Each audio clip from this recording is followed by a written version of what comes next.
Welcome, my friends and enemies. Glad you were here. We have another mixture of a video today since we have kind of three topics we're going to cover. First two are kind of just news. The third one's going to be a bit more of the in-depth dive that you usually come to love and expect from us. Hopefully you love it. I know I love it, but I'm usually in the minority. So, from that perspective and on,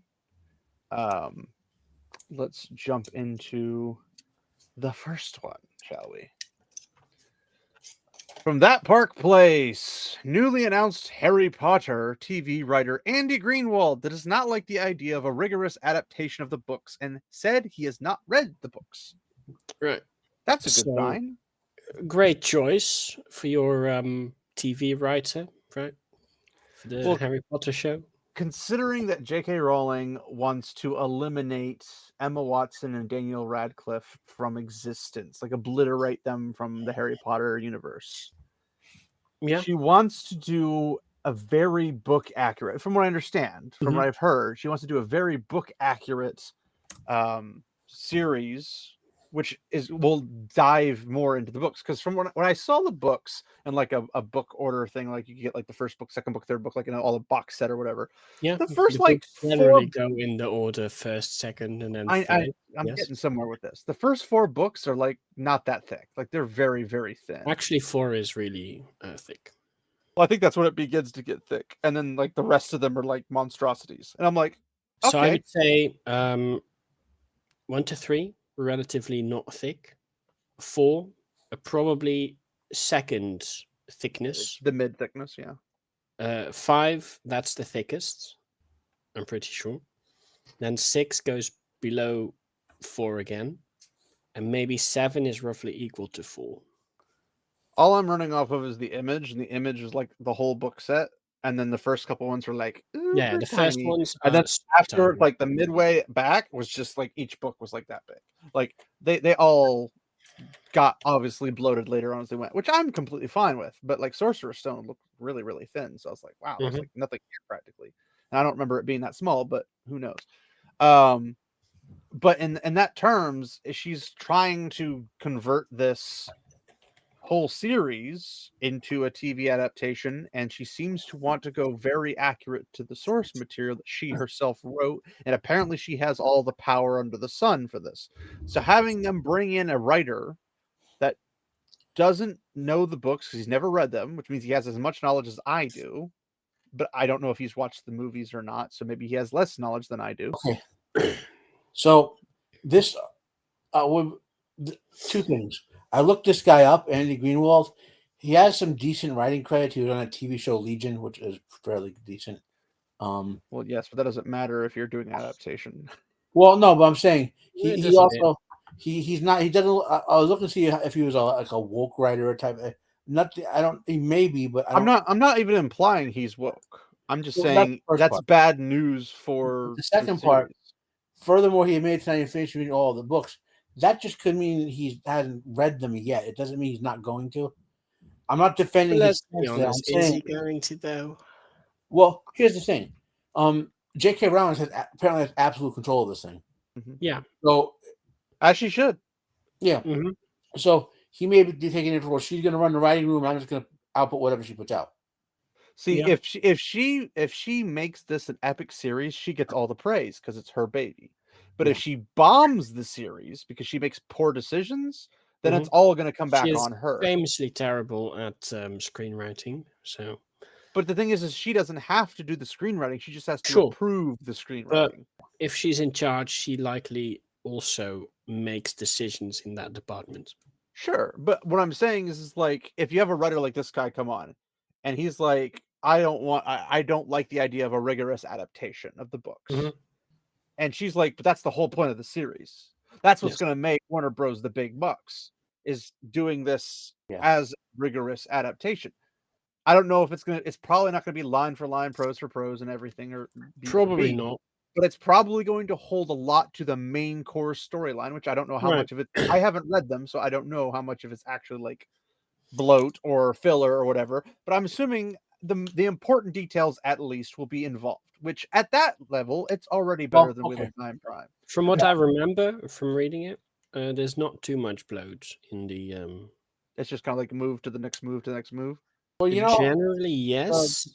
so again, I only read them once. I mean, and some parts are not important to the big storyline, but they do have. Do you feel like each book itself could be a whole season each book should- without stretching it or adding filler or bloat or cutting too much off if it's too big as it if is? the seasons are You'd very have to short, add filler because the first book, I think halfway through, you're still sort of on the way to Hogwarts. So, Well, assuming this is about an hour-long episode each, how many episodes a season? I would assume probably 8, considering that's typically the standard for the industry at the moment. It could be 12. It could be a 8 totally different one. I don't know. 8 hour long. I think it's doable. Definitely. One per book. Yeah. Well, you think, you're you going think to the run bigger? out of You think the time bigger ones would the have to be 8 2 ones? seasons? Possibly. I would Which say. I don't think there's anything wrong with that, especially if Yeah, you're no, doing it that's as if fair. you're calling it Harry Potter and you're not calling it Harry Potter the Sorcerer's Stone, Harry Mhm. Potter this like Yeah. if you're not separating them, but you're Just instead like just one long continuation. yeah. I think having 2 seasons wouldn't be a bad thing. But again, I'm not a Harry Potter nutcase. I don't know nothing about this The beyond what my buddies tells me. first 3 you could definitely do in one season. Mhm. I think every 4 you season might. doesn't have to have the same amount of episodes, guys. Like the Huh? shorter, if they try to do one book per season, they could do like for the shorter books 8 episodes on the Oh season. yeah, sure. But if we're Sure. assuming 8 episodes a season, and that's set, The only I reason think I'm you need- assuming 8 episodes is because that's the industry standard. Or they could do the Rings of Crime flex where you have 8 episodes, but it's all different lengths. Well, that's what they Could did be. for Wheel of Prime. That's what they did Yeah. for Halo. That's what they did that for pretty Now, much everything else, as I remember, which is a um, crime itself. Because they're like, "Oh, we don't have enough time." I'm like, "You went 27 minutes. You had 30 more minutes to do this, oh, but you okay. didn't have time." So caveat: I only read the Harry Potter books once, but I only watched all the movies once. I played the So game, as I remember, Hogwarts Legacy. like the big difference between the books and the movies is kind of the same thing Peter Jackson did in Fellowship, where it seemed like it took 2 days to get to the end of the movie because it was rushing through the pacing. You know what I mean? Yeah. Whereas we know in reality it took a lot longer than that. And that was the big deal. The movies felt way shorter than the books were. yeah. Yeah. So I mean, first I book, would never one expect season. I would never expect a book to be an hour and a half, where a movie is an hour You and a half. probably need 2 books for 2 seasons for book 2 4. books per season. Yes. So- 5, I think 5 is the longest book. It has a whole bunch of stuff in there. You probably need Yeah, 2 but seasons at also least. keep in mind that some things translate to screen in a much shorter time span than what a book would. Yeah, no, I get that. But So, I'm thinking for of example, all like the- Robert Jordan or J.R.R. Tolkien going on a description spree, that whole description can be done in like 2 seconds from just like a whoop of the Sure, camera. sure. Whereas But I'm talking about the actual actual show. events, right? So Yeah. from what I remember, Rowling doesn't do the whole talking half a page of descriptions. No, I wouldn't know. It's relatively I don't think straightforward. kids would stay interested if that was the Mhm. case. Yeah, yeah, because certainly. they're kids. Children are notorious for having poor screen time, book time, Attention FaceTime, whatever span. you want to call attention span. Thank you. 6, I think you can do in one season, maybe. And again, personally, more episodes at an hour long is preferable because that means you get more content, which is what Sure. people want. Mhm. But people complain that there's too many Also episodes remember- and the new stuff, which is stupid because they used to be 24 episodes back in the olden days, and they might even been longer. True, but those were also often half an hour long. Well, they were like 45 The minutes way- procedurals and stuff, but they had commercials and stuff in them, which Mhm. extended it to a whole hour slot. So they were Yeah. watching for an hour regardless. But doing an hour without ads Mhm. would give you the full experience. But the biggest problem is people want to be engaged. Yeah. if they're 7, engaged, you it won't probably matter. need 2 seasons again for. But also remember, when they film these shows, now they don't film them in episodes. They film them as if they're giant, like 8, 10, 12-hour movies. Then in editing, they break them down into episodes. Because they film it all out of order. In other words, like something that might be episode 5, we'll film something episode 1 because to save money on set locations if it's the Could same be. set, you know? Well, I mean, but But I think if it's most of it's probably- happening at Hogwarts, they only really need mostly one set with a couple other minor sets elsewhere. The point I'm making, though, is they don't film these like they would film old Star Trek episodes where every episode is standalone. They and no- probably also want to keep it visually similar to the other movies. Yeah. Because Hogwarts has a defined aesthetic right now that you may not Probably. want to break with. Yeah, I wouldn't. Well, the general concept of Hogwarts doesn't have to change, Sure. but who plays what will be the what changes. Oh yeah, no, I mean the design of the castle. Yeah, there's nothing wrong with keeping the design of the castle. I think you have to keep that. If you change that, you're going to I don't see probably lose a there's bunch of people. there's not a reason for them to change it. Yeah. Especially when now you have Hogwarts Legacy, a video game with it cemented in. You've Mhm. got the TV or the movies that cemented it in. Like, why would you change? You got Lego sets of it cemented in. Yeah. Why would you change Well, it? Like, the there's no reason- Yeah, reason to. you have to keep it the same. The reason they would change it is because they want to sell more merchandise. Perhaps. But even like Star Wars and stuff, they just put Disney Star Wars, the Millennium Falcon. They changed some minor differences between it. But if you just re-release something like the old school Millennium Falcon, the original, they don't sell that in like Walmart and Target anymore. Like that's stuff that you have to like go on Yeah. eBay or maybe find it at an unofficial Lego shop or somebody that still has one for like $1,000 or whatever. But if you were like, hey, you can have this Millennium Falcon, just a newer version of it, and maybe smaller, less pieces, the piece number might be different or whatever. But for all we know, they could say, hey, here's a Lego set of Hogwarts, but it's bigger. Kind of like the Rivendell and the Barad-dûr ones, where it's this massive castle of like 30,000 pieces or something crazy. And then people would go bonkers trying to get their hands on it because people like Harry Potter and they like Hogwarts. So it makes sense to be like, you can still do that. Like, hey, we'll add stuff with merch and whatever the case might be.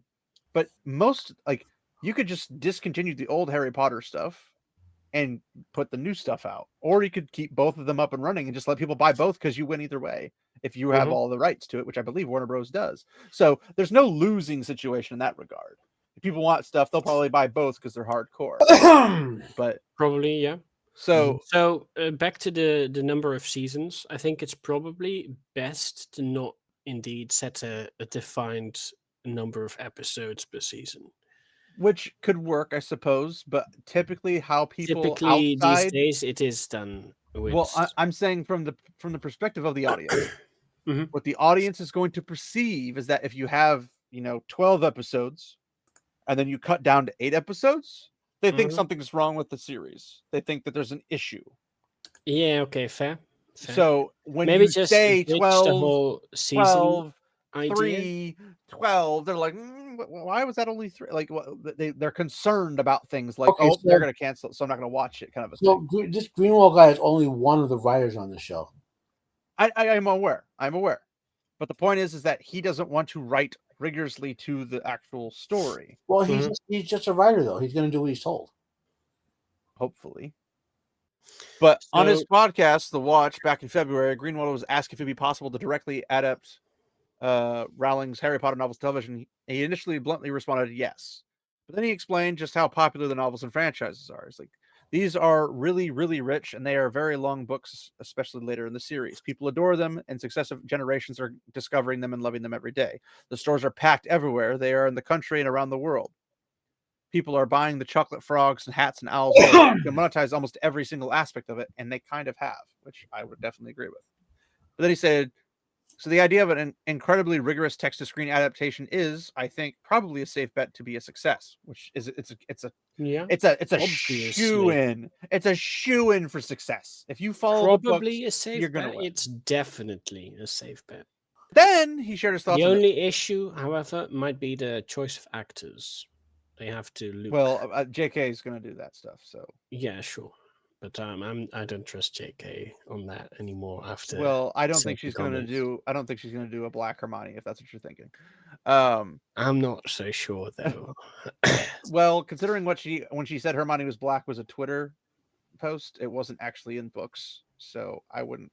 That's not going to happen. And she may have been burned by this whole trans thing enough to be not as crazy about some of this. I'd say it's a 75% chance she sticks with the normal Hermione. That's probably a fair. Probably 5% Okay. chance up in the air, and then 20% chance she'd change. You should get the dude who played Arendir to play Hermione. Oh gosh. No, She picks the girl who does Disa. Yeah. See that flying around on a broomstick. But also, they're going to be child actors, so that's definitely. I mean, not. Disa's she played a dwarf. It's basically a child, right? Well, yeah, she can identify as a child. There you go. I can identify as Harry Potter with guns. Okay. But he says he shared his thoughts. If something is trumpeting its absolute rock steady faithfulness, I think the pleasures that can be derived from that are probably not going to be for me because I didn't read all the books. I read them to my older daughter until she could read them for herself, and then she dusted me.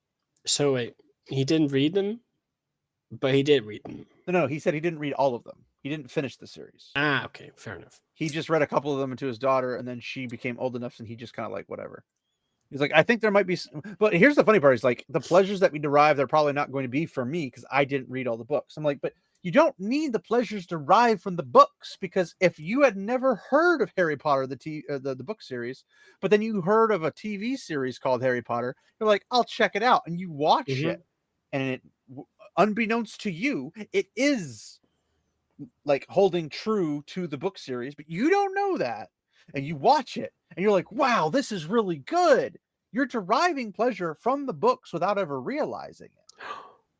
No, that's the point of an adaptation. Surely not, right? Because think of it this way, because we hear people for Wheel of Time, Lord of the Rings all the time, when you can't do a 1-for-1 adaptation, which one I call BS on because no one's ever even tried it. 2, nobody's asking for a direct 1-to-1, but they're asking for as close to that 100% as you possibly can get. And nobody even tries to get to the 20% mark at this point.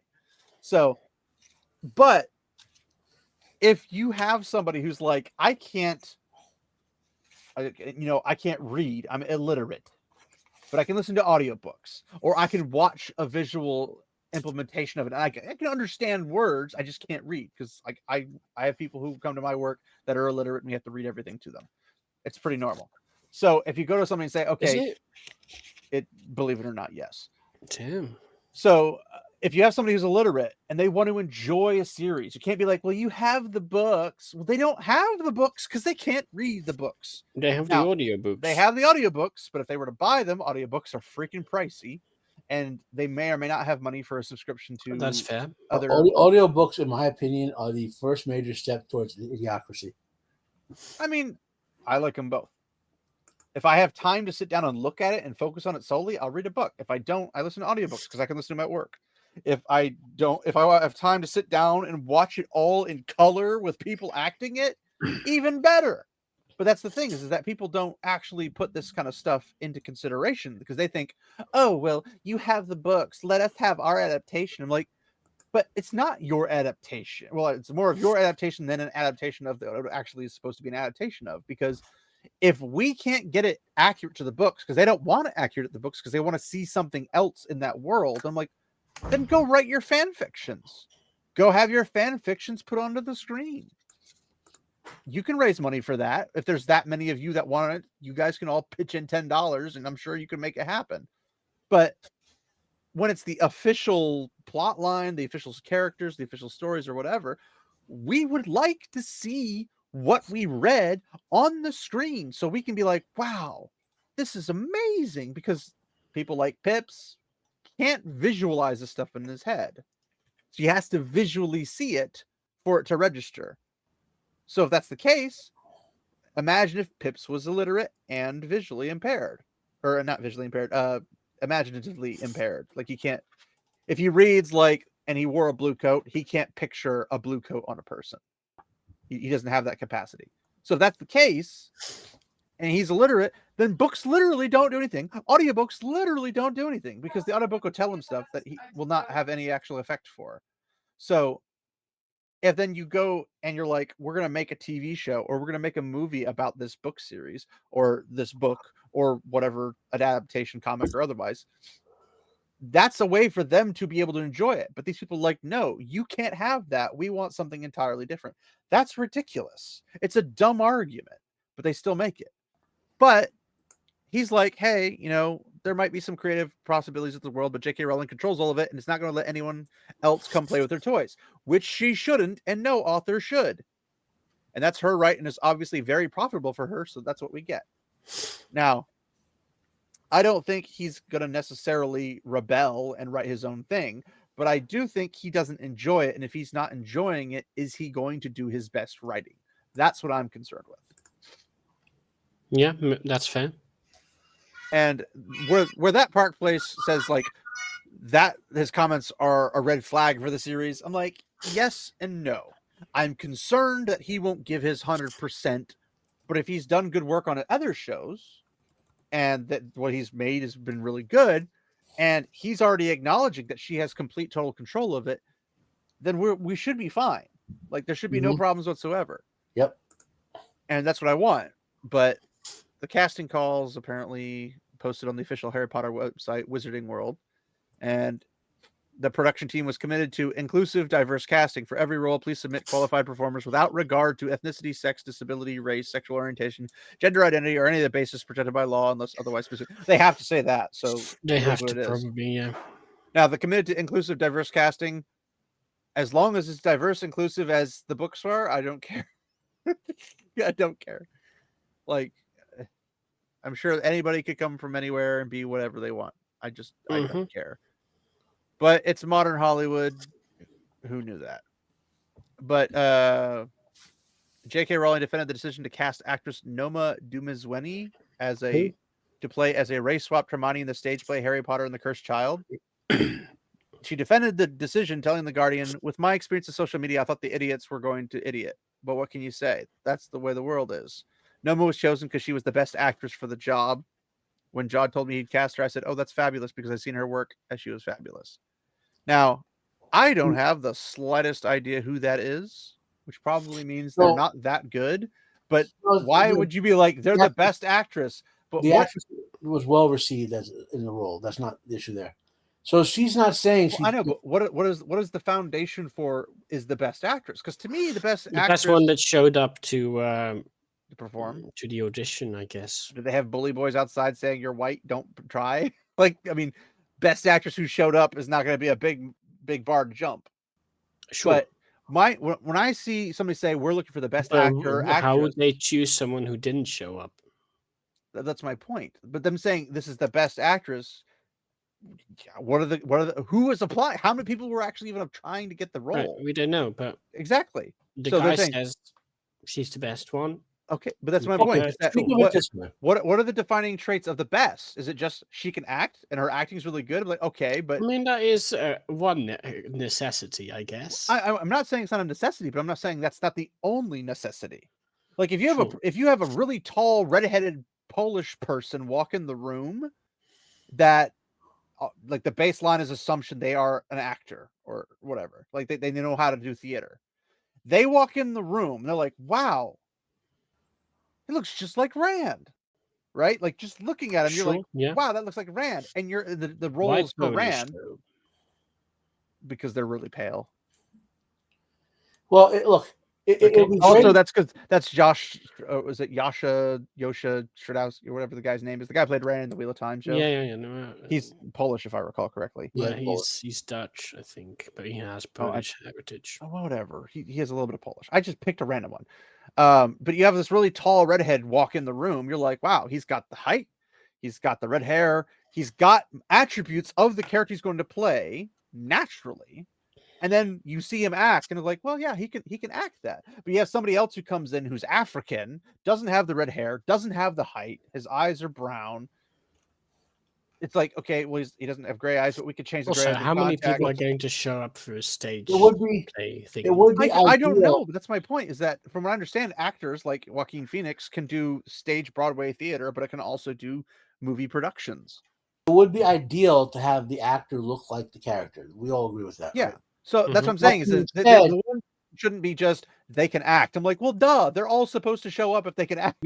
But that being said, I don't have a problem with casting an actor who doesn't look like the character if when they act like the character.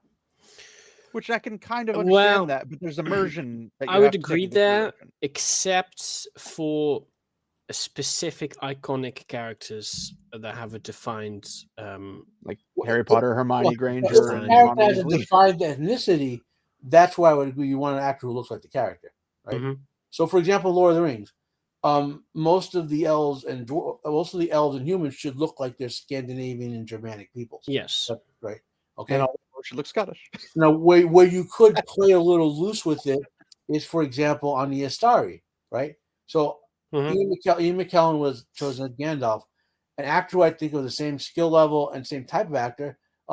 What's his face? My brain just blanked. Driving Miss Daisy. For which character? For Gandalf. Bear with me on this one. The guy from Driving Miss Daisy. Morgan Freeman. He's of the same acting skill level and type as Ian McKellen. I could see him playing Gandalf so long as they weren't certain that Gandalf was actually black, because the story could be sent back in any body, you know. Sure. So yeah, that's where you could play. Like I think that they bring him back though as the same body specifically so that the people who when they came to begin with.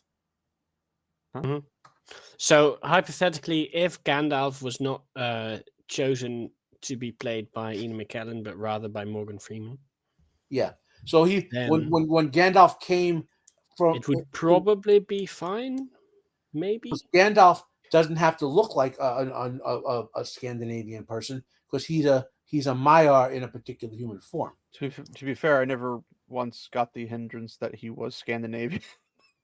No, the characters, the Lord of the Rings is built around Proto-Germanic mythology. I understand that, but I'm saying is that I don't know anything in the Lord of the Rings that described him as anything other than just a normal sight of a wizard that you'd expect.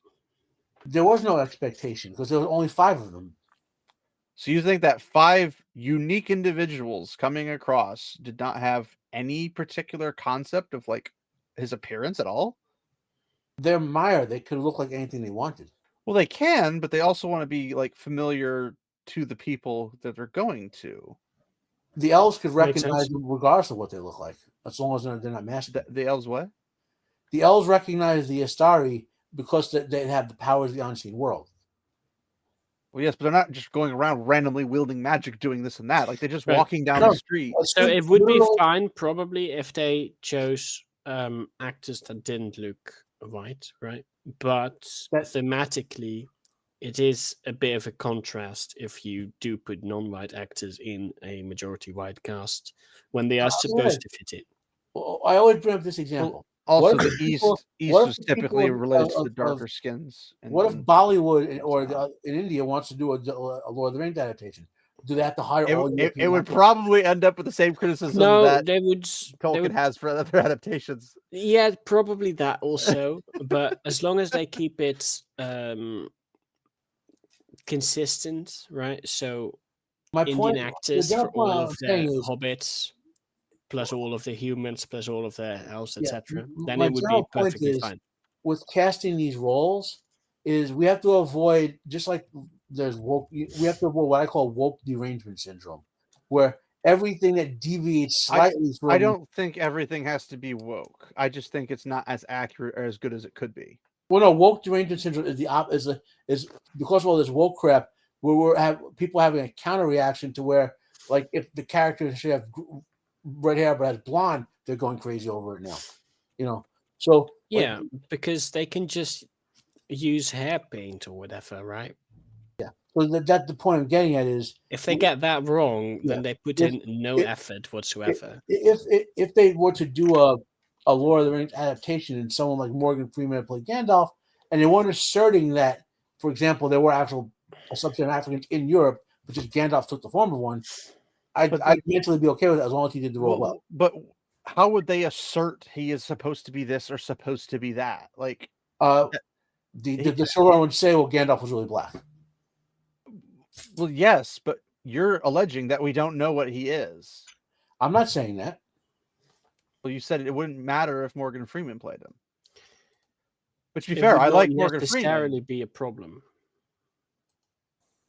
If I would he's argue not it's described, a bad choice. If Morgan Freeman were white, he would have done just as well as Gandalf as Ian McKellen did. No, they're both the same level of acting skill and similar types. I mean, I do think there's a slight difference in the type of character they excel at. No, that's we're just used to. We associate Ian McKellen with Gandalf now because of obviously the biggest role, but he's played many types of characters before. I mean, hell, he played Magneto. I mean, a violent sociopath. Yeah, no, that's not what I mean, though. Explain what you mean then. So it's the way. Well, maybe not actually, because the actors, right? So they can maybe change it. But the Morgan Freeman, I associate more with sort of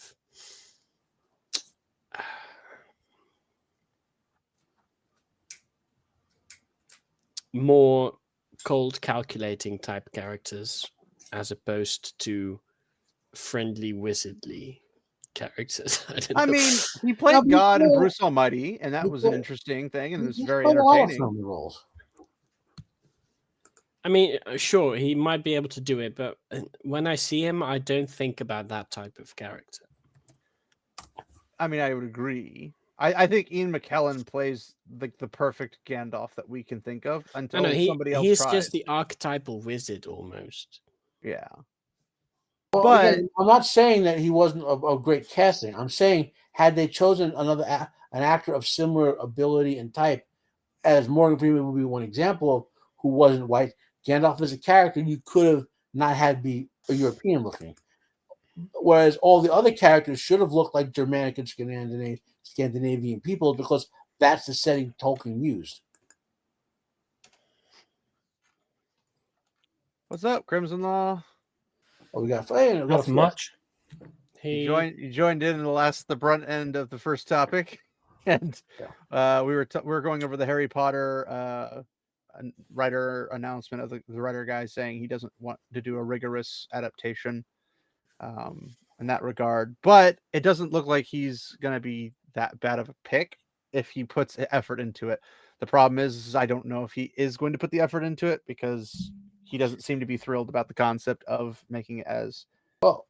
Luckily, he's going to be one of probably 30 writers or whatever. So, yeah, the one thing I will say is J.K. Rowling, as far as Harry Potter goes, J.K. Rowling hasn't made it very easy to do some of this stuff herself because I mean, you have some of the older fans that I've seen are split on it, whether they're just over the politics and the cultural Marxism stuff that has become a part of it, particularly with the crimes of Grindelwald and all the stuff that happened with that, retroactively changing things and talking about that certainly has riled up one group of people. So that's probably one thing that's going against this. The other thing is the opposite side is pissed off at J.K. Rowling and anything Harry Potter because of their own personal reasons. So this guy's going to get it from both sides. Yeah, but to be fair, I think it's with the Fantastic Beasts, Grindelwald, etc., Dumbledore parts.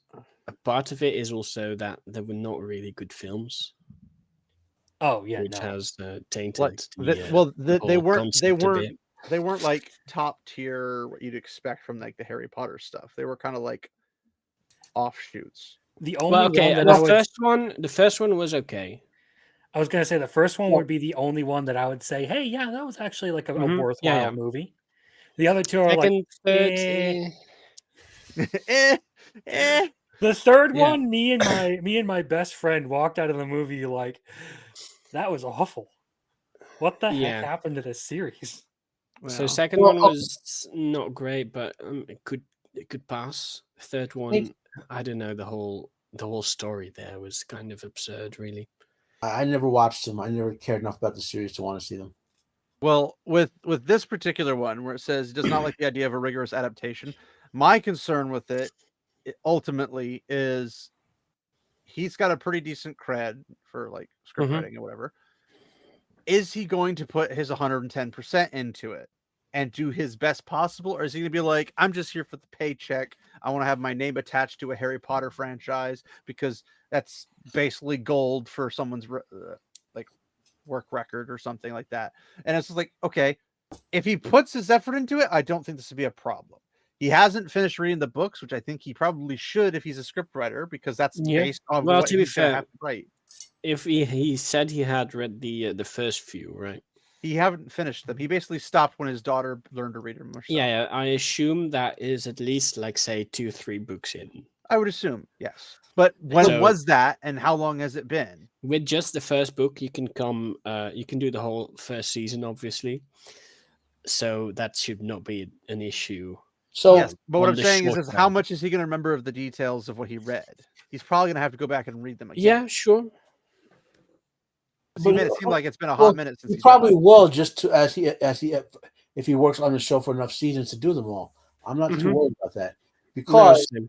it comes down to the fact that Rowling has control of the show, and when the original authors have control, we tend to get good products out of it. Or better ones, at least. Yeah. So indeed, Rowling having final say is probably the Good. best news on this. Yeah.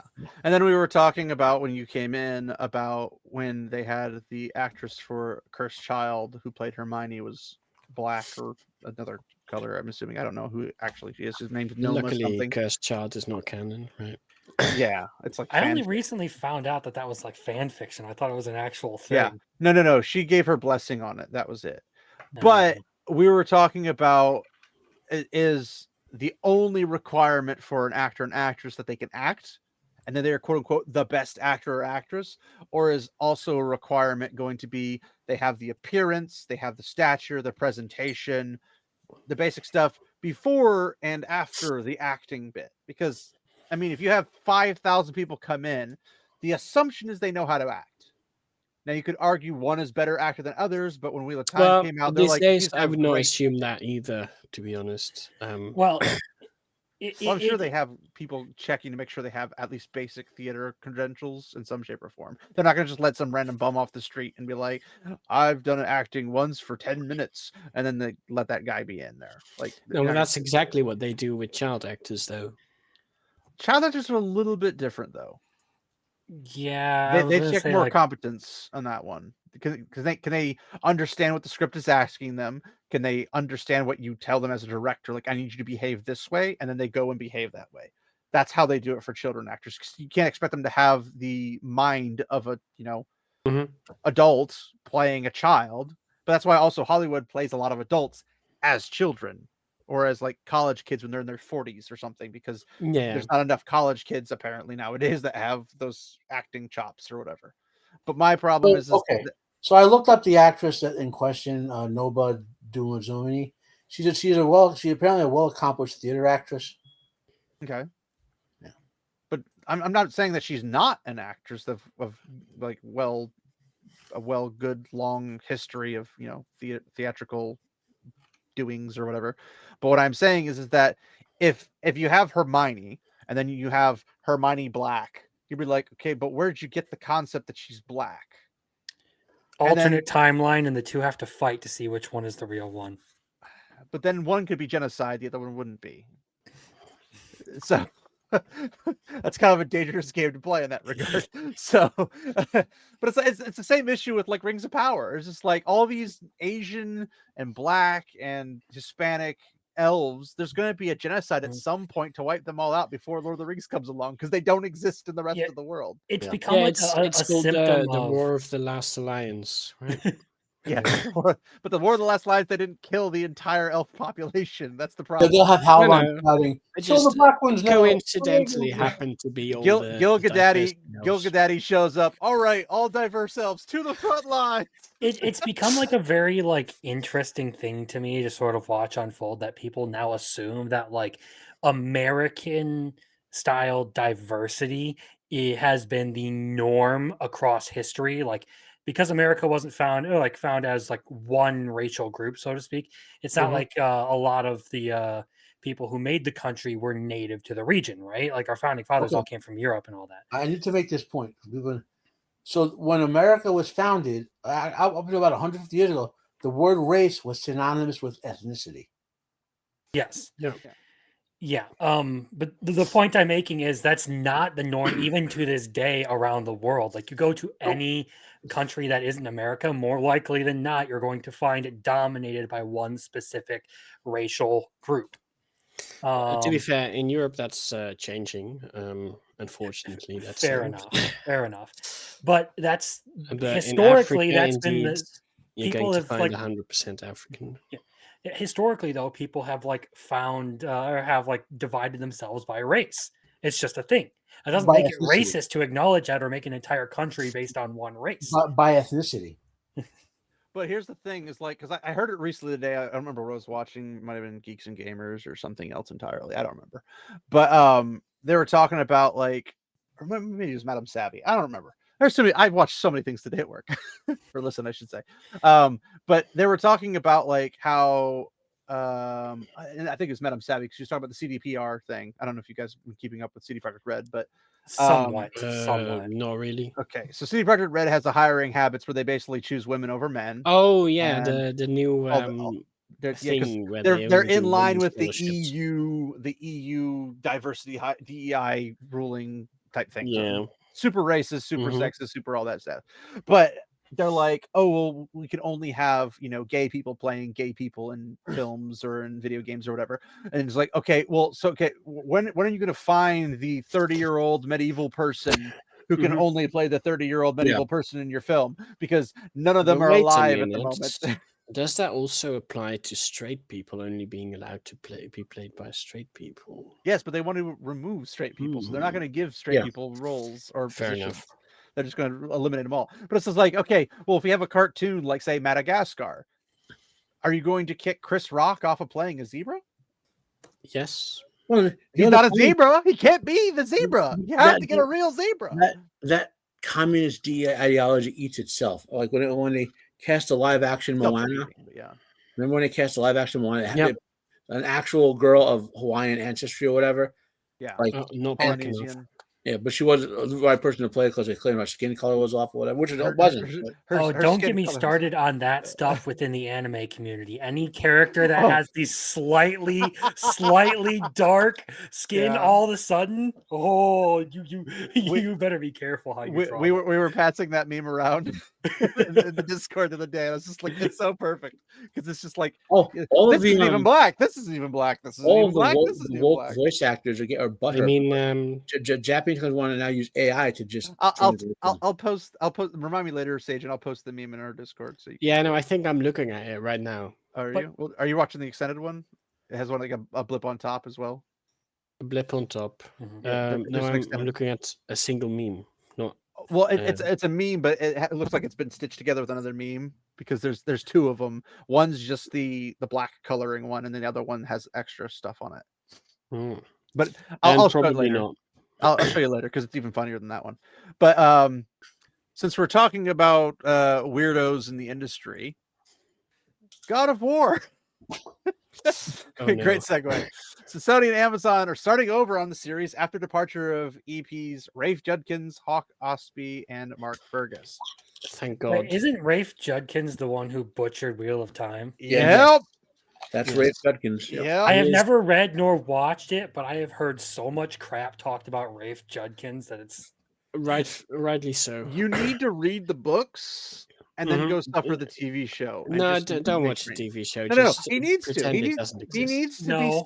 be he needs to self-flagellate just for that. Just to, No, no, no. There's a reason I do not watch a lot of these shows because I don't like to suffer after I get off Mhm. of building houses for the day. Okay, Yeah. I want to Yeah. come home. I want to watch something good. Your But life yes, would be but better off but not watching this show. the good part about it is that it's over, and then hopefully it's canceled. But we're probably getting to season 3 of Wheel of Time, unfortunately. But so this is great news to start with. Does But do not go read mean the God. books. It does not mean God of War. Yes, do read the books. The books are fantastic.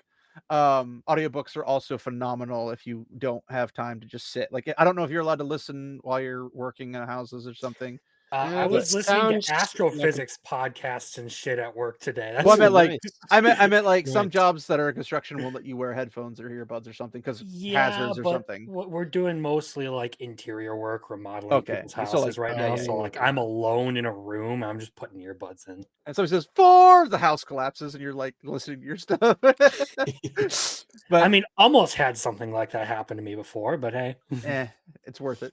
But yeah, if you want to listen to the audiobooks are fan flipping tastic, and they're not abridged. They're there's the full 9 yards. There's 15 books to cover, and Yeah. they're not small books Well, except for the prequel. 14, depending on whether or not you want to do The prequel has value in it. I like it, but People a complain about the lot of people prequel. complain about it. Yeah. Well, people complain about the sludge because it's just a slow part because it's not just action. It's like character Mhm. development, growth. Oh, And so there this might be sounds like some. something I would actually like. Yeah, probably. Do you want non-action or do you want action? I don't know. No, I like character development and good Oh. storytelling. That is my priority. Okay. And that has been something I have railed against I mean, on there my is own action in my own in my also. own stuff for people just being like, there's not enough happening here. I'm like, dude, they're doing a bunch of like character work and doing It's a backstory huge and all the this. sludge is a huge setup of a bunch of characters, more focusing on one specific character that makes it the biggest sludge. And I it's don't think basically it's referred to as the sludge, though. the isn't it the sludge? I don't Or think sludge. what's the term? I don't know. I thought it was the sludge because it was a slog. The slog. Thank you. Slog. Sorry. Yeah. The slog. The slog. But- Well, I mean sludge, slog. It's the same thing. It's hard to get through is the whole Yeah. point. But the slog, they say, is like, oh, it's because like all this is building up and things are gathering and all this stuff is but happening I to mean, get like in that's this thing, but nothing's really mostly happening. a remnant of back when the books were still being released. Yeah, but even to this day, people who like I read the whole thing in one sitting, or not one sitting, but like Yeah, I'll I read one think book they after just- the other. They're just like, oh, it's still a slog, and I'm like, it's not a slog though. It's literally just character development. They're building up a character and I behaviors think they and just joining a bunch of plot they're not points really together. thinking that, but they're just being influenced by everyone else calling it that. Maybe I've never found anything in the series to be considered a slog. Let's put it that way. It's got so much like if you like the Lord of the Rings Tolkienian type of like mass details, you're gonna just love Wheel of Time. It's fantastic. It's not explicit in the way that say George R.R. Martin's Game of Thrones is. Like the sexual scenes are not explicit; they're implied. So it's kind of like cut to black kind of a thing. And the swearing is hilarious because it's not real world swearing. It's like blood and bloody ashes, flaming son of a goat, all the classic, really like the real genius of taking the language that we all are familiar with and using some words that we're familiar with, but then like turning them into actual like cultural insults, like daughter of the sands to somebody who's like on the water all the time. It's like it's super insulting to them, but you can use it as a swear word and it's fantastic. But there's lots and lots of nudity, like tons of nudity, but it's cultural nudity. It's not gratuitous nudity. So it's the good kind. Wow, that's the excuse at least.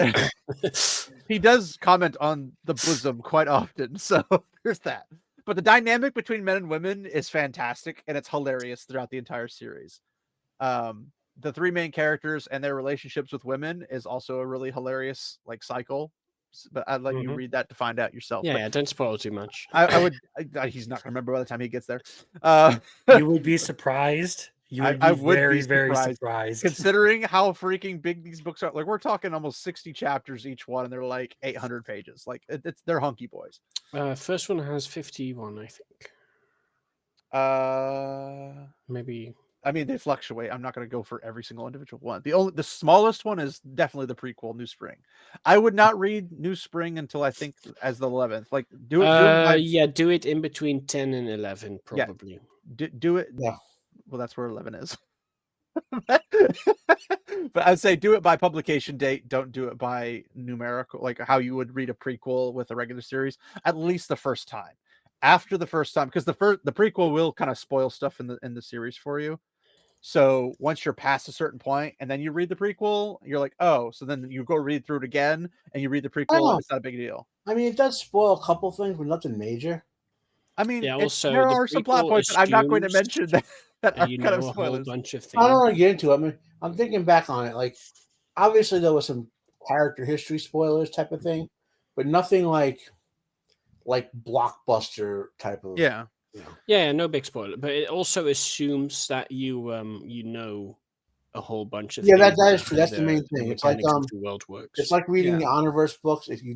Even though he wrote tons of prequels after a while, if you haven't read the first 8 Honorverse books, you might be lost in the prequels because it assumes you know stuff from. I don't think you'd be lost per se, but I do think that if you read the prequel first and then you got to the first book, things that happen in the prequel and like a set of events that are put into motion would probably be spoiled to you because you'd already know what's going to happen before the first book plot points reach those points. So I would recommend your first read it through publication release order. And then the second one, if you want to read it first because you already know what's going to happen, you just want to do it with enjoyment, knock yourself out. It won't bother you at all. Anyway, back to this. Sony Pictures TV. On rereads. Thanks, Sage. Sony Pictures TV and Amazon MGM Studios are staging a do-over on God of War, the series for Prime Video that's based on PlayStation's hugely popular ancient mythology-themed video game. Deadline has learned that showrunner, executive producer Rafe Judkins, along with what is executive producer, I'm assuming, Hawk Ostby and Mark Fergus, have left the project after completing multiple scripts for the first season. The studios are apparently looking to move in a different creative direction, though one source told Deadline the trio scripts were praised by both Sony and Prime. Now I do like this because it's one of those things where, hey, they wrote these scripts and we thought they were trash, but we're gonna let everybody know that they weren't trash because we don't want to look stupid for have hired them to begin with. And also maybe to save face for them so they don't badmouth. Well, it seems counterintuitive, right? To like praise the script and then say, we're going a different direction, though. Instead of saying, "Hey, it's not you, it's us," right? Instead of saying, "Could you just write the script this way instead?" They're just like, "We're not going to work with you." It doesn't scream like successful. I mean, Judkins, had he stayed on with this franchise, could have had his third franchise that he ruined with adaptation. What was the first one? Remember, he wrote Uncharted or whatever. Yeah, that's right. Yeah. I thought you were talking about TV series. I was like, oh, I don't remember that in the TV series. But then their plan is to hire a whole new writer's room for the series that remains an important asset for Prime. Well, it would be if you do it right. I don't have confidence in them doing it right. Judkins is a major why am I struggling today? What the crap? Judkins is a major player for the streamer too. He's the showrunner of Wheel of Time. Judkins is also under an overall deal with Sony where he will continue to focus on new development. So I'm assuming Sony, it's the Uncharted, and if it's with Amazon, it's with Wheel of Time. Yeah. And those are obviously doing really, really well. Wink, wink, nudge, nudge. They were expecting Uncharted to be a franchise. When's season 3 coming out, actually? I need to get some, medical, what's it called? Medical marijuana. Insurance, yes. Ahead of time. Medical jazz cabbage. Medical devil's lettuce. Oh yeah. So man, I'm loving these features. Sorry, I'm discovering new things about our recording stuff as we go. I'm not sure how this is going to work though, so I'm going to have to redo this. So I do apologize. I will try to do this as quickly as possible. But from the perspective, so we're going to get rid of that real quick. On a good note, Deadline were maybe bankrupt in a year. So yeah. I mean, yeah. I mean, they're all owned by the same people anyway, so it doesn't really they're getting sued. Oh. The little kid, remember the little kid with the Oh, the Chiefs kid. Yeah. Okay. They tried to. It's a big one, if I recall correctly. Anyway, all right. So is this? Yeah, I believe recently. Are we ditching the article or? The article is over. It's just basically covering Hmm. basically what God of War is. Which, if you don't know what God of War is, why are you even watching cultural YouTube stuff? Yeah, good question. Like, I mean, seriously. You probably live I've never under a rock played it. because even people like me who have never played it still don't understand generally what it's about. Yeah. Yeah. It's called the God of War. What's it about? Probably the God of War. Yeah. the Alice and the Brady Bunch.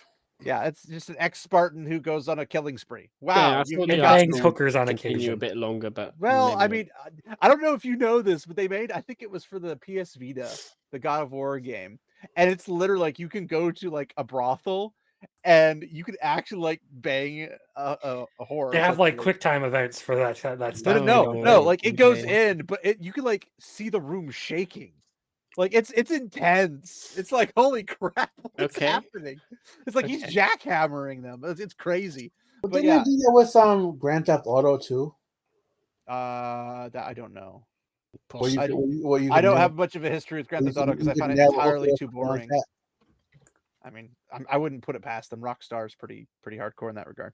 But this particular video, I will not say that the lady who's in it is particularly.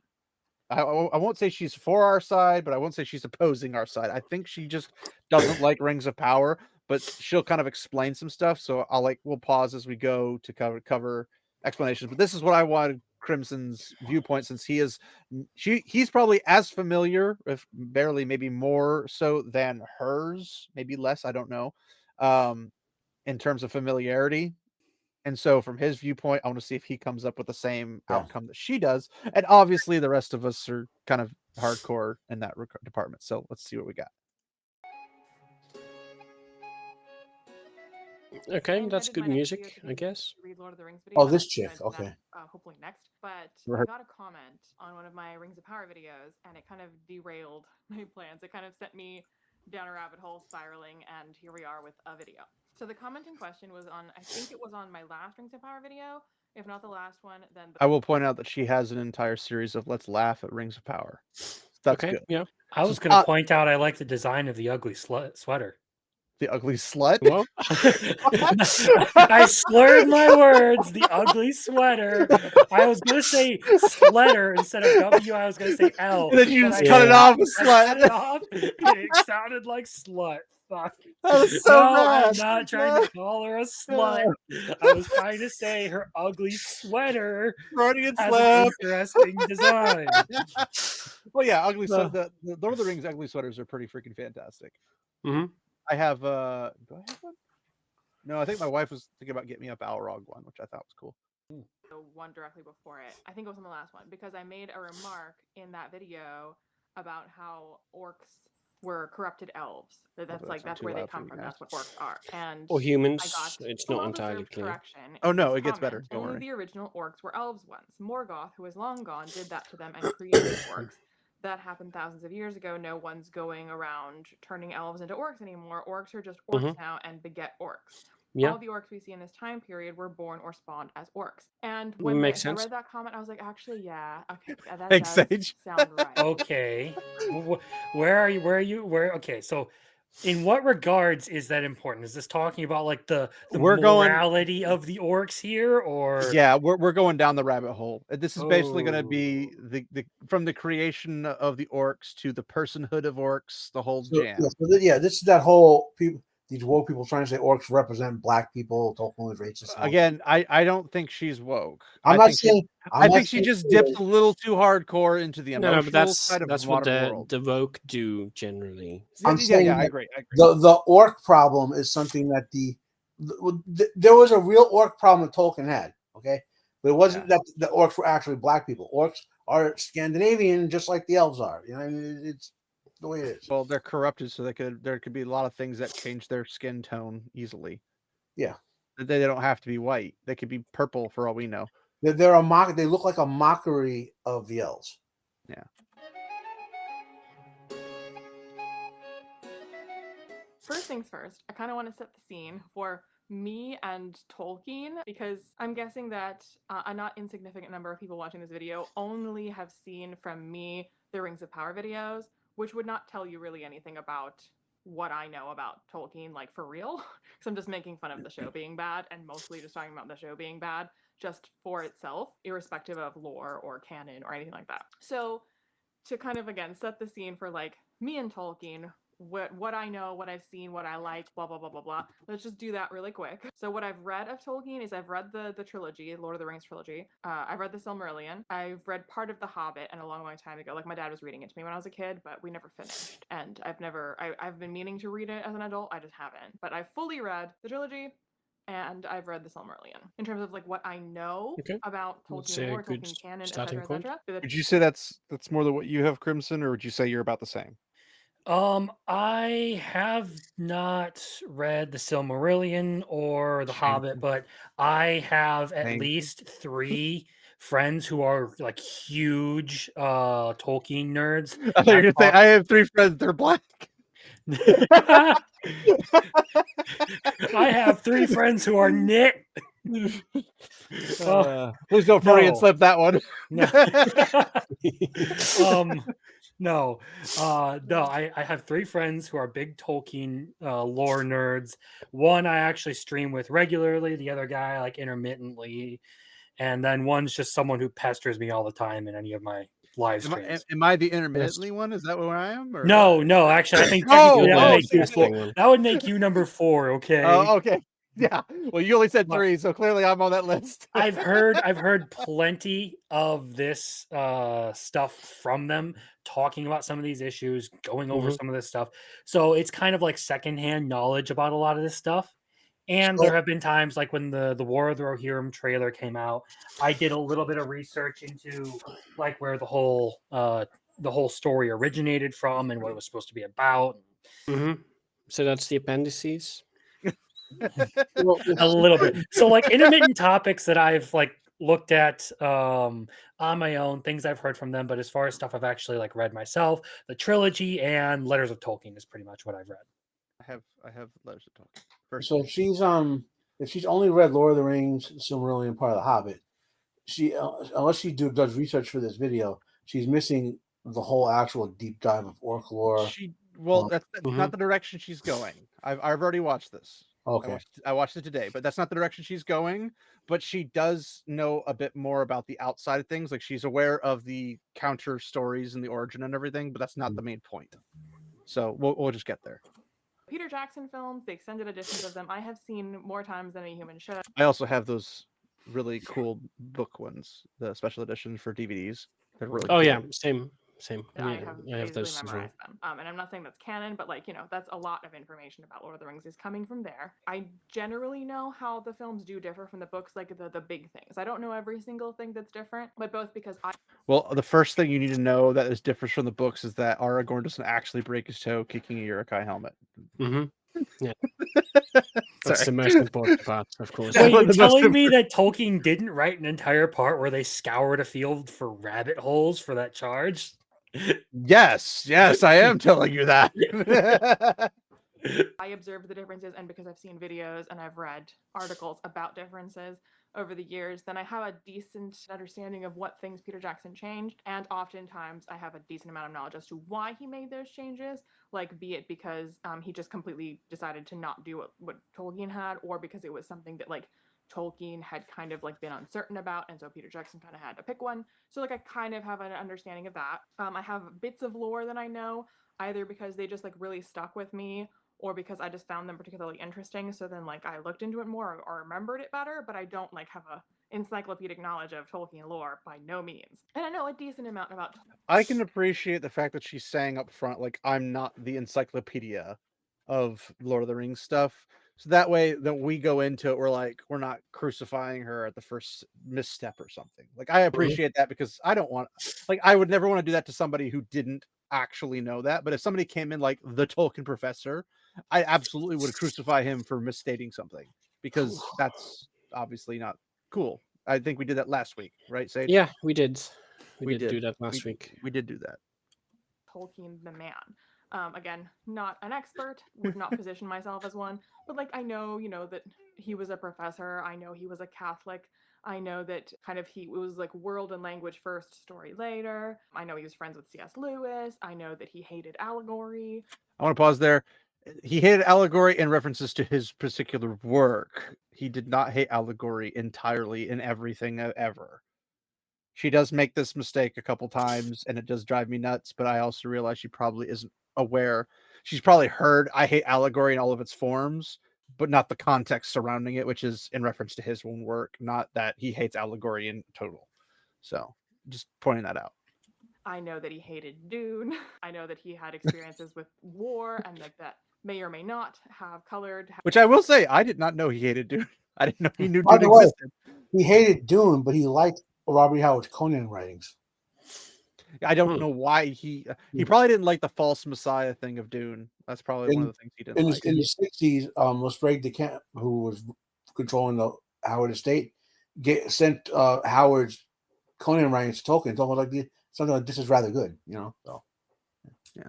How he depicted things in these stories. He himself says, no, not really. Most people say, yes, probably. So like I know something about the man as well. And then I want to make my position on lore more clear, because again, I don't talk about this in the Rings of Power videos. And part of why my Rings of Power videos are not about lore, again, one, I'm not an expert on it. There's better people who can tell you when it's breaking canon than I can. But two, I don't totally care about that. I care about good storytelling. And so when something's breaking lore, She'll finish it off for a second, but I want to say usually if you're breaking lore, you're probably not doing good storytelling, which I think she's about to encompass that. I think the issue there is like when you're talking about an adaptation, this is one of the things that kind of like happened with that whole debate that happened on Twitter a while back, last week or whatever. Yeah, it wasn't last week. It was like 2 weeks ago, but yeah, it was 2 weeks ago. Yeah, okay. Yeah, I'm terrible with time lately. I am as well, but I remember because we brought it up last week when we recorded. Either way, like you want to talk about an adaptation, obviously there's going to be certain changes that are made, and like with the Peter Jackson stuff, people still talk about how they're a good story even though they aren't like an ideal adaptation of Tolkien's material. So I can kind of get where she's coming from. They're a good adaptation, but they're not like a 10 out of 10 adaptation. Mm-hmm. They're about as close to 10 out of 10 you can get without being a. Though I would still call them a 10 out of 10 film. They are 10 out of 10 films. As far as a story goes, they are still very, very good. Yeah. They hit the plot beats. But if you're deviating so wildly from the source material of what you're adapting that you're completely contradicting the themes and applicability of it, you are intrinsically telling a bad story. Yeah, I'll give you that one. All right. More often than not, that results in bad storytelling, but not definitely. My first priority is telling a good story, or my first priority is enjoying a good story. And so lore, I think, can help kind of, set you on the right track, especially if you're going to diverge in the storyline somewhere. Lore is kind of like a good litmus test for like, does this feel in keeping with the spirit of this story, even if this didn't happen? Because like, does this break lore? No, like, this didn't happen in the story, but it's in keeping with lore. So then like that kind of, it's a good way to have a cohesive kind of feel to a story, or to help you in the thought experiment of like, what if we did something different? How would, if this author had done this storyline, how might that have gone considering what the lore is?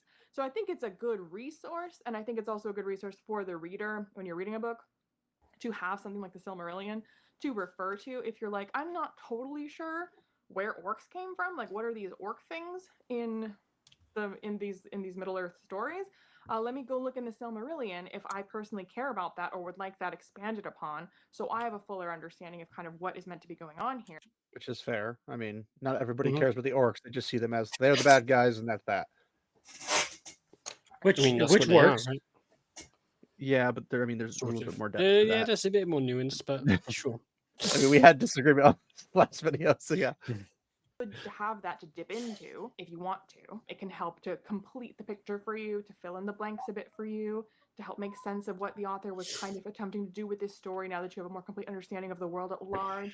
Things like that. I think it's helpful. I think it's a good resource for both the reader and an adapter, but I don't regard lore and canon as like this immutable truth of the universe, like a law of physics or something that can never be contradicted or broken. And I think there's like a spectrum of how important a piece of lore is. So like, you know, something is breaking lore if like this gem was like the author said this gem was blue, but the depiction made it red. That's technically. All right, I'm going to comment on this.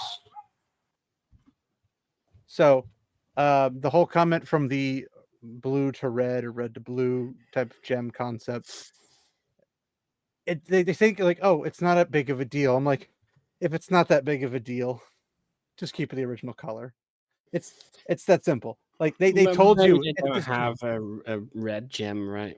Or was it blue? I don't remember which one was the correct one. It doesn't matter. That's literally the point. It's like if it's like, oh, this is a blue gem. Like, is Nenya a white, like diamond crystal type of thing, or is it black? Well, I thought it was purple. It's obviously green. So like the concepts behind like, does it fit this or does it fit that? I'm like, if it's described, you just keep it that way. It's as simple as for people who are familiar with the material to understand, oh, that's what this is. Because if you throw in other things like the rings of prime abominations, we don't know what they are because like here's 3 rings. I'm like, those aren't even rings, dude. Those are ring pops.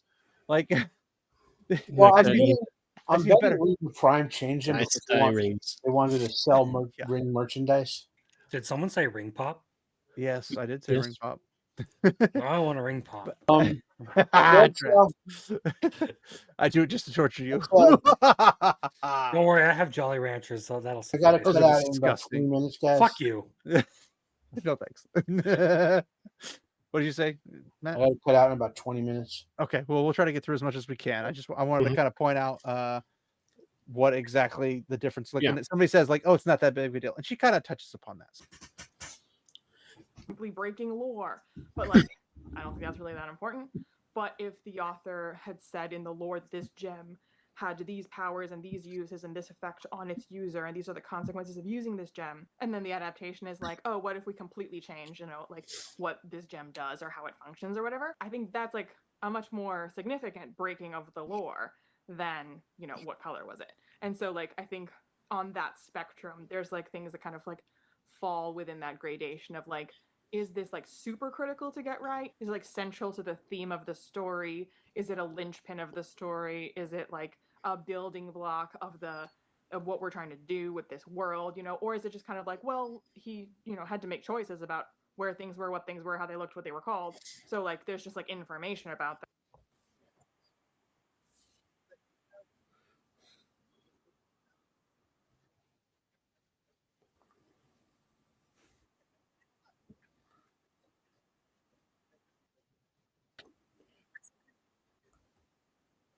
Maybe they had a red gem just lying there that they could use. Yeah, that's not how gems work.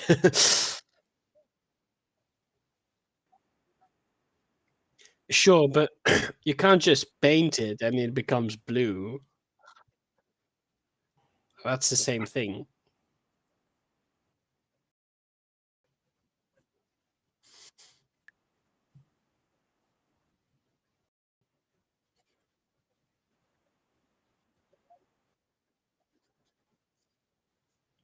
Well, sure, but I don't know if they have a budget. If they do have a budget, then yeah, okay, fair. But then maybe they thought, "Ooh, let's use the red one because we don't have enough budget to get a blue one and do all the other things that we want to do."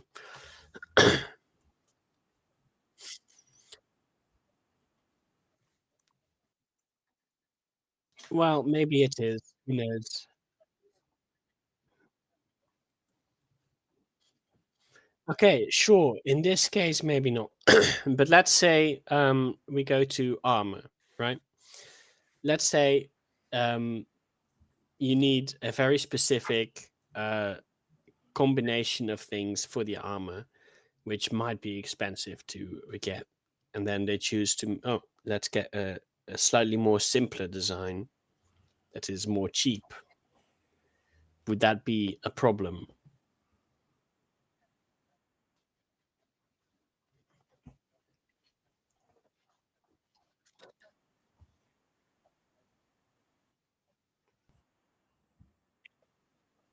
Doesn't matter.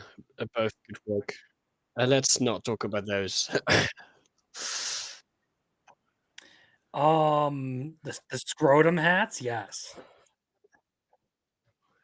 Okay, so it gets worse.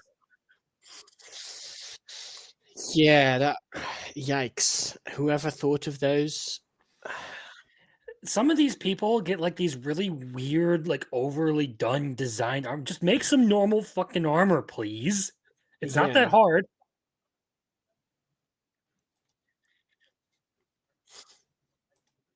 Shiny plate. It's not that hard. Exactly.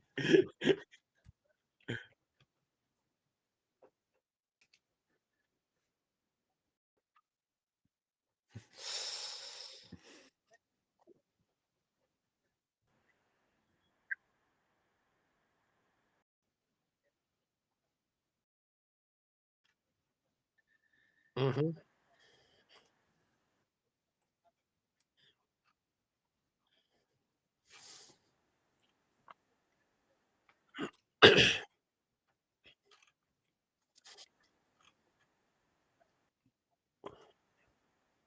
So they're narcissistic. Yeah. I I've met gotta a go. couple. Not all of them are narcissistic. But like I gotta maybe go. 70-80% is my guess.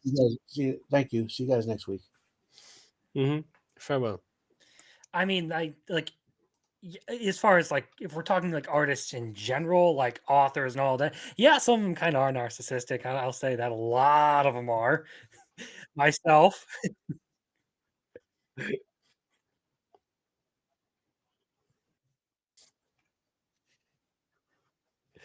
I'm pretentious, but not but not a narcissist or an arsonist.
No. Don't don't don't say the word. Okay, it terrifies me. Okay.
Yeah. I just realized I muted the entire time. Oh my gosh.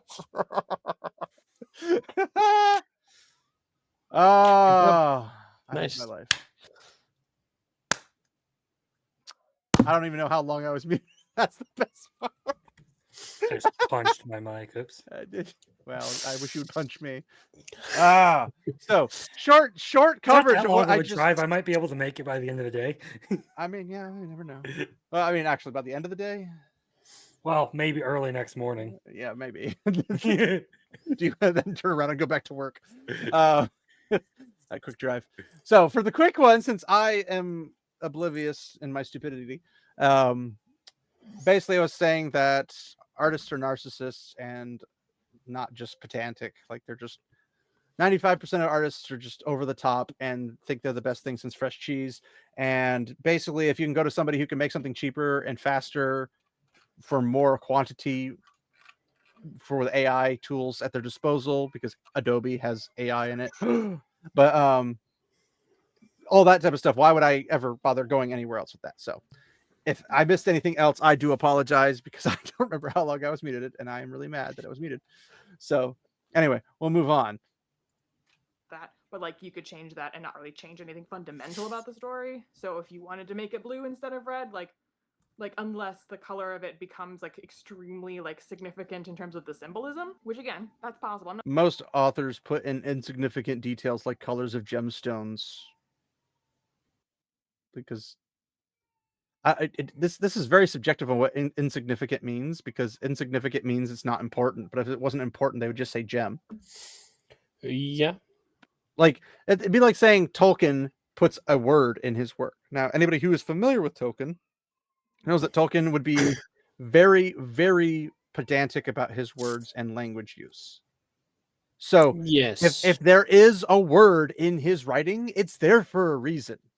Like it's extremely. Like, Does there's that a- include the Yes. the page long tree descriptions? Yes. Because he's giving you as accurate of a description he could possibly give you, which is Fair. totally But if normal. the tree has a slightly different number of leaves, for example. I don't think he's covering leaf coverage. Yeah, no, I don't know. It's That- just an example. That seems a little excessive and over the top, Mr. Pedantic. Yeah. But are you okay there, Crimson? Mm-hmm. Okay, you're just drinking. Okay. I didn't know if you could see here, but Nothing continue on. color is never important. But No, you know, just it's that turn my kind of camera like off, 'cause I didn't- which is more of a surface level change. You don't want that, to like you didn't want us to see your gigantic maw opening as you guzzle whatever beverage you were taking. No, I didn't want you to see me cramming my mouth full of fucking chocolate chip cookies. Okay. That's the best part, man. That's why people are here to watch you. Why? So I can be a fucking gluttonous pig? No. Yes. No. Actually. I refuse to be your fan service. Oh, but you already are. Don't worry. doesn't really have. Do I that start much showing my bearing on the tits now fundamental then? I mean, only on the calendar. They have to buy that separately. Yeah. It's entrepreneurship, baby. essence of the story and what. We'll put you in with the anime waifus. So like I don't really care if lore is being broken just for the fact of that. I care, is this telling a story that is a good story? Is this telling a story that is in keeping with the spirit of the original? I would argue that if you're changing basic details that are described, you're already moving away from a good story by default. It may not be horrible, but it won't be as good as it could have been. So as you remove details, you're not going to keep up with the good quality that you're so-called pursuing. Sure, but Not everybody acknowledges that, But what? Just changing stuff doesn't necessarily mean that it's no longer a good story. Well, I'm not saying it's not a good story. I'm saying it's no longer as good of a story as it would be if you stuck to it. I literally just said that. Yeah, I guess, but When you subtract it's from not a good story, universally. it's no longer Oh as yeah, good. so That's my are point. we assuming it is a good story to start with? We're assuming that if you find value in an author's work, it doesn't matter who it is. If you think it's Terry Brooks, Stephen King, I don't like either of them particularly, but Sure. if you think, oh, Terry Brooks is pretty good or Stephen King does pretty good writing, okay, well, then you start pulling details off of it. Are you going to have a better story? No. By default, you're Probably not. You're playing Jenga with the Yeah, tower, sure. and you're I was just pulling out talking in general. When you have a story and you change it, it doesn't necessarily mean that it's because. I mean, one could argue that a poor author, I don't mean like rich or poor, I mean like poor as in bad quality author, that is you obvious. can technically better that, but those aren't the ones getting the big $1 million deals. That's fair. Unless it's Twilight, in that case. Okay. That's a good point. 50 Shades of Grey or something. But there's a whole other reason for that. Or alternatively, like, you could tell a story that's not in keeping with the spirit of the original, that's utterly contradicting the spirit of the original. But if that is your intent, if you're trying to do a commentary on the original, then again, like, by all means, like, if you're purposely, giving a new spin on this and consciously deciding, I'm going to do the exact opposite with this piece of lore because I think that that's going to do, like, create the opportunity to do something really interesting with this story. By all means, like, have at. Very interesting things have been done when stories hold have up, been hold like, up. What the? No, no, you don't just get to go in and reverse an entire aspect of a story just because you think it could be interesting to do. But that is the issue with all of the subversion that we've gotten, is they want to go in and change this shit retroactively, not realizing that, well, that's part of the that's like an integral part of the draw to it. I guess it could be fine if you specifically advertise it as this is not going to be an adaptation of this. Well, it's the a difference re-engineering, between... though. It's not what you think it is. It's a re-engineering. They're taking it apart and putting it back better. What she's talking about is taking Superman and then making like an evil like Superman movie instead of just doing Homelander. Like making it a completely separate thing. You want to do a commentary on Superman? Make it a completely separate thing. Don't hijack the thing to try and subvert it, okay? Yeah, agreed. And comics as of modern age. I can agree with that.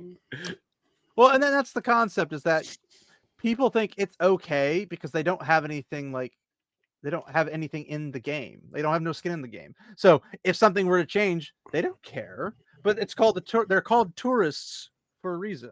They're not fans. They're people who came to see and to leave. They came for the circus, bread and circus. They left for bed at their house. They didn't stick around. They didn't camp out for the next one. They're not like 30 days in line waiting for a ticket. They're the ones who show up. They see it and they leave, and they don't. That's not that's all the the fans do that either, though. Some of the hardcore fans back in the day, the hardcore, sure. Back in the day, before you had things mailed to you, you waited in line. I had to wait in line. Well, not that. That's a little hyperbolic, but we did have to wait in line for Black Friday stuff if I wanted to get like a Game Boy Advance back in the day. We had to wait in line like basically 10 o'clock at night for something that opens up at 7 in the morning. Damn. Because once the doors are open, people are grabbing and they're shoving them in their cart and they're buying everything. No, I'm well aware of how you Americans do Black Friday. That's one thing. I'm going to go off on a completely unrelated rant here, but Black Friday, the day where we spend fighting each other for things we don't have, being right after Thanksgiving, the day we're supposed to spend being thankful for all the things we have, is the most American fucking bullshit I have ever seen. Doing it while eating steak and holding a gun. Yeah, like, I mean, I don't. What is wrong with that? Everything, but that's not the point. You know what's even worse is that in modern, like, that was bad enough as it was, but now they encroach on Thanksgiving with that stuff. They're doing Thanksgiving Black Day Friday deals. Black Friday deals starting Thanksgiving Day when you should be home with your family, having Thanksgiving dinner, watching a movie with each other, and just talking and playing board games. Like, they completely just swiped that and went, we're just going to shift this over here because reasons. It's that's. Why have one Black Friday when you can have When you could have a whole two? week. I know, right? I mean, Black Friday deals technically last for like a week and a half. Mhm. You're like on Newegg, you're like, I'm gonna order this, and they're like, oh yeah, it still works. And they're like 3 weeks later, it still works. You're like, then what was the point of this?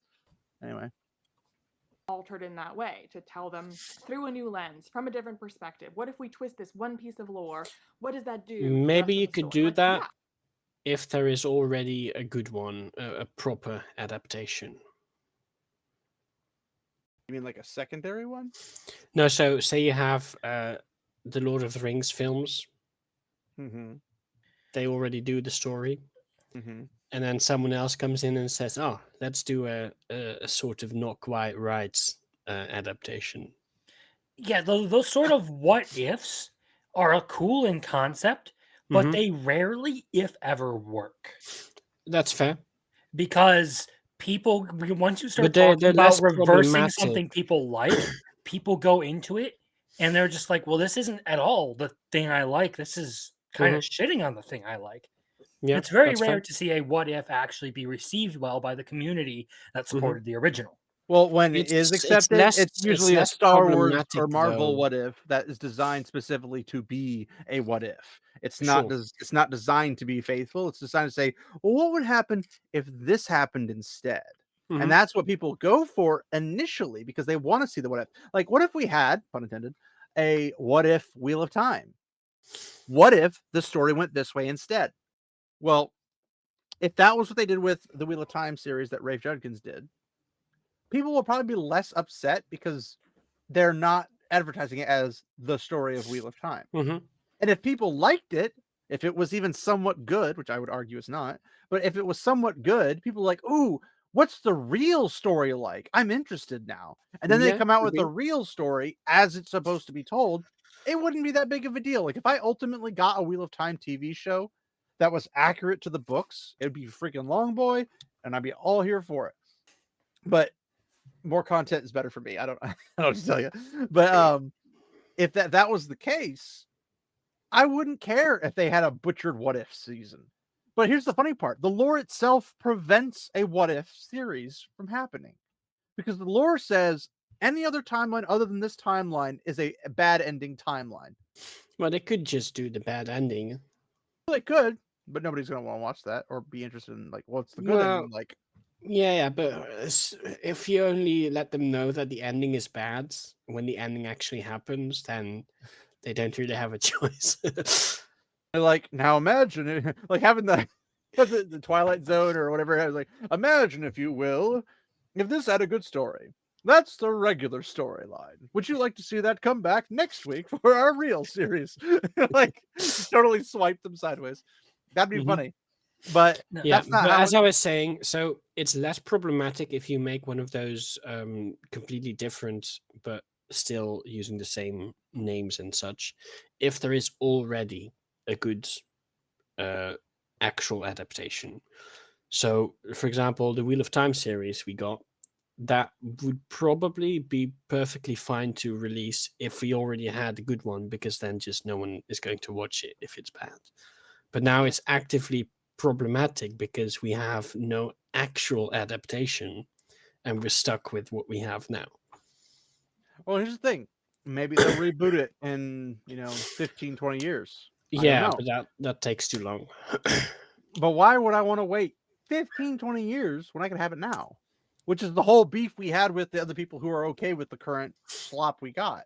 Like, Mhm. why? They're okay with it because all they care about is they see the Wheel of Time. Just like the Rings of Power fans, all they want to do is see the world of Tolkien. But they're not really seeing the world of Tolkien. They're seeing a bastardized version of it. Mhm. The same thing, Wheel of Time. Wheel of Time is longer with more lore to it than the Lord of the Rings. Even if you took all the major events and broke them apart. More lore, I wouldn't say so. It's a longer story, sure. There's more happening. Well, I mean, they cover a larger time period, but if you count just the Hobbit, Lord of the Rings, which is 3, Oh, sure. and Yeah, 1, yeah. and then the Silmarillion, there's a lot more events per se, Mhm. and over a long period of time. But Yeah. it's a much smaller stack of information as Yeah. opposed to the massive stack that is the Wheel of Time. Now, Sure. in If terms you of also include all of the background lore, well, I mean, if you do like the Fall of Gondolin or the Fall of Numenor or all the individual novels, you still have more technical content for Wheel of Time. It's just it's a shorter time frame, but a more filled out in that time frame. So perhaps. in that regard, But I don't think you can take lore necessarily as specifically dependent well, on is the lore based upon the extra. volume or is lore based upon the depth?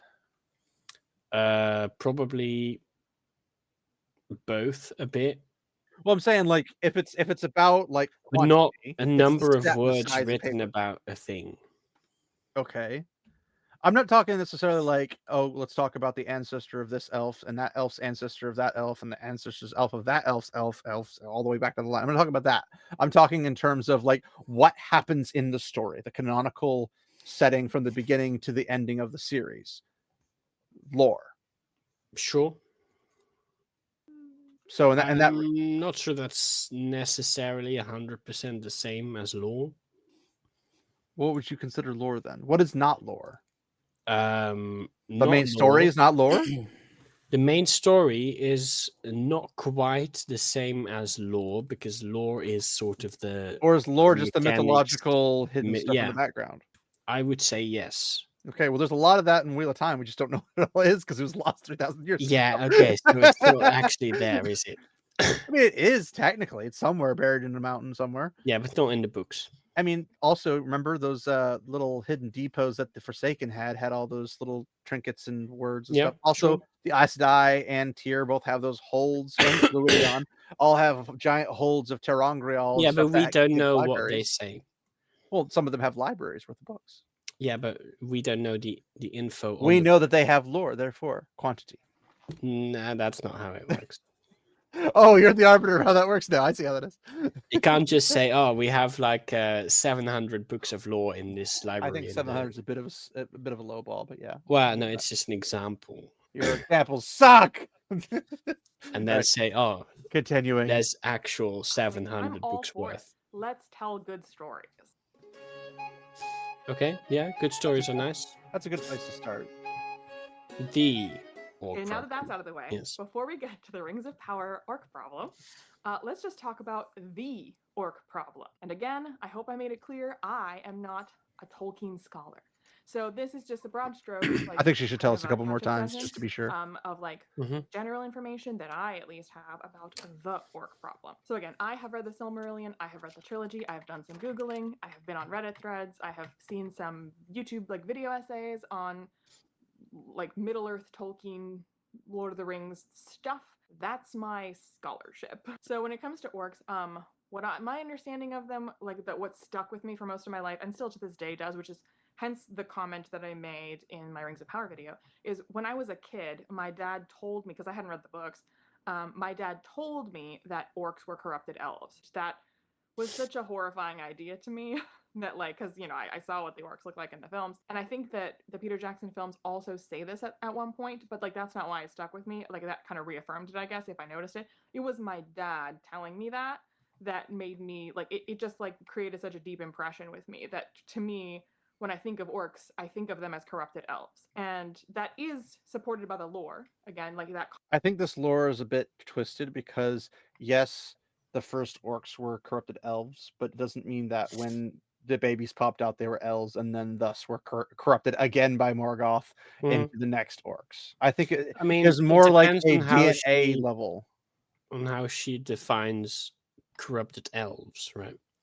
Is it just the ancestry that she's meaning, or is it every orc is a corrupted elf?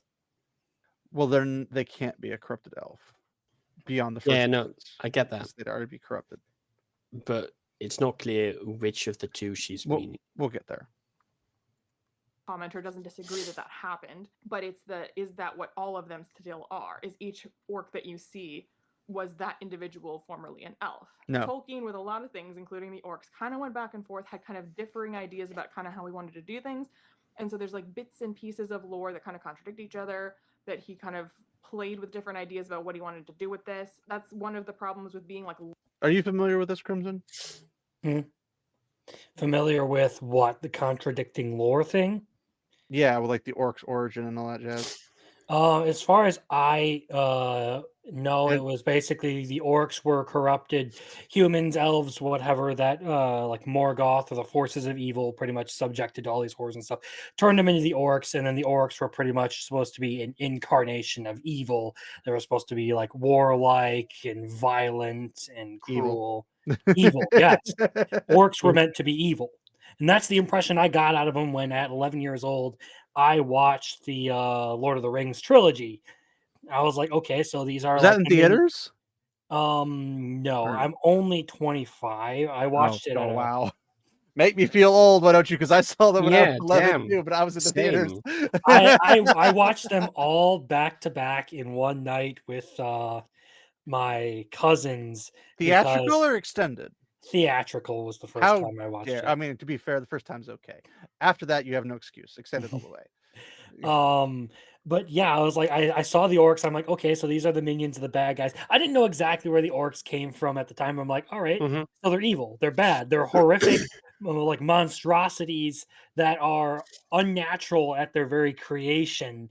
But you didn't get like, but I just want to stay home with my family and my little baby orc. No, they Yeah. were all like warlike and evil. I'm like, Mhm. okay, so these are monsters, pretty much. Yes. Basically, that is the gist of it. Yeah. Yes. And then, of course, I later learned about the actual origin of the orcs and everything that they're supposed to be. I'm like, oh, Yeah. wow. The movies actually did a good job at making Don't, them seem like don't get evil Sage monsters. started on this because we had an argument last week where I was saying, here's the canon. And he's like, well, but they have these things over here. I was like, no, that's right. Here's the canon. That's the canon. That's all you need. But- Yeah, but I maintain that the canon includes that the orcs are not inherently irredeemably evil. It's okay, Crimson. You can laugh at him.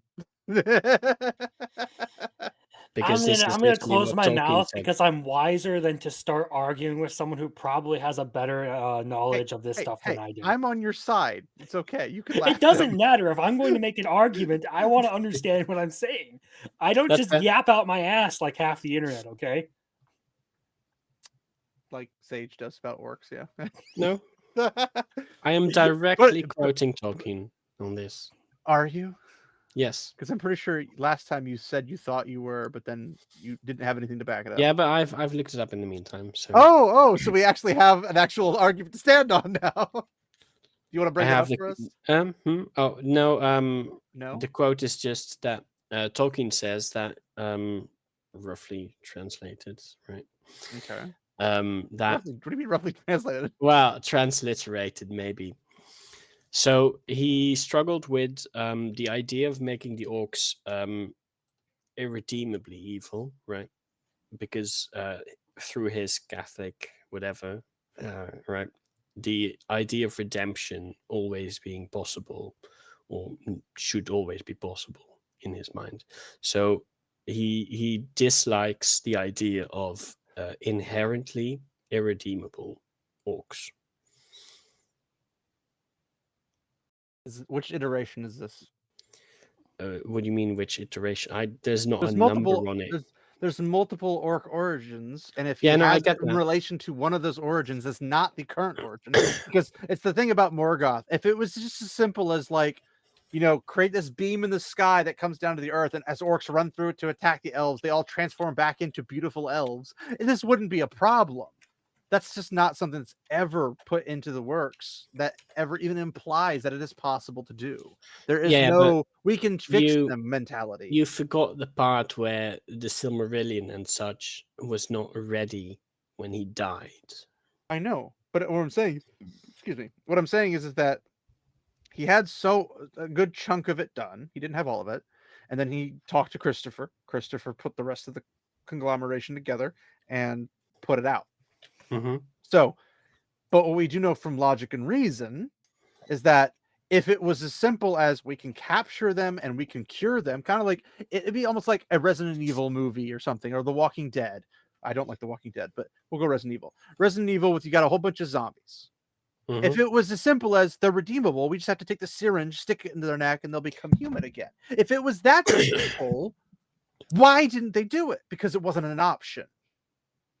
There was never an option to fix what had already been broken. Not that they didn't want to, not that obviously the author would like the concept of, or he's not comfortable with that concept, but why would he be uncomfortable with the concept based upon a mythological creature or being he has never interacted with and technically doesn't fall underneath the Catholic lore?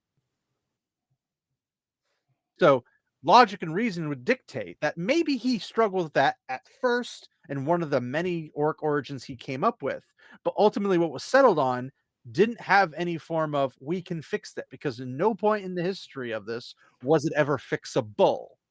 But every point they were always shown to be cruel, unjust, Sure. evil, all that type of stuff, with no hint, not even a slight hint of them ever even wanting to change outside of any type of control over them. Because remember, Sauron didn't have control over them for a long time. Yeah, no, I get that. And they were still evil. They still ransacked villages. Right, sure, but there is a difference between being evil and being inherently, irredeemably evil. Well, I'm not saying that there were elves that were evil and then they were corrupted. So, but I will say that they were in an environment that promoted evil, and Sure. they had no sense of them being not evil. one of the like big things I think is that's kind of relevant to this conversation is like when you're talking about redemption, the person who's being redeemed actually has to want the redemption. Mhm. The orcs don't ever show any like tendency of wanting to go away from all of that. So ultimately, you want to think about it, it show kind of it- becomes irrelevant unless they absolutely want it, which it's not in their nature to want anything other than to war and pillage and destroy. No, Fair. the thing is they do show at some times that they don't want to be under I'm not Sauron's disputing them control. being evil, right? Well, it's not under Sauron's control. It's their nature is to desire destruction, right? Yes, they Sure. desire Unless they want to destruction. They abandon just that destructive nature, they can't be redeemed. That's the big issue, which ultimately it becomes irrelevant of if they can or can't, because if they don't want it, you can't do anything about it. yeah. But my point is that rather than be working for a Dark Lord and doing evil deeds, they'd rather work for themselves because they're evil, and that's what evil does inherently. They want to work. Evil wants to work for itself. Yes. Evil wants to be its own big bad boss, but they still want to Sure. do the evil deeds underneath that. Now, inherently, I think from the corruption aspect, because I picture the corruption aspect, and I don't have anything lore-wise to back this up, except for the fact that we know biology and all that stuff, that basically Morgoth screwed with the DNA. He didn't create the DNA, he corrupted the DNA. Sure, yeah. And then could be. that's going to be how they. That's how they. Not specifically mentioned, of course, but Well, I know, but I'm saying like if you have an elf, they become tortured into an it orc, makes sense. Yeah. and then the orc breeds an orc, not an elf. It's kind of logically follows that it was screwed with the DNA, and that's kind of the bastardization of elves corrupted into orcs to kind of spit in the face of Eru. That's kind of the insinuation behind it.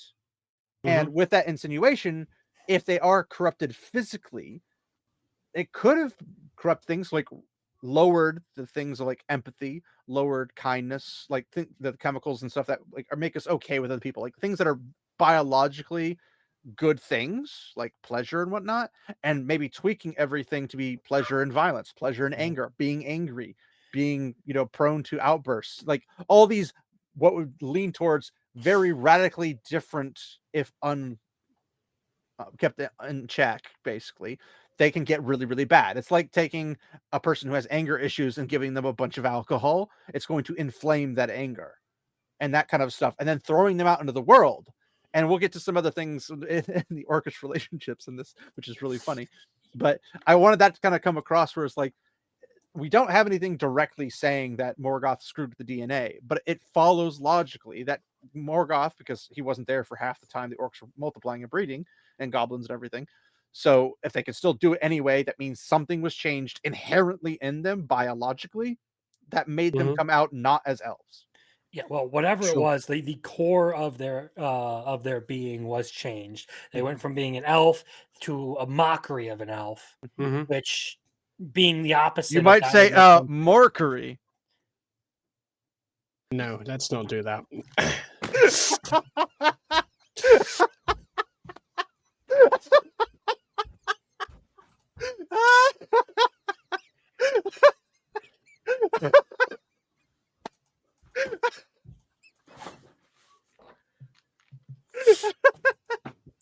I love you, Crimson. Let's get this show on the road, You will can we? tell I I'm a don't dad. I have dad jokes for days. You gotta admit that was pretty good. That was pretty good, right? wanna- Begrudgingly or not, that was pretty good. Lore accurate with Tolkien is that he himself wasn't totally clear on certain things. And so then you can find writings of Tolkien's in letters and journals and in pieces that are like, they're not officially canonized because they weren't published, by the Tolkien estate, but they exist. Tolkien wrote it, where he's like playing with a different idea. So it can get messy. But I mean, in the Silmarillion, it does say that they multiply, that, as this comment says, that they reproduce. So they're the original. I would like to point out that most people don't think of the actual process of reproduction for orcs. Yeah, that's for good reason, probably. No. The point being is they think that like it's a normal society, like a normal healthy society reproducing. It's like, no. yeah, Think okay. what's the worst outcome you could possibly think of? That's what they were doing. See, That's fair. A great pause, by the way. my impression when I hear like the orcs reproduce, I'm like, okay, so they're like animals and they're basically just doing it to reproduce, not out of any like It's familial worse. love. It's just It's worse. Uh, Like yeah. think if you treated women like breeding livestock, that's how they would treat orc women. They wouldn't have any value in anything except for literally just breeding. And I would assume that once they're done being useful in the breeding department, they're just going to eat them. Like they don't have value. They're either going to be troops, like cannon fodder for the armies, which I don't know if any orc women ever would get there or not. Maybe but- they're like dwarves and are indistinguishable from the male ones. It's the beards. But sorry. But no, I wouldn't expect them to put their breeders in the front lines. I'm a because they're dwarven weird. woman, don't you know? That's why the Don't you beard's so short. Oh, so you sprung out of a hole in the ground, eh? But no, like if you had breeders, like their one job is to be bred to pop out the next wave of soldiers, you're not going to put them on the front lines. That's the dumbest thing you could do because that will shorten the size of your army. So you'd always keep them in a constant procession of popping out babies. But you're not going to value them because you're evil. You're pure evil. You see nothing. You don't use them for anything other than creating more monsters to put out on the field. It's literally 40K at this point. Warhammer 40K. It's literally just you're producing people just to throw them into the meat grinder. That's what they're doing. I mean, you could argue it's a totalitarian fascist regime. That's a different story. We're not going to go there. But in terms of like, How dare you speak such heresy of the God Emperor of mankind? you mean Morgoth? I mean, sorry. What? Oh, wait a minute. Well, I keep coming up with these names. Where are they coming from? But yeah, so like, if you have these group makers, if you will, these the breed cows or whatever you want to call them, all they're going to be doing is popping out children. The birthing person.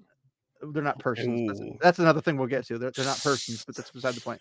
But that would be a perfect word to describe them, I'd say. I call them birthing pods, but that's a different story. So essentially, they're only used for that. And if they're done, well, their death as a mom would benefit the children who need to eat to get bigger and turn into monsters. Like, why would you waste them on the field if you could feed them to the kids? Well, they're going to be a very Attack on Titan. Holy fuck! Are they? Well, they're cannibalistic. cannibalists? They are. They'll eat anything. Sure, but do they? If they can eat anything, do they prefer? They don't have livestock in the hills and hills filled with cows and stuff like that. They don't have nicely finely cut steak. Well, They don't have chickens. They roam around in the forests as well, right? They don't eat mushrooms. They don't eat tree bark. No, but they kill animals. Well, yes, but eventually you're going to kill all the animals when you have that. And they move on to a new place. Yes, and That's everything gets the raiding decimated, lifestyle. but eventually they're like when they're trapped in Morgoth's stronghold, what are they eating? They're I there don't for know. what, 20 years? Maybe they have supplies there. I don't fucking know. Yes, they have so many home cooked supplies, maybe a couple boxes of tea. What do How you else think would they're they going to eat? survive? By breeding their food. Yeah, but see, if they are only eating meat, and that's only through cannibalism, then the population cannot grow Well, there's no inclination that it did because grow. you need. It did grow because they multiplied. Well, they multiply. I'm talking about during the siege of Angband. Sure, I We know don't he know. had hosts. We don't know how he kept them fed, but we know he didn't exactly run Maybe farms and magic. stuff. I don't fucking know. But in general, when the population grows, you need outside sources of food, right? It But can't I'm just not be. implying that they grew. We just know that they stayed there. We don't know how big they were. We don't know if they had casualties. We don't know if they have a Yeah, no, but longevity. I get that. But in general, outside of the siege, right, there were orcs as well somewhere in the world. Their population constantly grows. Yes, goblins in the mountains would come down and they would raid, they'd kill stuff and whatever. Mhm. They'd also capture dwarf travelers, human travelers, Which whatever. requires them not only eating their own Yes, dead. but the ones in the mountains are going to be a much smaller population than a massive monstrosity of an army that's put on the field Yeah, I get by that. someone like Morgoth or Sauron. But you Like, need far more. So if they were to survive on cannibalism, they would die out in probably a month max. well, it's also we're also trying to base it off of did we know if they had an extra long, like, could they go so long without having to eat? Do we know? Because like Good point. apparently they could use sheep. Maybe they had their corrupted version of lembas bread that they brought from their great grandmother's recipe book. I don't know. Like it's like fried lembas bread and cannibal blood and corpse. I don't know, but Maybe. they might have something that doesn't require them to eat as often. I don't know Maybe. because it's never actually. Yeah, I don't think so, but it We could do be know they have menus, which means they have restaurants. We'll just have to true. just have to check the orcish cookbooks when they start coming out. To be True. fair, there are Lord of the Rings cookbooks already. Yeah, I but have a that's recipe more book. like Hobbit's food, right? It's just all the different types of foods that could be. I mean, New York is getting there. California's probably already there. Let's be honest. Original orcs were corrupted elves, but then those corrupted elves then went on to like produce subsequent generations of orcs that were just born as orcs. That is what the lore That's what I supports. said. But this isn't something that is like heavily discussed anywhere. Like that's what it does say. I don't think he wanted to discuss the repeated raping of orcish women. I don't think that was a thing Probably on his not. list. That does not seem like something Tolkien would be very keen on. No. Yeah, I think he's That's leaving more that of a your imagination because obviously he could J.R.R. figure out. Martin's I think he type was of hoping thing. the reader would be wise enough and intelligent enough to decipher and break the encryption on the lock that is how do they treat orcish women. And it's not with a loving, faithful relationship. I can tell you that right now. It's more like Goblin Slayer. Yeah. Yeah, basically. That's the nice way to put it, and that was not very nice at all. So But it's not something that we like talk about a lot in these books. It's not something that we dwell on. It's not something that we that's the problem is people don't realize it, so they think, oh no, they're not that pure evil. They're not that bad. So about that. depict a lot. It's not something that the Tolkien books or Peter Jackson's films like are interested in exploring. It's like if you wanted to find that piece of information, you can find that piece of information, but it's just like a piece of information. It's not like something we're doing something with in the story, in the main events of the story. Because it's not the purpose of the story. Yeah, sure. To just tell you that they multiply means that, hey, there can be more than the ones that they were grabbed. That's literally it. It is a useful feature for the bad guys' minions, I guess. They can breed and create more soldiers. Beware. Basically, yes. We're not going to tell you what's going on when they're doing it, but they do it. Tolkien doesn't have to get explicit, just like Robert Jordan doesn't have to get explicit for you to know that when cut to black, it means cut to black for a reason. Mm-hmm. If you want explicit, you go to Game of Thrones, right? Basically, yeah. That's more like explicit incest. And yeah. then you can't Well, more imagine why correctly, the world. Stonefire. And then you get to the point where you can't imagine Hobbit sex, and therefore the Lord of the Rings is worse for I'm it. just imagining Hobbit sex would have to include food somewhere. Yes, obviously. Like probably a lots of carrot and a alcohol. cucumber, or like a proper like 3-course Like a meal? giant muffin. Okay. Like it's gonna be like one of those Greek Roman orgies you think of, where like they're eating the grapes and like it's just more like fat than it is sex. But yeah, Yes, right. So hobbits are Romans now. It makes perfect sense. basically yes.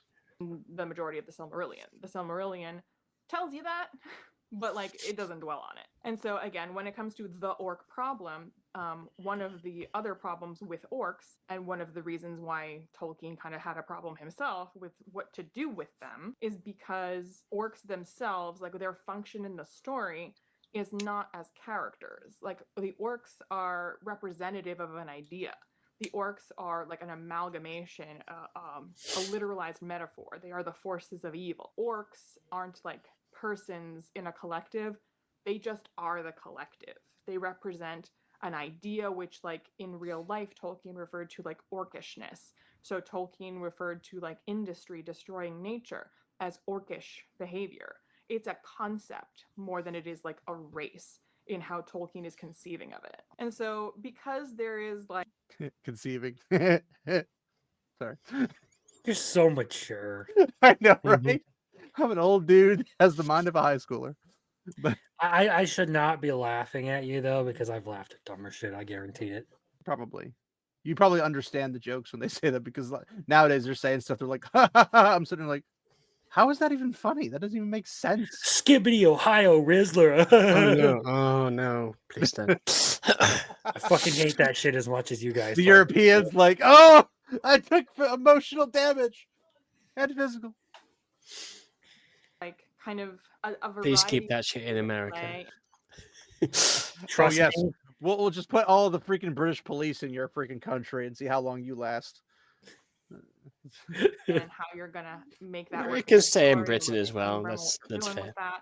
The lore again is a little muddy on this point because that's not Tolkien's focus. So it was kind of something that he struggled with pinning down. But when it came to the main events of the story, like it's not something he wanted to deal with. So he had to figure it out for the completeness of his world. But like that's not what the point of the story is, and it's not like an on-page like scene where this is going to come up. But he is, for the sake of this world making cohesive sense, a determination needed to be made about where this came from, what this is, but he wasn't interested in doing anything with that. When it comes to depicting orcs in an adaptation, I don't know if he wasn't interested, he just never had the opportunity.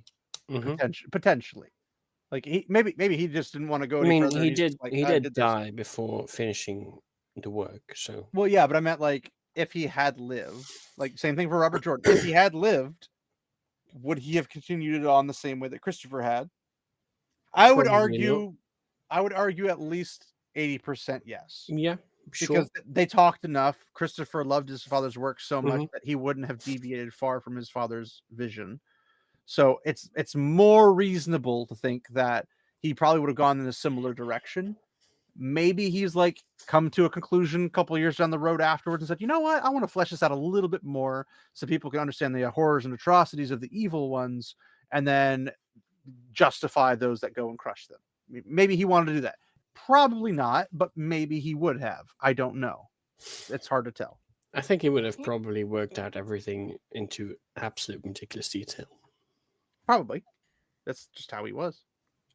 Be it, a faithful, loyal adaptation or a spin on it or whatever it is, you can kind of do a lot of different things with orcs, because how you end up depicting it, you can probably find something Tolkien wrote somewhere to support what you're going to do with it.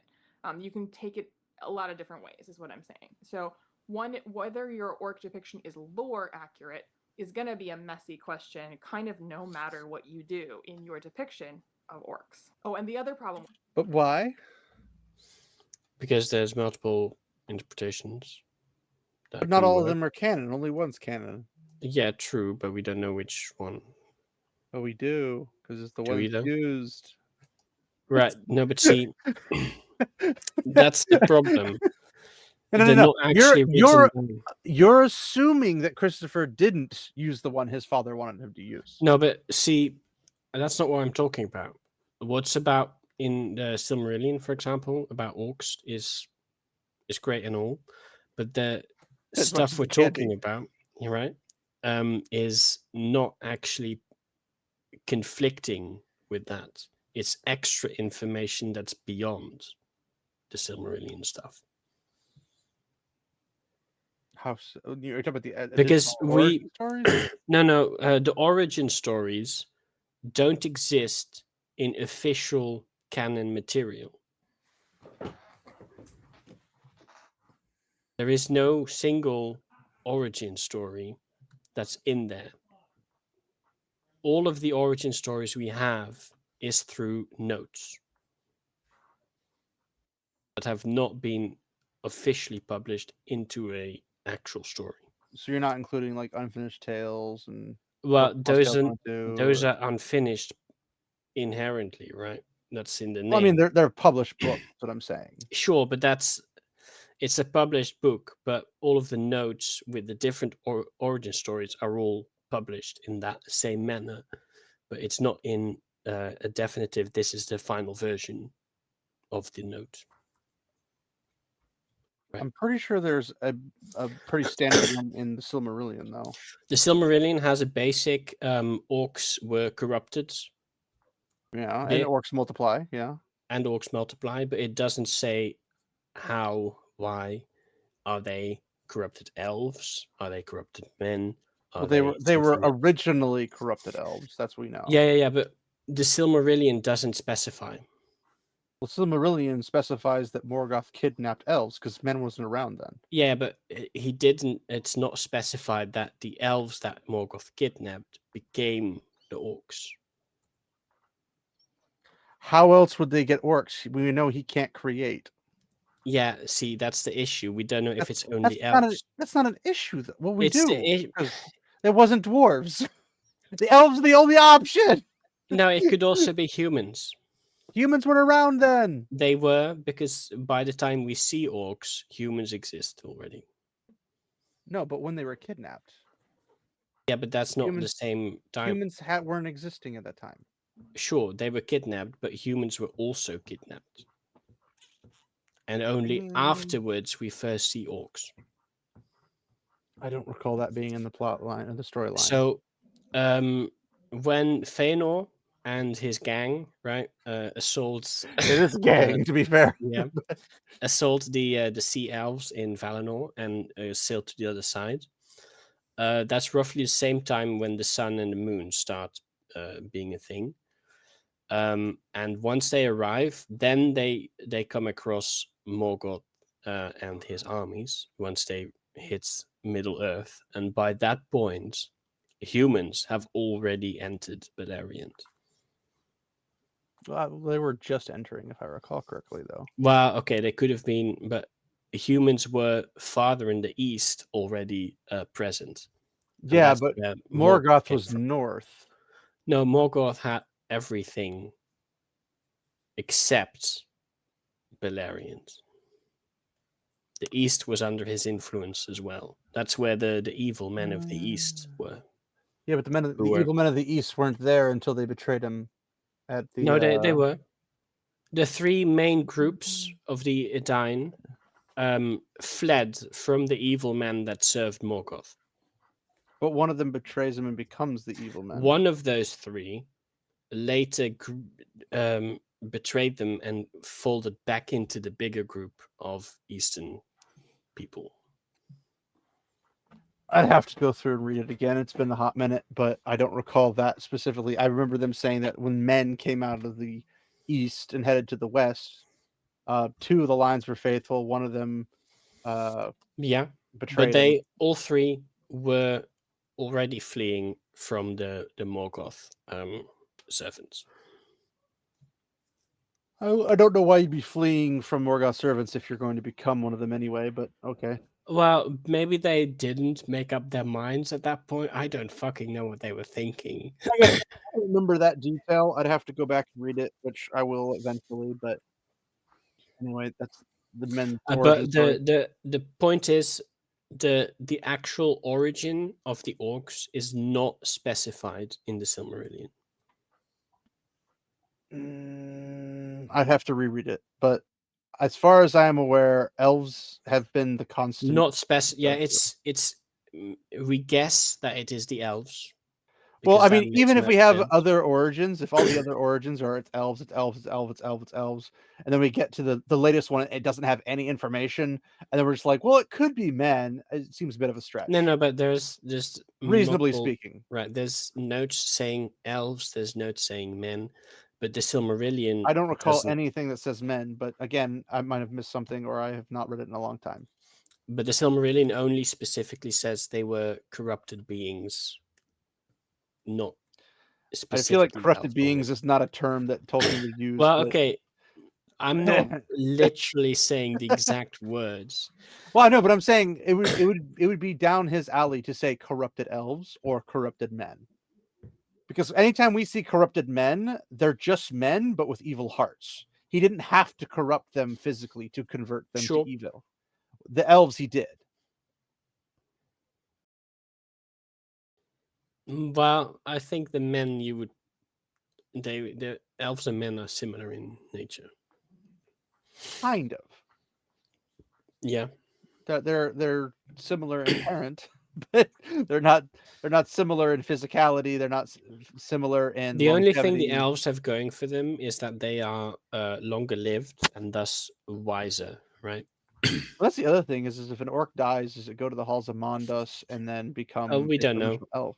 That's the thing is it's never brought up, but it makes you one of those things. It's like that adds to the concept of inherently evil or not. Because if they're not inherently evil, technically their souls could go back to Mondas and then come back as something else. Sure. Because Eru and Mondas would be like, well, we know you weren't actually behaving. They probably as have their we're own you. little separate room or something. I don't know. Well, no, because we know that not every We evil are spirits. sentencing you to the orc room. Well, we know that there are evil spirits that refuse to go back to the halls of Mondas. Mm-hmm. But if you're not inherently evil, you would be like, you know what? I want to go back to being an elf. I want to have a good future life or whatever when I come out of the halls of Mandos. So they would return if they weren't inherently evil. But all we know is that there were evil spirits that did not return. They refused to Sure. return. So if that's the case, that could be the orcs. I think some elves also do that. Well, some elves do, but they're usually the really, really bad ones. I think Fëanor. No, just in general, the what are they called? The Teleri? The Teleri. One subgroup of those, I think. They The tend to Teleri stay are the behind. seafaring ones. Yeah, but like before they become seafaring, they split up into different subgroups. Yes, but I'm talking about when they're dead. Yeah. When they're dead, they have no reason to not go to Hall of Mandos. No, but some stay. Some do not ever go. Why wouldn't they? I don't fucking know. They just like it in No things! Come on! What do I have you on here for? Anyway, let's move on. It's mostly the elves that stay on the east side of the Misty Mountains. They're elves, you mean? relatively or not insignificant number never actually go back. They just stay forever, dwelling as spirits faded into Middle Earth. Sounds terribly exciting. It's probably not, but ooh, I'm a wisp. What who am I to judge? I don't know. Let's keep doing it for thousands of years. All right. With orcs in the Orc Problem is because they are functioning as a representation of an idea, but what they are individual people that are in an army or individual persons in an army. If you wanted to do a more allegorical reading of the Middle Earth. Oh, she just said it. I was about to say, wouldn't that be Tolkien allegory, like which allegory. Tolkien hated in reference to his works? Lewis. He does not like allegory, and so. But again, she says it, which I think she missed the rest of the context. He doesn't like allegory. He doesn't like allegory in reference to his work specifically. Context is key. So obviously, it wasn't just an allegory when he was making the orcs evil. They're not an allegory for anything. They're literally just the forces of evil. Yes. Mm-hmm. Yeah. That's the point I But- was making. Is she's but- talking about how you can do this allegorical reading of it, and like, well, they're not actually functioning as the individual. Well, she takes this stance a couple times of the modern interpretation of reading this. Like, for example, how Tolkien associated Saruman and his, destroying a Fanghorn forest for industry as being an evil thing. So, in that similar set of ideals, the orcs are the industrial monstrosity or the war machine, or, it could be perceived as a multiple different things because that's a constant thing, because Tolkien notoriously did not like the industrial machine because it You like destroyed nature, yes. well, it destroyed nature, and he didn't like that because he enjoyed nature. He reveled in nature. So from his perspective, it'd be like, a vegan being like, yeah, I'm not cool with, eating animals and this, that, and the other, and then perceiving those that eat animals as orcish or something of that nature. So that's for people that do that allegory. Now, in his particular setting, he uses it as a similar setting, but he's not saying this is the thing in real life. That's not what he's saying. But he's saying the mindset of the machine is this thing, but it's not necessarily a one-to-one relation to something else. It's not representative of the machine. It is just it has a similar aspect to it. Yes. He was more concerned about the destruction of nature and what both the orcs and the machine were doing, rather than trying to make some comparison between orcs and machines. Yeah. Well, he wasn't saying, the German war machine in World War I was the orcs. That's not what he was saying. Because if he did say that, that would blow everybody's orcs or black people thing out of the water horribly, which would be funny. But yeah. Would be great, honestly. I wouldn't have to. I would be finally able to hear the end of the fantasy races are real races argument, which is absolute fucking horseshit. I want to do a video on modernism, and I've been saying that for a long time now, but I want to get around to it, but there's always something else to talk about that's like in the now, so I never get around to it. But one of these days I do want to talk about modernism because it does drive me nuts, and I touch upon it on occasion, but I want to go like a deep dive on it at some point. If we're to take the author's position on this, then you should not read Middle Earth.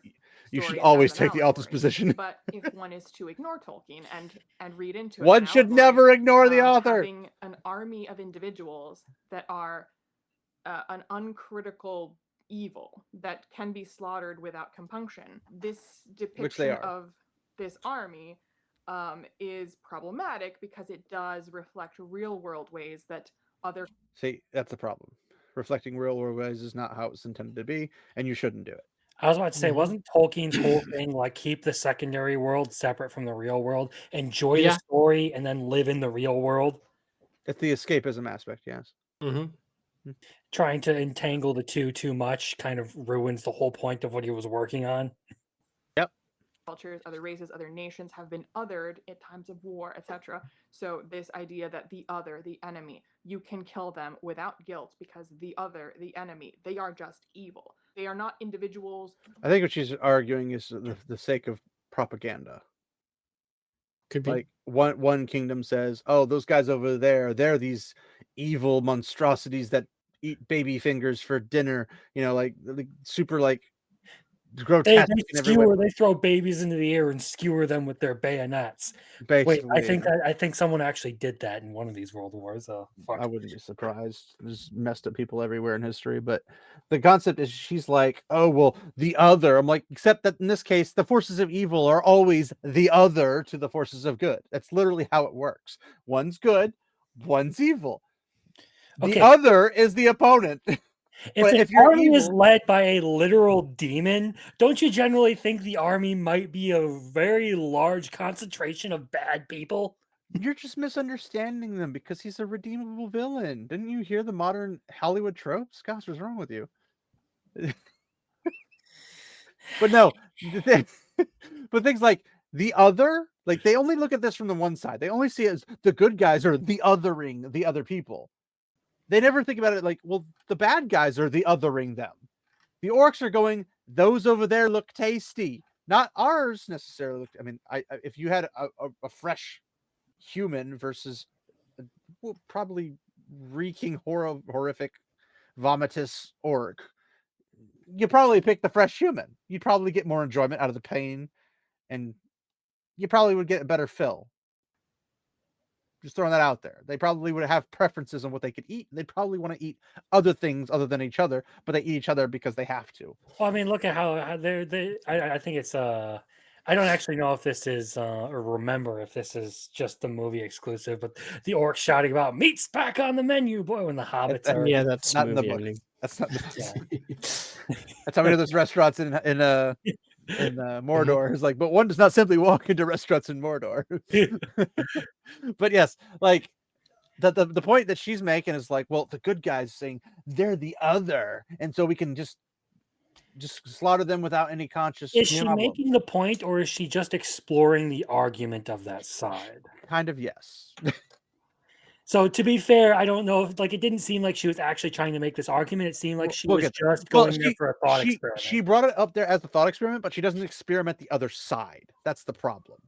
Okay, fair enough. She experiments with the good guys treat the bad guys this way, but never thinks, well, the bad guys treat the good guys this way too. Like, it's good and evil is a binary. Like, one's good, one's evil. They're opposites. So when they're opposites, they're going to be opponents. And when they're opponents, they're the othering of each other. That's just inherently how it's going to happen. It has to happen that way. And people act like othering isn't inherently part of human nature, like forming groups and stuff. You're gonna divide yourself into all these different groups based on interest, based on personality, and all this other stuff. Well, even so whenever someone says they're othering me, I'm like, well, no shit, because you're not them. Well, it's the same. Like, think of it like the story of the Tower of Babel.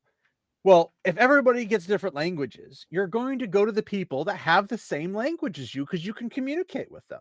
That's what you're going to do.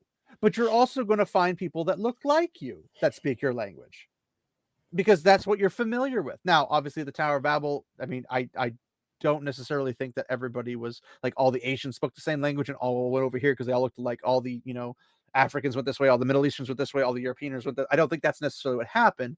But over time, when tribes branched off, like the same way how like Korea and Japan kind of were part of Chinese, like old school Chinese way before they kind of went off and did their own things, they all technically spoke the same language. They eventually just broke off and learned that their tribal people group picked a language that was their language. Well, and it became Japanese. It became you can Korean. see a much more modern version of that with just the English language, like how it splintered into like American English, British English, Australian English, slang English, Black English. Yeah, but we even do this with like sports teams. Like, you're with the Chiefs, you're with the Panthers, you're with the Cowboys, you're with the Redskins, you're with this, you're with that. You're with all these different groups that you're the other because you're not on my side. And on rare occasions do the others join ranks is because the guy that you're fighting is the enemy of my enemy is my friend. Like, that's how it becomes, because it's like, hey, if you beat them, it helps us in the playoffs, kind of a thing. That they're okay with those types of things. And that's where the rare occasion where they join forces and alliance to stand against a common enemy. But Again, it goes back to the idea of what I was talking about earlier with this idea that American diversity is the norm throughout history. They're forgetting all these various ways that humans have divided each other across the entirety of history. They forget history, yes. Well, I like to put it out because I mentioned it to somebody. I was talking to like a coworker or something. But like, diversity is not natural. Like, it doesn't inherently populate. It's something that has to be forced. Now, it's typically forced, not like by actual physical force, but like it's forced through trade. When a country of one origin comes to another country with another origin, or a city, whatever you want to call it, when one group meets another group for trade, there's diversity because they have diversity of supplies, of wealth, of speech, whatever the case might be a diversity in animals. Somebody shows up with camels, somebody shows up with horses, somebody shows up with elephants. They all show up with different things with their own different culture. And that's why you have like trade cities become really, really big and really, really popular. But they also come there with an agreement that not any one of us is not going to overtake the people who are here first. And don't they tend to like get segregated into like different like ethnical sections of the Mhm. city? Typically. Like you have one section that's like dedicated to a certain ethnicity, and it's not like anyone's like doing that intentionally. It's just they tend to group Well, together with people that they're familiar with. Well, they feel safer or more comfortable with the people that share their culture, their language, whatever the case might be, which is It makes typically the perfect smart way to sense. do it. It makes perfect logical sense. It's not because they hate everybody else per se. Maybe Well, they do, maybe they maybe don't. some do. That's what I'm saying. Maybe some do, maybe Mhm. some don't. But like when you're with people of your kind, you can enjoy holidays that your tribal group has come up with that nobody else would understand why you're celebrating on that particular day with a specific set of foods and drinks and maybe a specific outfit. Like imagine what they got Cinco de Mayo. Well, somebody on the other side of the planet doesn't necessarily know what Cinco de Mayo is. So if they just saw you in a town celebrating Cinco de Mayo, they're like, "What are these crazy dudes doing? Like, what are you? What's going on?" And they'd be like, Yeah. "Oh, we're having this big celebration that we have all this time at this time of the year, blah blah blah blah." Well, then other people might be interested and they might want to join in. They didn't go cry cultural appropriation or anything stupid like that. They would just be like, "Here's what we have. We kind of like what they have. They kind of like what we have, and we can intermingle to certain extents." But wherever that city was founded, whoever was there to found it, they had what we would call first class rights. They'd be the one, they'd be the big kahunas. Everybody else can come there, everybody else can potentially be treated well, but nobody disrespects the founder's territory. They wouldn't say, well, ours is the true culture and try to take over everybody else like a gang war or something. That's not what they would do. That's what you see in America now. America is a whole bunch of cultures clashing, but instead of working together, they're trying to overtake the others. And that's why you could say diversity has lots of strengths, but it has some weaknesses. Just like lack of diversity has strengths, but it also has weaknesses. They both have weaknesses, they both have strengths. It's just if they were diverse but healthy, we would work together rather than trying to wipe out each other's stuff or cry cultural Mhm. appropriation or whatever. But in this particular case, the tribalistic nature of good and evil is there for a reason because evil is evil, good is good. They're not on good terms, pun intended. So, They like, they do not They're on mesh evil well. They don't terms. mix. Yes. yeah, It's oil and water. yeah, you don't have somebody who's looking to slit your throat sit next to you and act like an angel. That's not how that works. So, in this particular sense, she's like, oh, well, they're othering people. Yes, in current real world history, that is the case. And even technically, in some instances in the Tolkien Legendarium, that was the case. But that's not what you're not supposed to go in with the mindset of this is a one-to-one real world to mythological connection. That's not how it's supposed to happen. Because she even starts that with, if you were to see this the way the author sees this, which is the correct way to read it, or if you do this through the real world, which is not the correct way to do it, you should always pick the author because the author is expressing a story in a specific way. But this has been this way literally throughout human history. So for human history, someone would tell a story of their ancestors and they would tell it through oral tradition, and it would have to be basically a one-to-one replica with very little being changed, if anything at all, because a lot of cultures you had to like recite it back to your elders so many times until you had it like just lodged in your brain, you couldn't screw it up.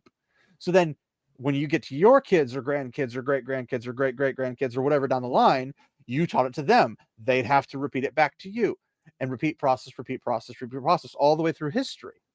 But you listen to a story and were infatuated by it. You're like, wow, this is a really cool story of how my far ancestors did these things. You didn't say, well, actually, I'd like the story better if you put this in it. Like, that's not how they did it. But that's a modern concept where now you have to put things in and say, well, I have to implement things that I'm familiar with, my real life thing, my day job, my car, my friends, my enemies. All these things have to be a one-to-one ratio into the story, or I can't possibly ever relate to it, which is obviously silly and ridiculous because If you you need a relate. mirror, Well, it's like pot meet kettle, but if in this sense, it's like you don't relate to a person based on their looks. You don't relate to a person based upon what foods they eat. You relate to a person based on the properties of their character and how they behave. Decisions they have to make. Do they have to sacrifice their wife to save their child? That's something you can relate to, because in your life, you might come across that trolley type situation where, do I have to save my wife or save my kid? And it's a terrible situation, but you can relate to it. If somebody is like, I've lost a child, and a character in a book lost a child, you can relate to them. Not because they look like you, but because they went through things that you went through. That's how stories are meant to be understood. That's objective. Because all throughout human history, until recent times, that is how they were done. Now it's, I have to be seen in the story. No, you don't. Go play a video game where you can create your own character and then go into the world. Then knock yourself out. But that's not what these stories are told for. Now, if somebody comes out and says, I want you to see yourself in this, so I'm never going to like describe the character, I'm just going to say I, and do the first person weird talking for fantasy or something, and then you can just assume it's your color, it's your height, it's your weight, it's your speech type, it's your everything you think is you, and you could just be that character, then knock yourself out. That's what they designed it for. But overall, through history, stories were told as things that you need to be aware of that could entertain you. But it's like if you go to the news back in World War II and they're like, Germany bombs London. You're like, well, actually, I prefer if London bombed Germany. You can't, you don't get to just change the story. The story's already there. It's already happened. That's the way it is. So that's the thing, is like when the author writes a story, that's how it is. If you don't like it, then you don't like the story. You're not a fan of the story. But I hear people all the time go like, but I am a fan. I'm like, not if you want to change his stuff. No, that's not how that works. If I want to go in and say, hey, J.K. Rowling, I like your work, but if you change 95% of it, it'd be so much better. Like, yeah, that's not a fan. That's really antithetical to fandom, but whatever. Yeah. How do you label yourself a fan and then go in and start talking about, well, they got to do this, this, and this, and this differently? Fuck Modern that shit. audience. I Modern mean, those are audience. not fans; those are Well, yeah. super fans, right? I've been off on my Super rant about tourists, yeah. if you need a mirror to enjoy fiction and to relate to a character, you're a fucking narcissist and you need to go Yep. out and become a human. Grass. You chud. Fully agree. But it's I don't get how people can get so lost in like making their identity like being a thing rather than like the experiences they've had, like the beliefs they hold, all that kind of stuff. It's Well, what do you relate it to a hero in a story? You relate to the fact that they have to overcome trials. You have to overcome trials on a daily basis. They might not be on a grand scale like a hero who has to save an entire nation or an empire or something, but you can understand, like, I have to wake up in the morning, I'm exhausted, I have to overcome this trial. You move to the next one. I have to make sure that by the end of the night the dishes are in the dishwasher or they're cleaned and put away or whatever the case might be. I have to make sure that my kids have food on the table. Like, these are all trials that we do on a daily basis, but they're not on a grand scheme like other things. But the point is that you endure trials. So does the hero. Sometimes even the villain has to overcome trials. Sometimes there's just random NPCs that have to overcome something. Maybe they're being kind. Maybe they're not being kind. You can relate to those moments because at times we are both kind and not kind. Like these are principles of humanity that we can relate to because everybody does them. Every people group everywhere that's of humankind has been kind and both not kind at least once in their life. So we can relate to the fact that, you know, this person, this hero who's normally a really nice guy, lashed out at his allies in a moment of just frustration, but then apologized. Well, we do that too. That's something you can relate to. But like a guy with six-pack abs, I can't relate to. Like, doesn't mean I don't like, oh, this is a terrible story. I don't have the same six-pack abs that this guy has. That's not how that wasn't there a works. fat 25-year-old beard Dad in bod, that story? right? Where's my dad bod hero, man? You're not representing me. I can't relate to this because there's no weeb shit in here. Well, they're gonna come back with, it's not made for you. Like, who did you make this for if not for the people who can read it? Everyone else, I guess. Apparently. Complex interior lives. Like the enemy is other, the enemy is evil. And so treating the orcs that way in these stories. I honestly don't think that the orcs would see the good people and say they're evil. They would just say, I just hate them. They don't have to go, oh, they're evil. No, because the orcs would recognize they are evil. The orcs relish in evil, so why would they have to be like, no, the good elves over there, they're evil? No, they wouldn't do that. They But just want to oppress us. Hmm. They would probably just consider them weaklings or something. well, they probably considered them fresh meat. Yes. Or- yes, that Or probably. dirty, filthy elves that need to be slaughtered. A whole bunch of different possible slang words that orcs probably use and foul languages of the black speech. But ultimately, all orcs wanted was the elves to die. Does feel Sure. uncomfortable if you're trying to parallel it to the real world, where Stop you're paralleling fighting to in the a world. war and That's how the you are. other, the enemy, is othered in this way. Because again, even though I don't think Tolkien would support the idea that you would do that to real world peoples and He cultures, wouldn't. to other them the way that the orcs are othered, Quite the because opposite. people have done that, because people have caricatured and villainized the enemy in the real world, then having that be the kind of road that the Middle Earth stories go can feel uncomfortable, can make you kind of go, what are we saying with this? What are we doing with this? And again, Tolkien himself, I don't think would support an allegorical reading. He would not support the idea of treating a collective of He would not, and you shouldn't. human beings the way that the collective of orcs is treated in his stories. But it's still it's messy.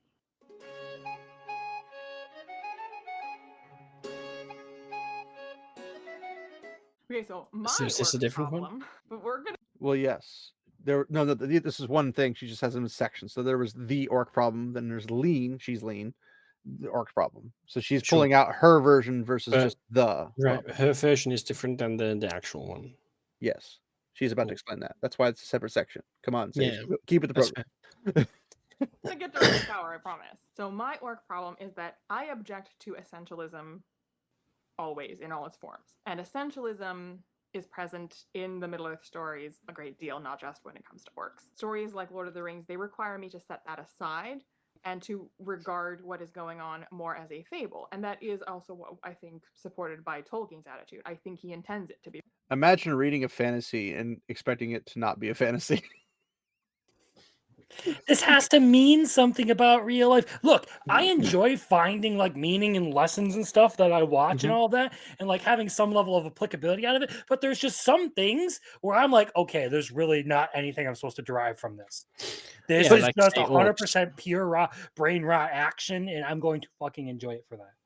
Well, it's the art mentality when you go to an art gallery and somebody accidentally like drops their banana peel on the ground and was like, "Oh wow, it's a new piece in the art gallery." Like, "Oh my gosh!" They start taking pictures of it. It's like, "No, I just dropped my banana." The expression of desire and craving in this.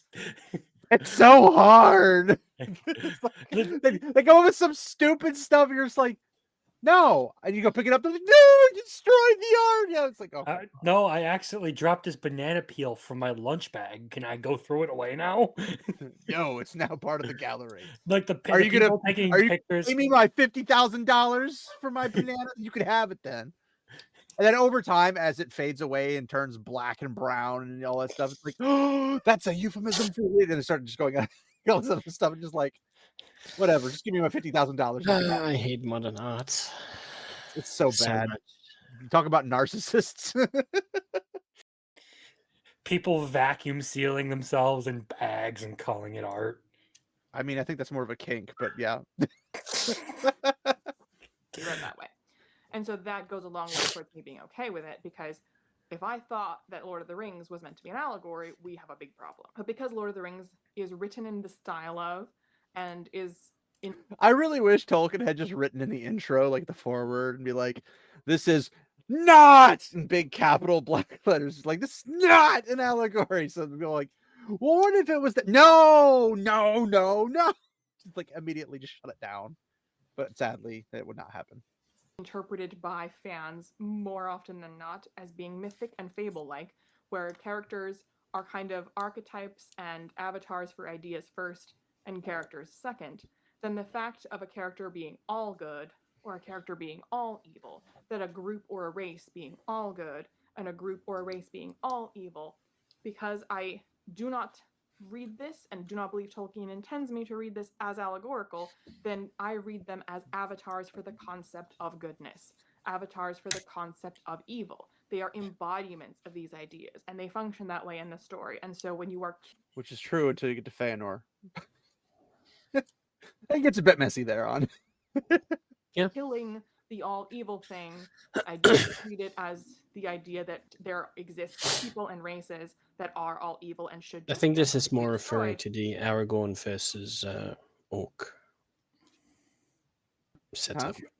So Aragorn is like the leader of the good guys, you could say. The free peoples of Middle Earth. Yeah, I guess. He has some friends in leadership roles as well, of Just a course, few. right? Just a few. But he's the top guy, I would say. The top of the totem pole. Yeah, and he is the absolute representation of the ultimate good in humanity.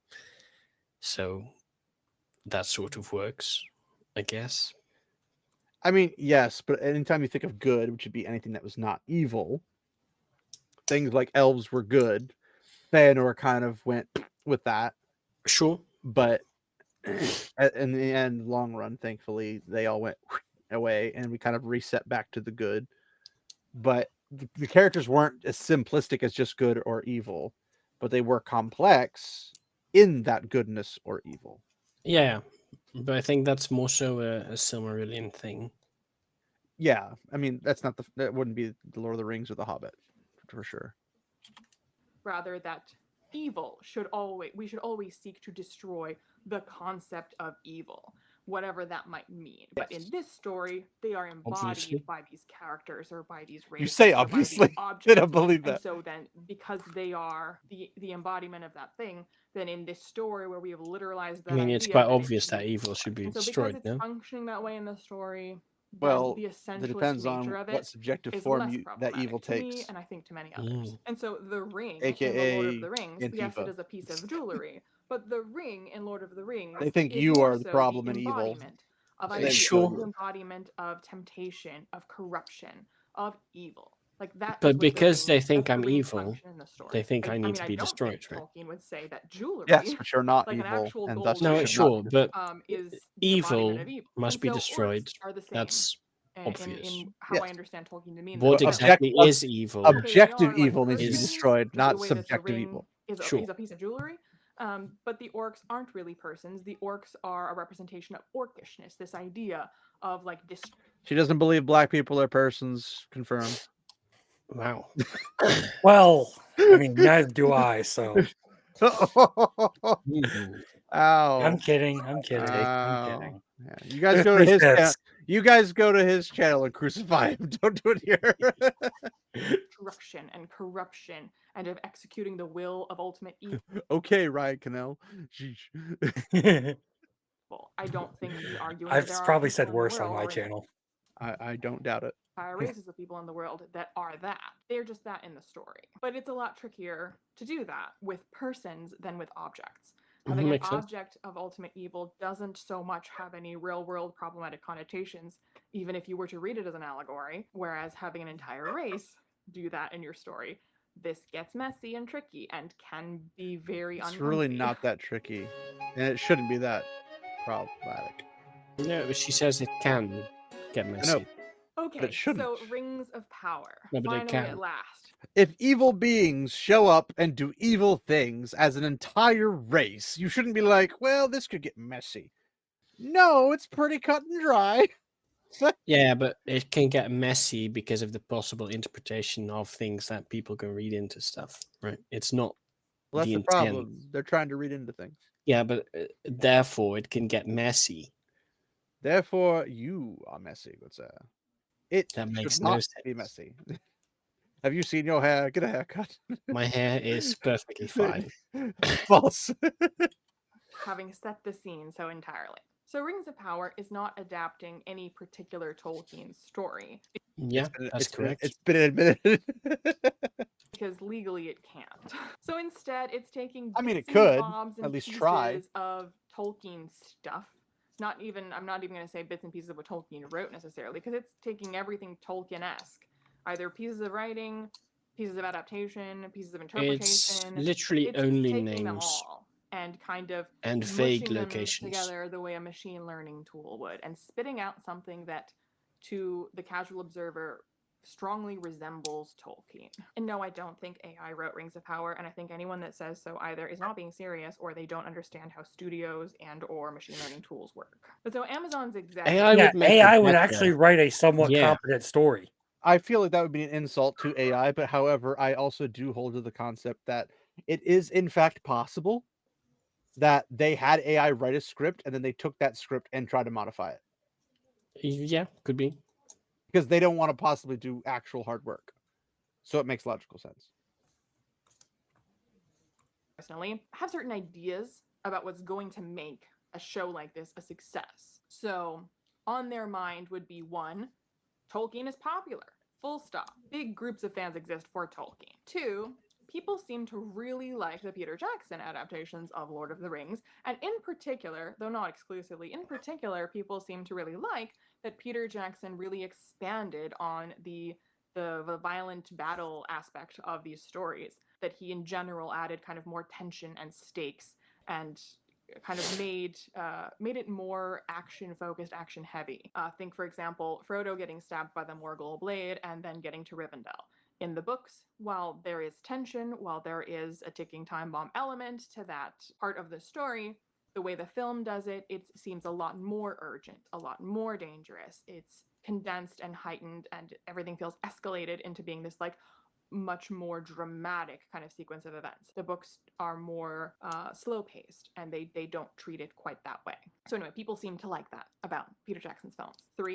Well, when you're consolidating a long period of time into a smaller time frame, like if you took a month worth of actual travel, adventuring, and whatnot, and you're putting it into a couple hours, you're gonna have to time jump things. It's like you don't think that like, when they show them walking across plains, walking across swamps, walking across mountains, that all happened literally within the same time frame of each other? Well, Like, it doesn't. What? Obviously, because Clearly. the movie takes place over 3 hours.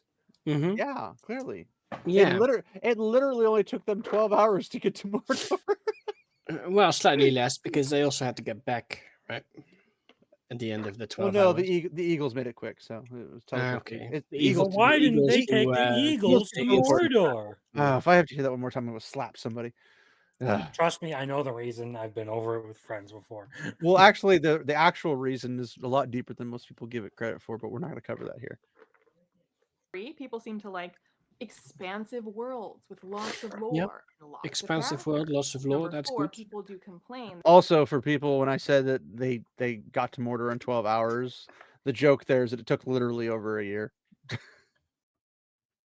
That Tolkien has a dearth of female characters. And so we got to really turn that up to 11 if we want to please people. And number 5, in recent years, despite how much people love stories like the original Tolkien stories, in general, taste has shifted towards a messy and gray form of storytelling. People like to see these types of stories No, that's being literally subverted just and interrogated. Song of So Ice and The Fire. Witcher or Game of Thrones. And so if we want to be successful in this day and age, we have to. I'd like to say The Witcher and Game of Thrones are not even in the same ballpark as Tolkien's work. They are not. Yes. That's like trying to say, look how beautiful the sun is. Look, there's a muddy puddle. Look how beautiful. No. Look how beautiful the sun is. Here's a dingy old light bulb from 100 years ago. It's burned out. Include moral ambiguity. Okay, so at last, I will say I do enjoy the moral ambiguity in characters because it's realistic. Yeah. But I will say that it has been overdone recently. It's Like, the really difference hard. between moral ambiguity and having like edgy edgelord characters. I don't know how The difference between moral ambiguity and being totally fucked morally. Yeah, sure, that's a good description. But are you redeemable even then though? Yeah. Can you How about we let the wood chipper decide? That's sure. That's not how redeemable is. That's not. Oh, so you're saying that if this really redeemable? I thought you said renewable. No, redeemable. Renewable. Yes. Well, what happens if you try to stick the bad person into the wood chipper and it stops working? Does that mean the bad person gets away? That's a good question. Ah, the wood chipper paradox. I got a dose of 9 mil for them. Hey, that's adding in extra stuff. Minecraft, in Minecraft, in Minecraft. That's additional steps that you did not agree to. You have to let them go. Trial by Orc wood family. chipper. Oh, Does here's the Orc Orc family. Oh, yeah, that's the break old baby. lore and canon? No, not really. It is actually entirely in keeping with lore and canon that there would be orc wives and orc children. Now, here's the thing. Yes, But but not a healthy relationship and not a good place for any environment for anyone involved. Just the way it is. They don't. Here's the problem. The real orc problem is actually staring at us like this. It makes it even better. But these are the type of people who don't consider this because it's uncomfortable. Yes, it's uncomfortable. They're evil. Evil's uncomfortable. It's supposed to be. It's like, I can't believe this character, this book, raped this young girl. It's like, they're evil. What do you expect them to do? Give them a lollipop? yes, Like, what? how are they supposed to express evil deeds and the fact that they are a villainous evil person if they can't do villainous evil things? I'm not saying people want to see the graphic stuff, but the graphic stuff shows how bad they are. That's literally how it is. You go into a room and you kill 70 people. Well, you're a bad person because you killed 70 people. Well, unless those 70 people were evil themselves, then I it's said maybe. innocent at the very end. You Oh, didn't hear okay, yeah. I 70 didn't quite innocent hear that. people. Well, like if I don't maybe, well, you probably are too young, Crimson, but do you remember Total War, Modern Warfare 2, the original? The game I played split screen with my cousin who owned the game and had unfair amounts of time to practice. Yes. Do you remember the one campaign? Ah, yes, the one campaign. Are we talking about Remember No Russian? Yes. Yeah, I went back and played through the campaign of that game. Okay. So you remember No Russian? Yes. Okay. Do you know what No Russian is, Sage? No, Okay. So there's a level. I would guess it's not a Russian, right? It actually is, but Wait a minute. so No Russian is a level in the So campaign the title of lied. it's Call of Duty Modern Warfare 2, the original, back Mhm. in the olden days, like when I was in high school. And so No Russian is a thing where you're playing as an undercover op, right? And you're with some Russian terrorist groups or whatever. And Sure. you end up going to an airport and just start mowing down every single person in the airport terminal. Okay. Yeah. The entire mission is just you gunning down civilians. Now, to be fair, you can choose to not do anything the entire mission, and it doesn't change the story outcome. So you can just stand there as everybody else is getting mowed down, and nothing will change. Some places have a skip option, so you can skip the entire fight, or the entire massacre, I should say. It's not much of a fight. Okay. Yeah. Because it was too much for certain people to handle. Mhm. I played that. Never once did it cross my mind that there was anything like crazy going on because I was too young to really think about that kind of stuff. But I was just like, now I'm hearing it. I'm like, you couldn't tell the difference? Really? Like, you couldn't tell that these are pixels, not real people? Like, if this was real people, yeah, I'd have a problem with it. If they're little blobs like oozes, why would you have a problem? Now turn the ooze into a person form, still no problem because it's an ooze, Mhm. and then change Sure. that Wait a ooze minute. person form into a human, and all of a sudden How it's a problem. good were the graphics in this? Pretty good. It's Call of Duty graphics. I was Pretty about to say PS3 era. Because you mentioned you played Xbox it in high 360, school, PS3 era? so that's probably a very long time ago. No, it was Xbox 360, PS3 era. Okay. So they were reasonable. You could tell that they're depicting 3D humans. Yeah. They sure. weren't 4K like modern humans. Yeah. But it like, shouldn't were they it shouldn't slightly matter. blocky? Huh? Were they slightly like It with, wouldn't like, it doesn't matter. The Okay, fair concept enough. is that you're massacring humans. That's the thought process going between people's minds. It's like when you take an old grandma, put a VR headset on her head, and then think that like zombies are attacking her, and she starts going, ah, because she thinks it's real. It's not real. They can't actually bite you. You can't actually get infected. It's just the Well, concept is real, and then that's what makes it reality. Yeah. But the concept is that in that scenario, you're trying to show these guys are bad guys. Yeah. Bad guys are bad guys. Who would have thought? But you can't show that stuff because people can't handle that. I'm like, you obviously didn't play Gears of War where you take a freaking shotgun, shove it into someone's gut, pull the trigger, and they blow up like giant meat chunks.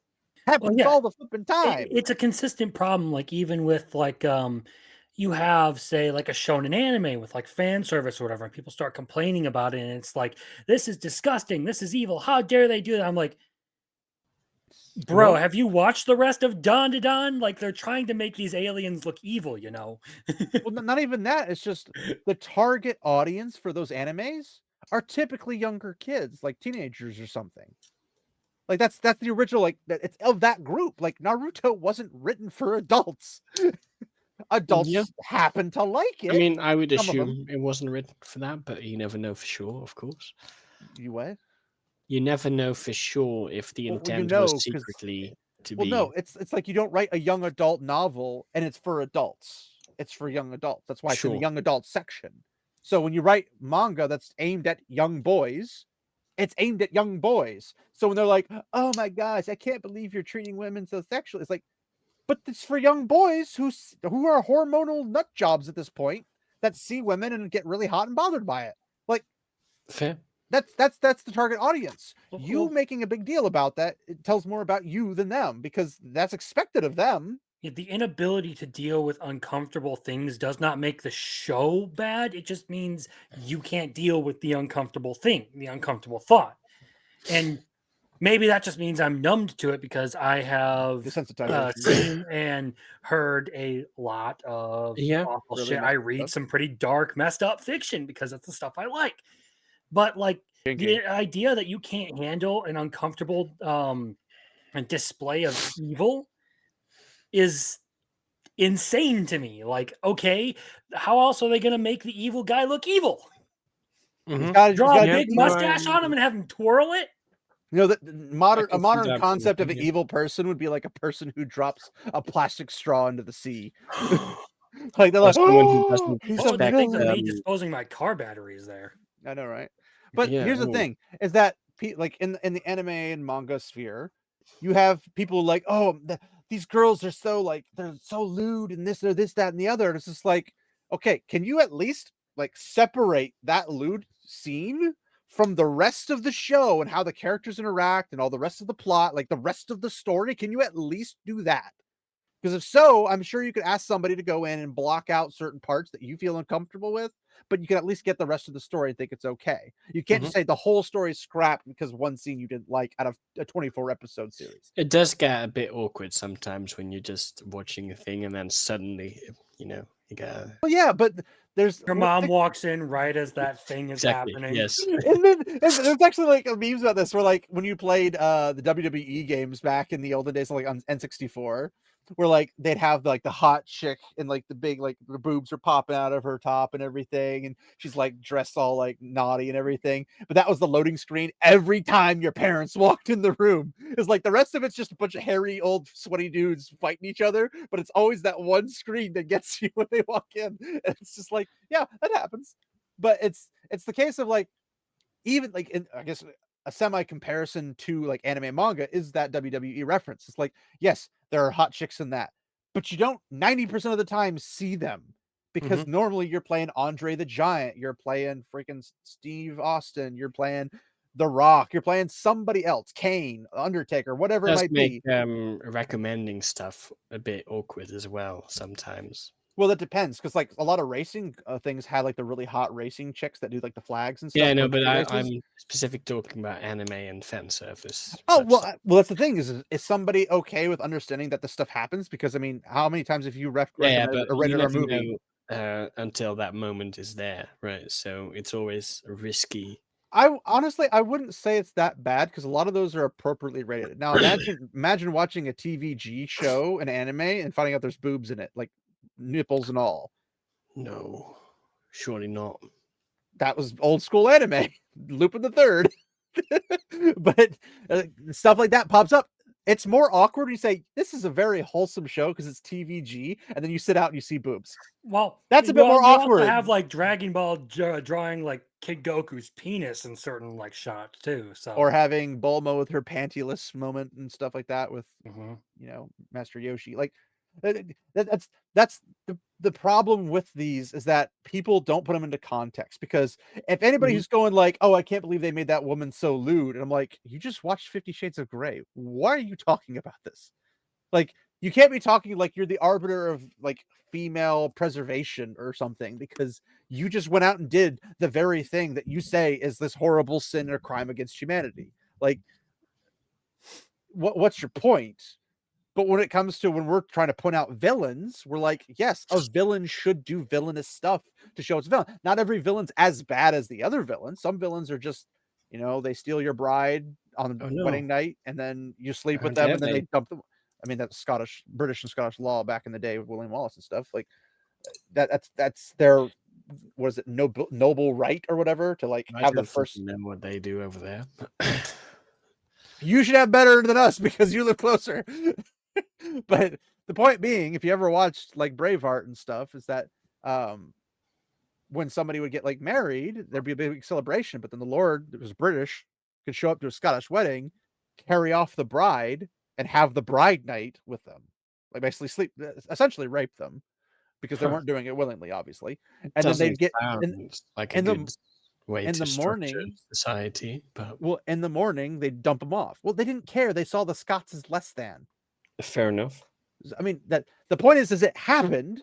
The point is it's villainous, and the point is they were villainous nobles. We know this because of how they behaved in that way. But then again, it's not limited to them. The Scots have their own barbarous ways. The Irish had their barbarous ways. Everybody had that. Everybody had a villain in their camp, because that's how it works. Yeah. The EU? No, you guys have tons of them, way more than anybody else. But the point being is that villainous arcs have villainous deeds, and that's the point. Yeah. You don't believe me? I have examples. Thus did Melkor breed the hideous race of the Orcor in envy and mockery of the Eldar, of whom they were afterwards the bitterest foes. For the Orcor had life and multiplied after the manner of the children of Ilúvatar, and naught that had life of its own, nor the semblance thereof, could ever Melkor make, since his rebellion in the Ainulindale, before the beginning. So say the wise.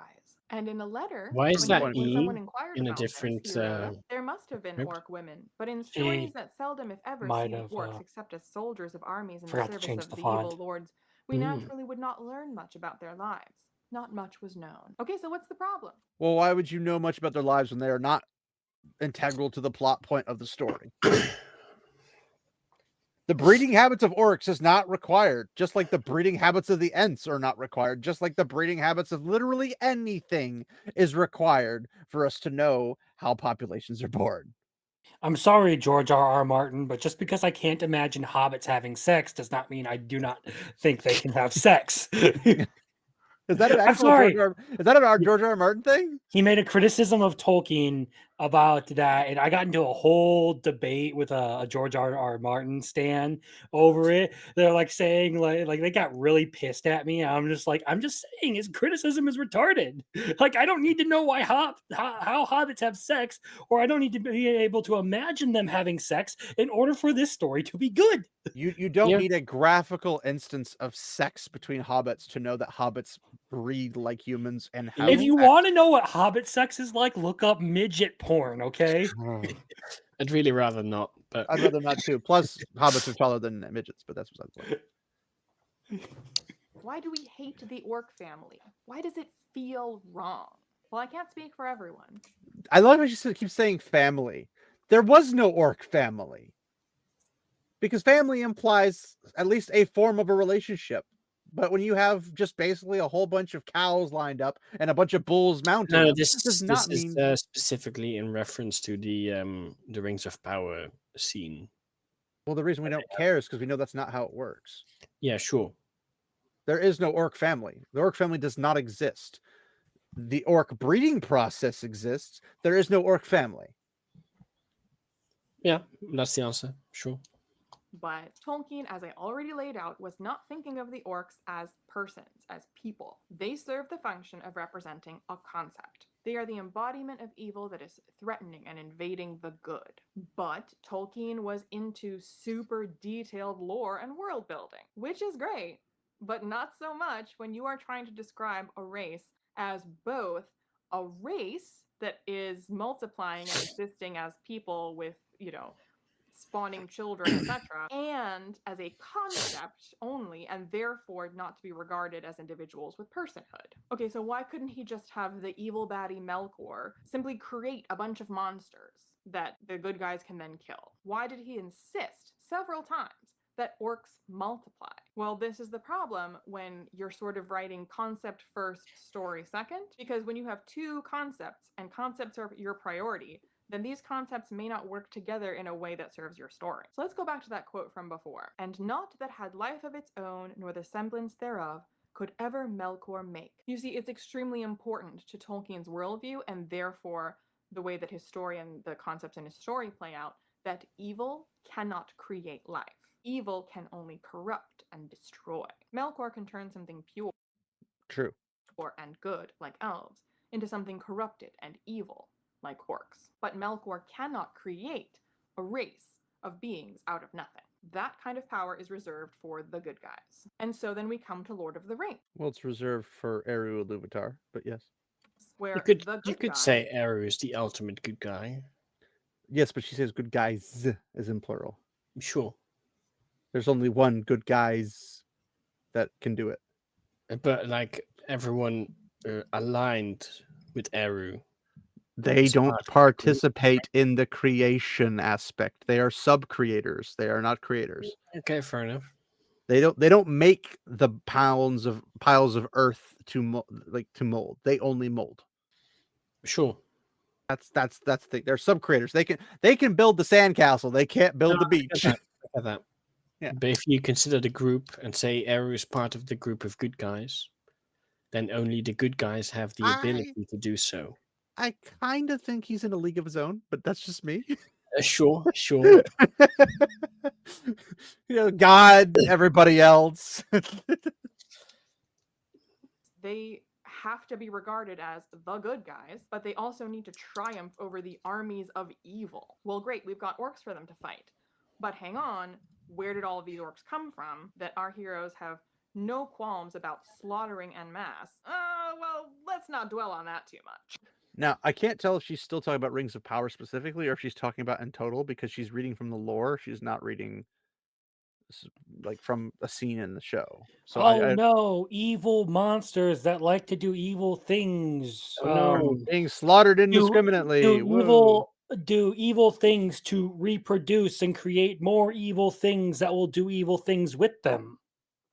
Yeah. That's a lot of evil things. I mean, to put it in perspective, and I have a little story time because this actually has happened to me, because I don't know if you guys know this, but I like Lord of the Rings. Wait, you do? I only have like a bazillion Lord of the Rings things. I honestly never would have guessed. I know. It's a struggle for a lot of people because I'm clearly one of those fake people who are fans that just go out and buy pictures of all this. Now this is real. It's just a green screen. But I didn't spend ungodly amounts of money on this stuff because I have a problem. Asperger's. But yeah, so I don't because I don't have money. You're European. I wouldn't expect you to have money. But I had some buddies and we got together to play some D&D. But we played Lord of the Rings D&D. And one of my buddies was the DM, and then me and one of my other buddies were playing things. I played a Rohirrim soldier that was underneath Eomer, and I went on this adventure to, go find my sister who was taken captive when we were children from a raid the orcs did in Rohan, and they captured a bunch of kids or whatever. How did she survive? That was part of the whole thing that we went through, and she turns out being one of the BBEGs. Through a lot because we were kidnapped at like 7 years old, kind of a thing.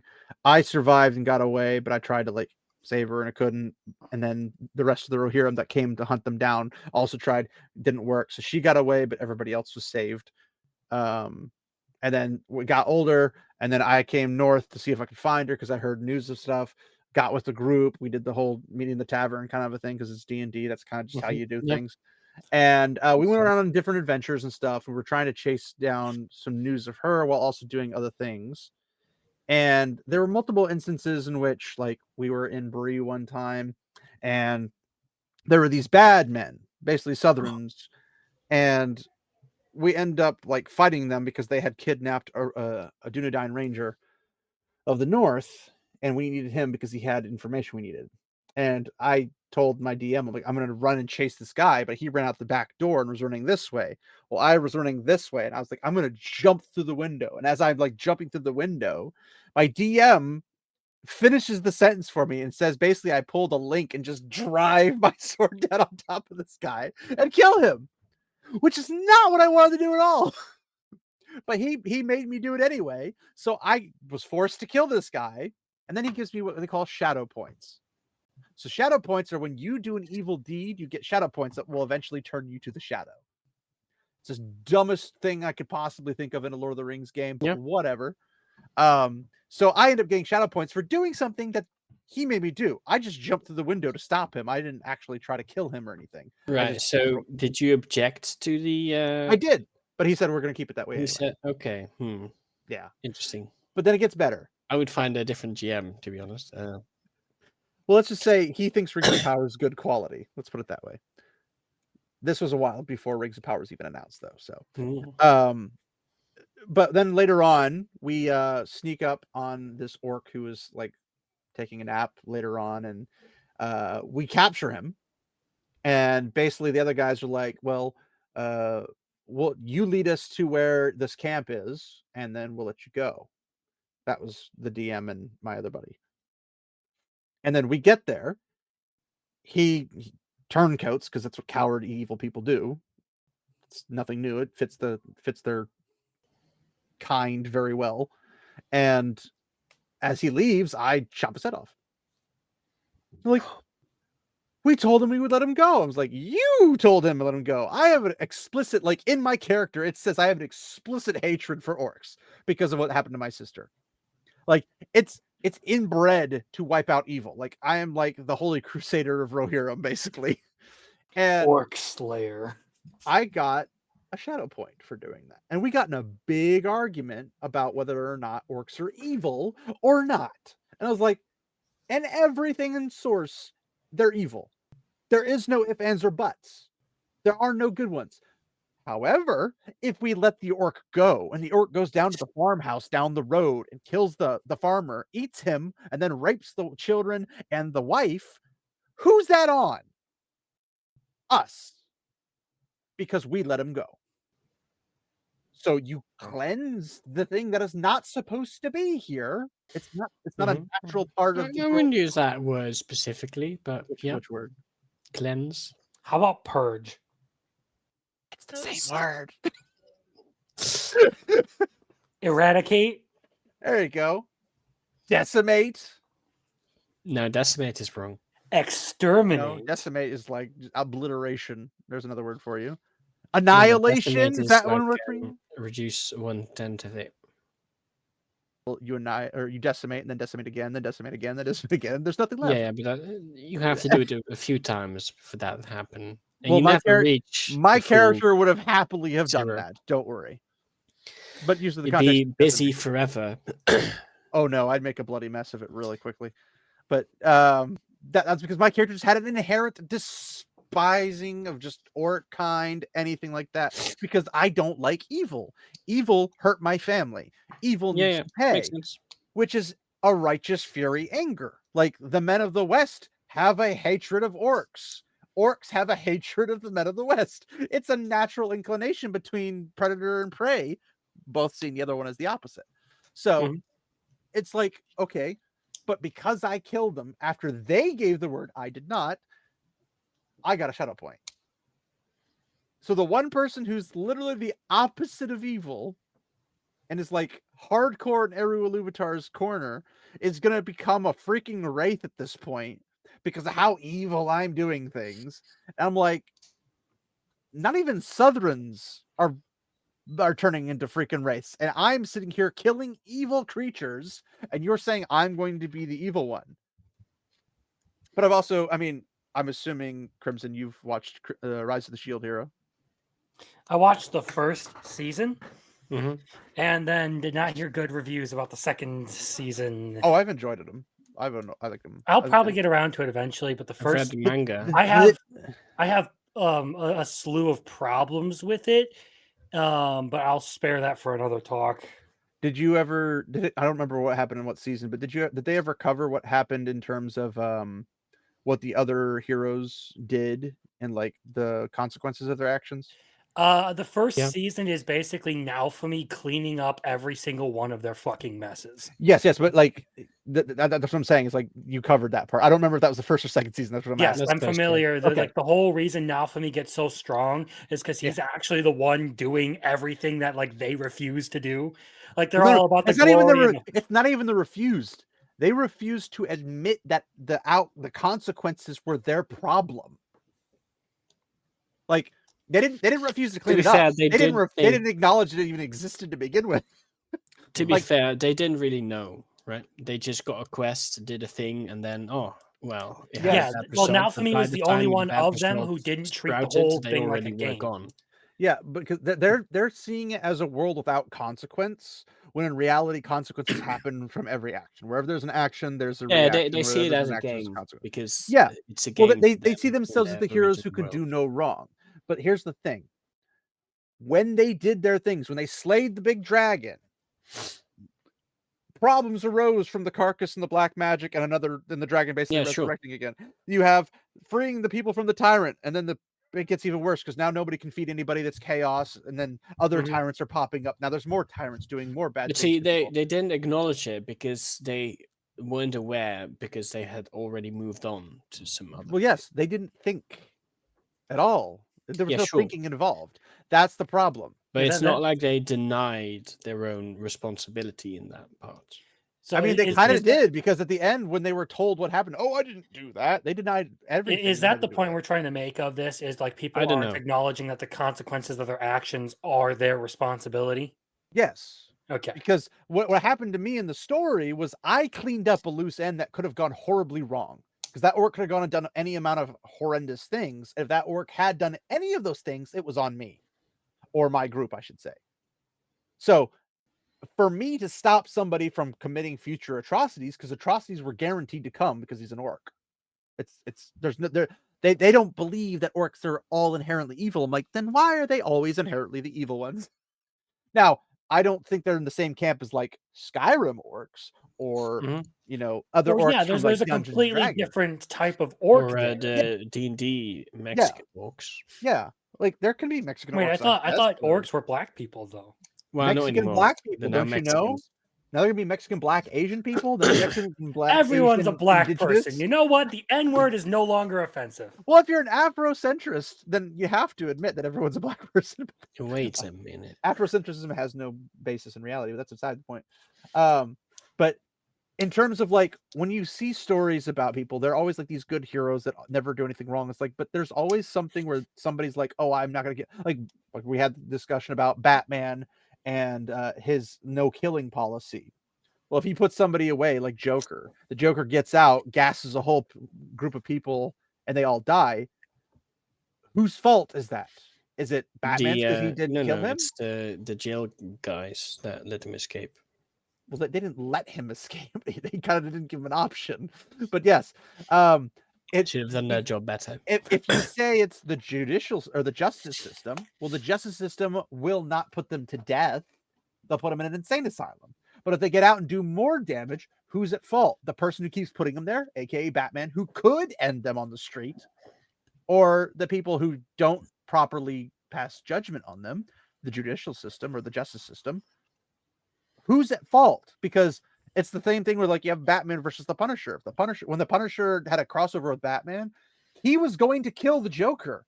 And the Joker was terrified because he knew he was going to die. Batman had to actually restrain Frank Castle from obliterating the Joker. Because the Punisher's not there to joke around, pun intended. He's there to finish the job. He's there to make sure that the bad guy is put down like the rabid dog he is. He's there to punish people. Yes, because if he doesn't, more people will suffer. But they're like, oh, he's just a serial killer. Well, he's not. He's not doing it for some bloodlust reason. He's not doing it. He's doing it because he wants to protect people so they don't have to go through what he went through. You might say he's a psychopath. You might say he's this or that. You might say that, but he's very in control of his emotions, and he's very in control of his own identity and his own mind. He's not lost. As much as I do love Batman, I think the no-kill rule was a huge mistake for the character. I get why he has it. I just think that Of course, because if he kills all the enemies, then there's no more story, right? you can't sell more books if there's no more enemies. But well, you could do what Batman does best, the crime noir stuff, like the detective work. That is like the best Batman writing you get. They did old school Superman cartoons where he would like stop bank robberies, like basic stuff that's not very interesting. Like he'd save Lois Lane from the mobsters who had her like chained up to a chair or something, and then you'd have to like come in, go past a whole bunch of Tommy guns lighting fires at him. Yeah, like Gotham is a city occupied by gangs. Like have Batman fighting all these gangs and stuff, and the random insane criminals in there are just offshoots of these gangs trying to fight back against Batman. Even then, even if he does clean out all of Gotham, he can go to another city. There's more bad guys other places. He could be like, well, Wayne Industries is opening a city over here in Metropolis, or but then you lose on the Gotham aesthetic. Well, but you're not, because when he's gone, guess who spills back into Gotham? More villains to fight, and it repeats. It's a process. There's never going to be an end to bad people. There's always more bad people to go through. But the Punisher, when he goes through, notice how the Punisher never runs out of people to kill, because there's so many people to kill.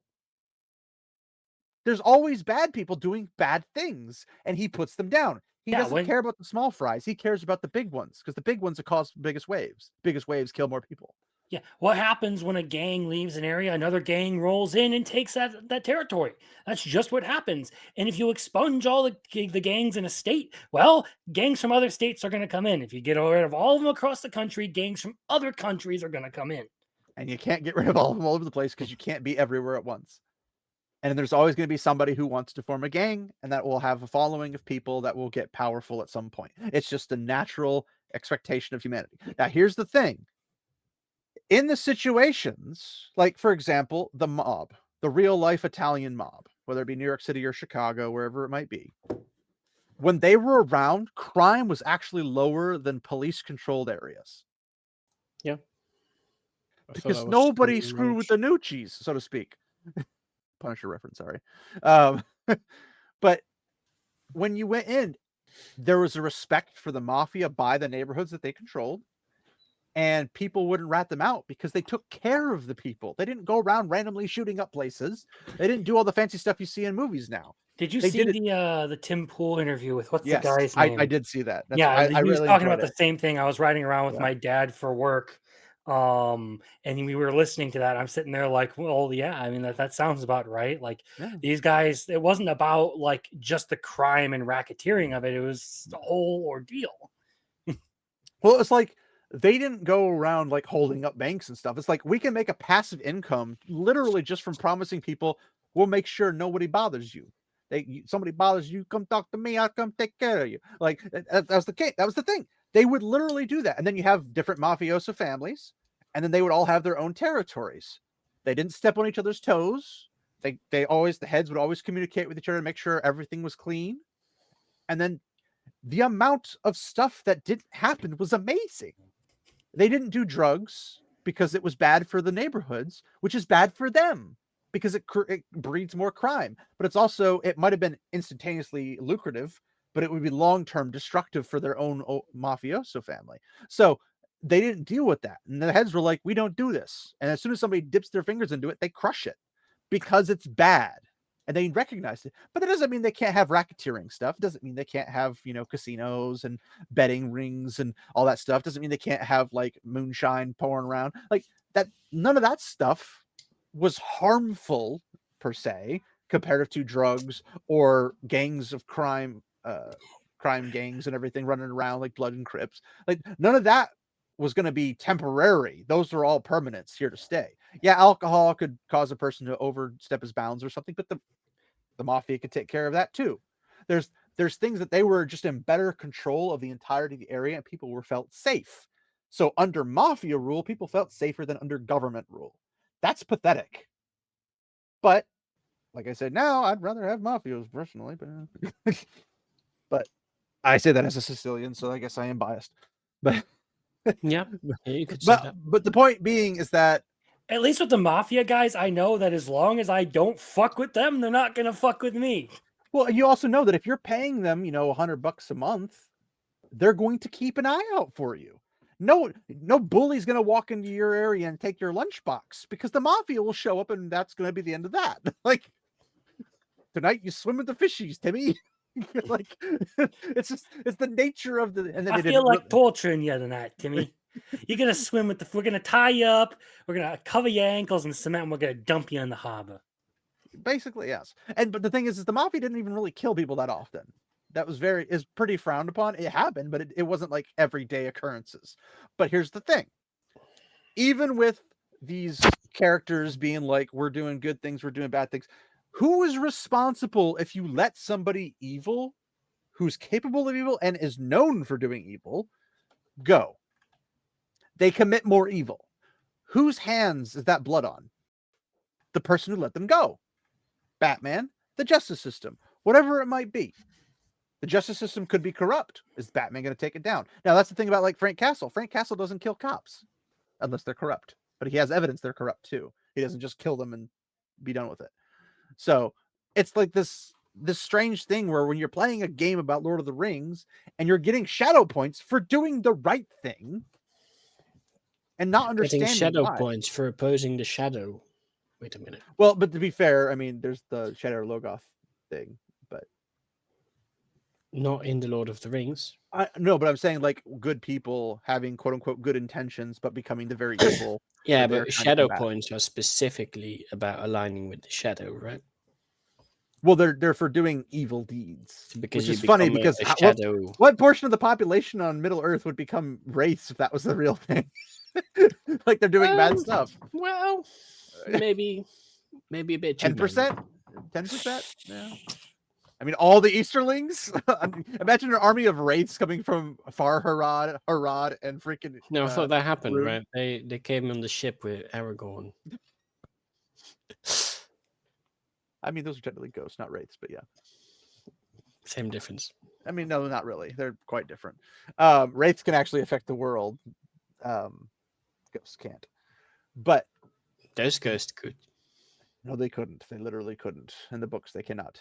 Anyway, it's scare tactics. That's how you win. That and Peter Jackson getting shot by an arrow. But that was a great scene. But and all this to say is like when you say somebody's like evil as a species or whatever. In this case, orcs are all unanimously evil.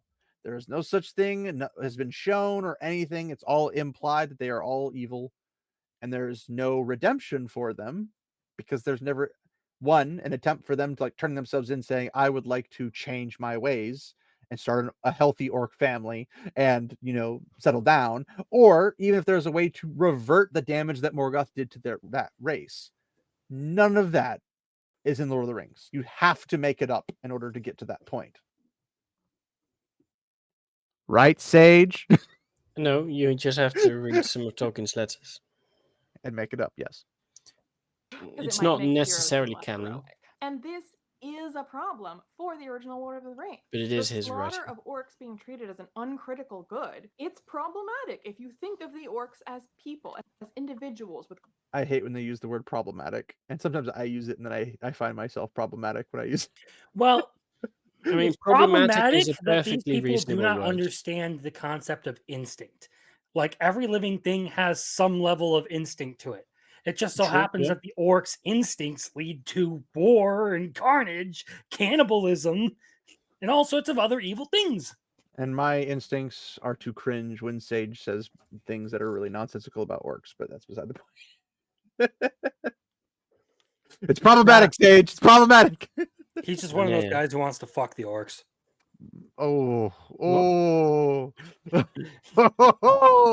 Shots fired. Complex interior lives and personhood. There is no complex interior lives. And now, I mean, there Wa- is interior lives, just not watch complex. this reference she uses to. Now, keep in mind, she's thinking about orcs. She's thinking about orcs. But this is Faramir talking about these things, right? Yeah, look at that. His sense of duty was no less than yours, Sati. You wonder what his name is, where he came from. That's clearly an orc, right? If he was, I mean, he's remember black. that Oh, wait, what? But Tolkien, I Well, she's trying to correlate that. That's how orcs are too. They're just doing their duty because orcs have such a sense of duty. Well, If your duty is to destroy and conquer and kill, maybe you're the bad guy. Well, I mean, to be fair, Are Numenor we the did that to baddies? them afterwards. Just saying, he did subjugate Rune, he did subjugate Harad, Farharad, etc. And he did go on basically a genocidal purge of the orcs. So Okay, well, sometimes that's a good thing. oh, now we're changing our viewpoint. No, my point is that if there's something that is like in the greater context of the story depicted as an evil group, okay?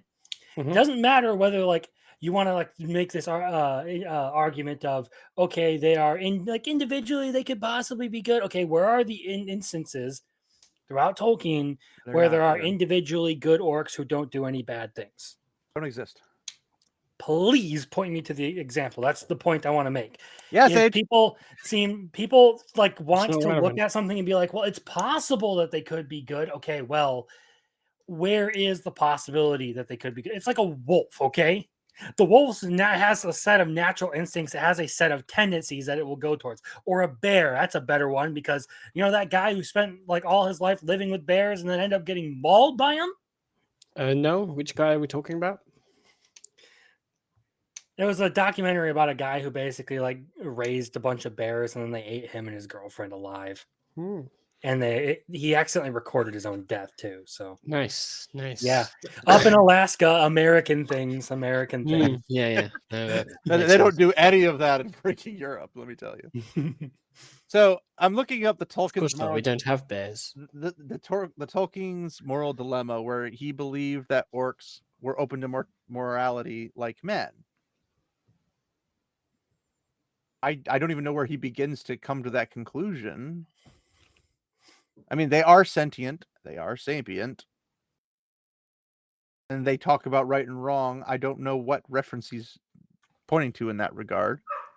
Who are we talking about? Who's this he? Tolkien's So moral dilemma. Tolkien himself says, and then you say, "Oh, I don't know." No.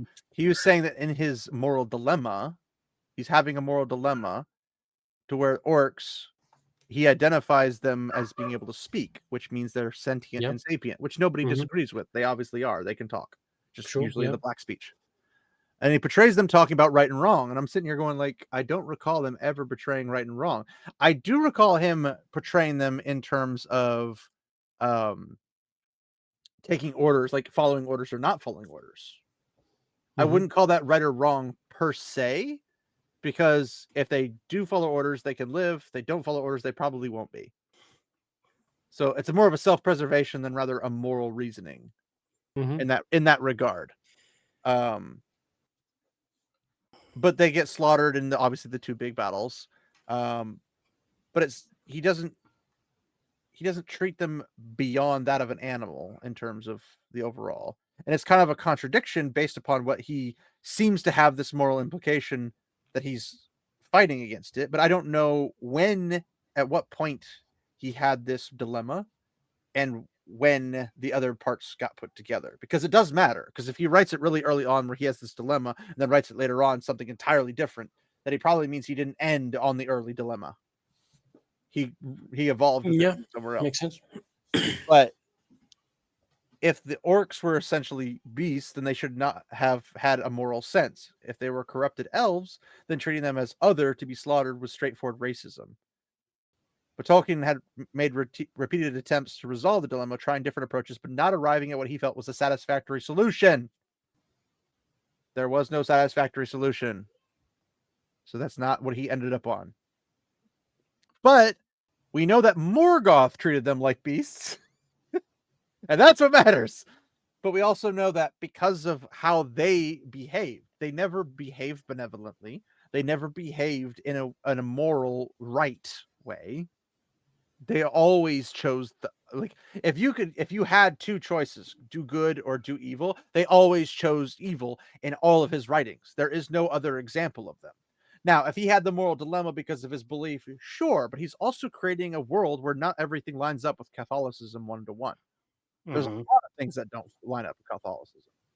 But in this particular instance, he's basically making a mountain out of a molehill because it doesn't even need to be related to the concept. If that makes sense. So there's implied morality when it comes to men and elves, and there are some animals like is it Huon? The one I'm thinking of, the big wolf. Well, I'm not sure if he counts as an animal. I mean, he's like a dire dog, isn't he? Yeah, but he might have some Maya origins. Well, they I say don't know. anthropomorphized animals and whatever. So like Sauron could be a giant vampire bat or a werewolf or whatever like that. They are technically like werewolves are sentient and sapient. They're not Sure. just wolves. Yeah, But they don't have any morality. They're just evil.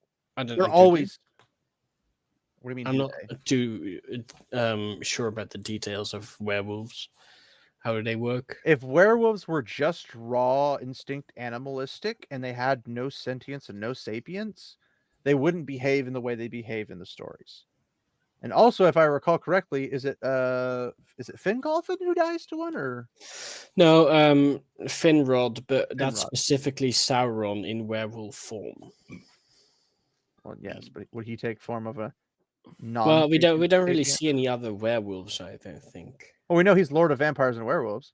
Yeah, but so that they do exist. We know they exist, but not exactly how they work. I mean, we can have a reasonable guesstimation of how that works. Yeah, but that will be nothing more than a guess at best. It'd be a reasonable guess, not just a guess. Yeah, It'd be a reasonable. That's a guess. Either way, I go back to what I was saying. The eagles are also sentient and sapient and can talk. Sure, yes. I'm gonna keep throwing them at you until you realize it. He didn't come to a satisfactory conclusion, therefore he doesn't have an answer. He did not say so, but his own works imply something against what he wants it because he realizes how it has to be. That's a reasonable outcome. Agreed? Okay, so what are you talking about exactly right now? So he had a struggle, and also other scholarly folk were about his conundrum with whether or not orcs were moral beings or not. Sure. And it says he could not come to a satisfactory conclusion. He made repeated attempts to solve the dilemma, trying different approaches. Sorry, what says this? What are you reading? There are 3 of the Coming of Elves, Chapter 10 of the Sindar, Tolkien 1984b, The Fall of Gondolin, and Tolkien 1993, Myths Transformed.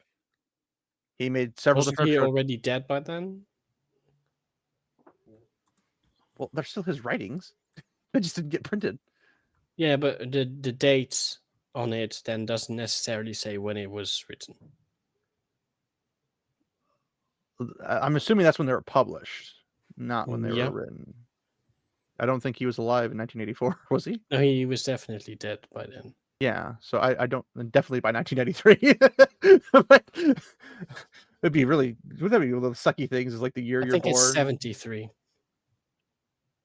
Well, we have 77, 84, and 93. I think these were when they were published, but these were multiple times. Yeah. He had works that were published, and then these works he tried to have different approaches, but couldn't arrive at something he felt satisfactory. If that's the case, then the only thing we can run with is what he has published under his name. But we don't know if that's the case because we don't know from what time that note is. I literally just said 97, 84, or 77, 84, and 93. Yeah, but 84 is impossible because that's after he died, so he can't have written it in 84. When you write something, it's not the same time as being published. Yes. And if it's published in 84, we don't know when he wrote it. I know. So the we whole- don't know if that was written, say, in 1900s Well, or obviously, it was in the 1950s. It was obviously in the 1900s. Everything was in the 1900s.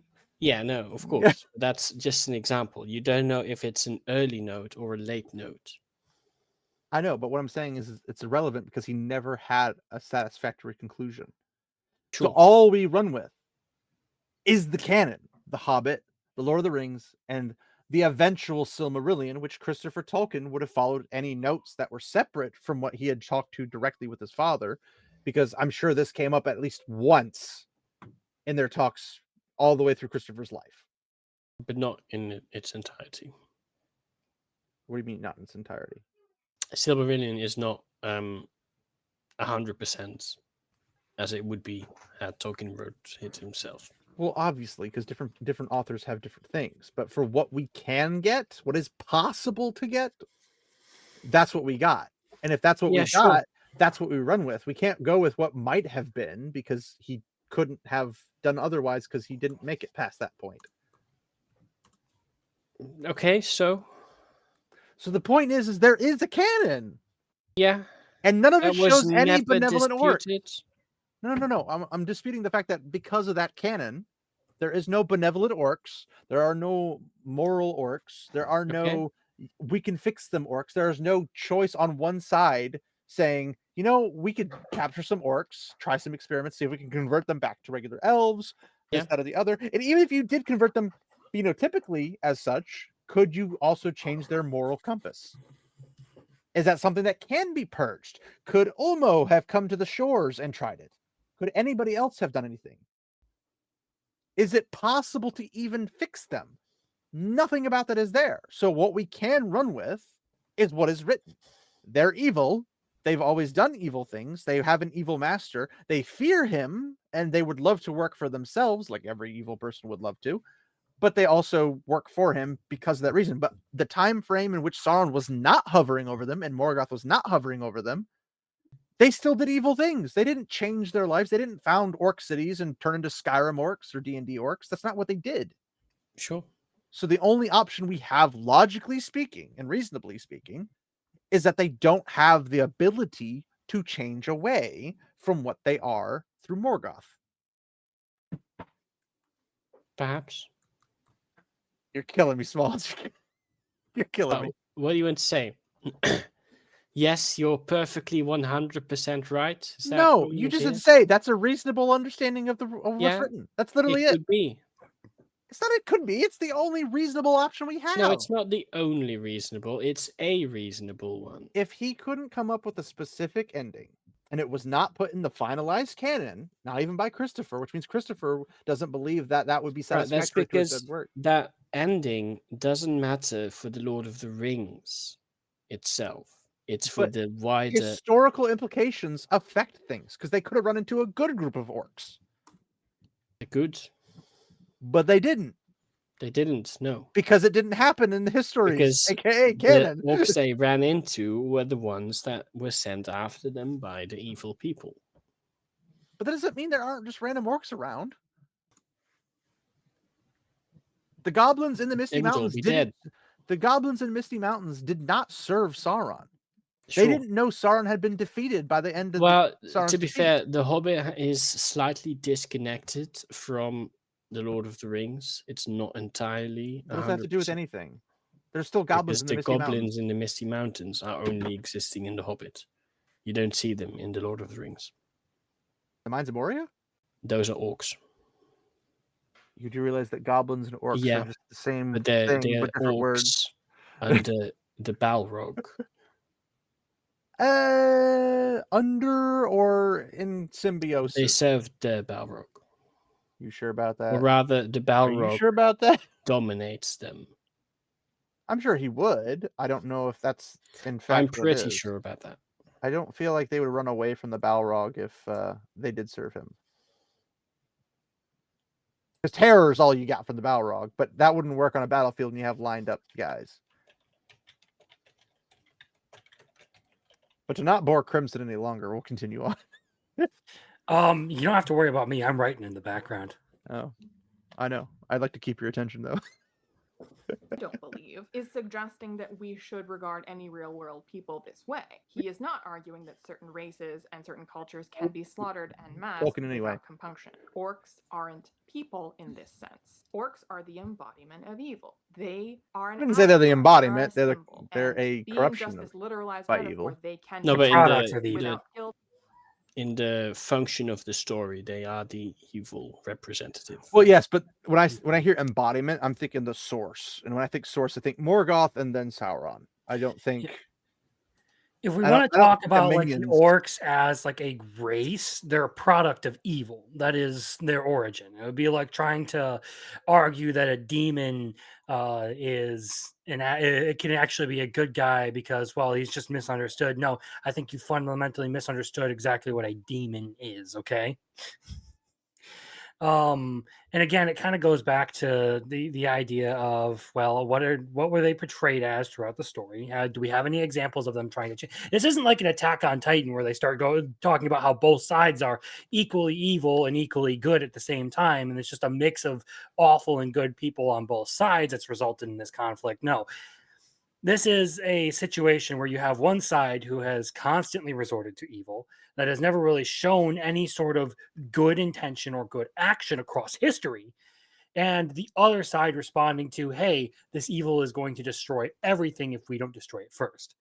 That is my problem with like the trying to like argue that orcs can be redeemed or that they're human. I think there is like when I made my argument earlier about like actually wanting to be redeemed, you can kind of apply that to a lot of things. Just because someone is evil doesn't necessarily mean that like their soul is bound for hell or whatever, that like they can't find like some path to goodness, or that there isn't some way for them to have salvation or whatever. But it comes down to whether or not they're going to want it. I mean, if they don't there are choose just to accept the redemption, it doesn't matter. yes. So where is the examples? Where is the actual story about like the orcs choosing to do something other than evil? I think that's like the ultimate point that needs to be answered. Where in Tolkien does that fit in?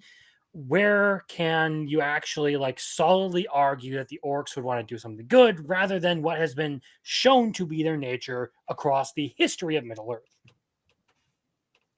And that's where I was running off with the reasonable thought process, because you can reasonably assume something based upon the historicity of what has happened and the lack thereof of what has happened on the opposite side. Because when they finally go take it, like when the Valar show up with all the hosts of what are they called?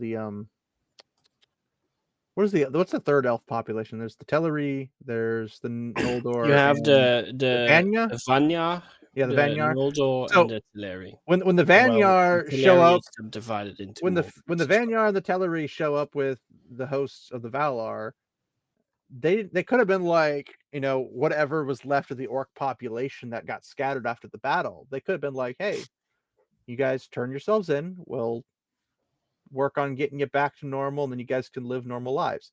There's never an option. It was never offered. But in Catholicism, redemption is a big point. And if it's a big point, then offering the redemption is also a big point. Sure. However, it was never offered in any of the writings. So if it's not offered, it also implies that it's not possible. Eru never put a mandate to Perhaps not Manwë. possible while they are physically still orcs.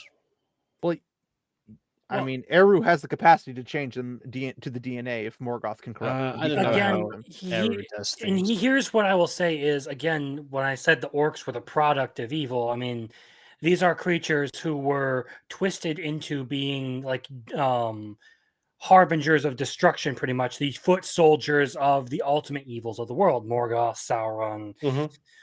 The seven Their deadly sins offspring, packing the one. yeah, it's the seven deadly sin. You fucked me up. Nice. The offspring of said creatures are pretty much, you can assume, equally evil. They're meant to reproduce evil, to carry out evil. That was the intention behind twisting them, right? Well, they're also So- they're going to be raised in the environment of evilness. They'll see the behaviors of the evilness, and they'll think that's normal, and they'll just become that way as well. It's just going to become a line of become like. So if you're trying to make like a real world race comparison to it, it doesn't really work because again, you're trying to apply real world sensibilities to a fictional story. You're trying to apply like real world sensibilities to the idea of a story about an evil sorcerer god, pretty much, who has this army of deformed minions who wants to conquer the world. How are you supposed to then apply the same kind of or the same exact, I should say, moral standards to that group of people?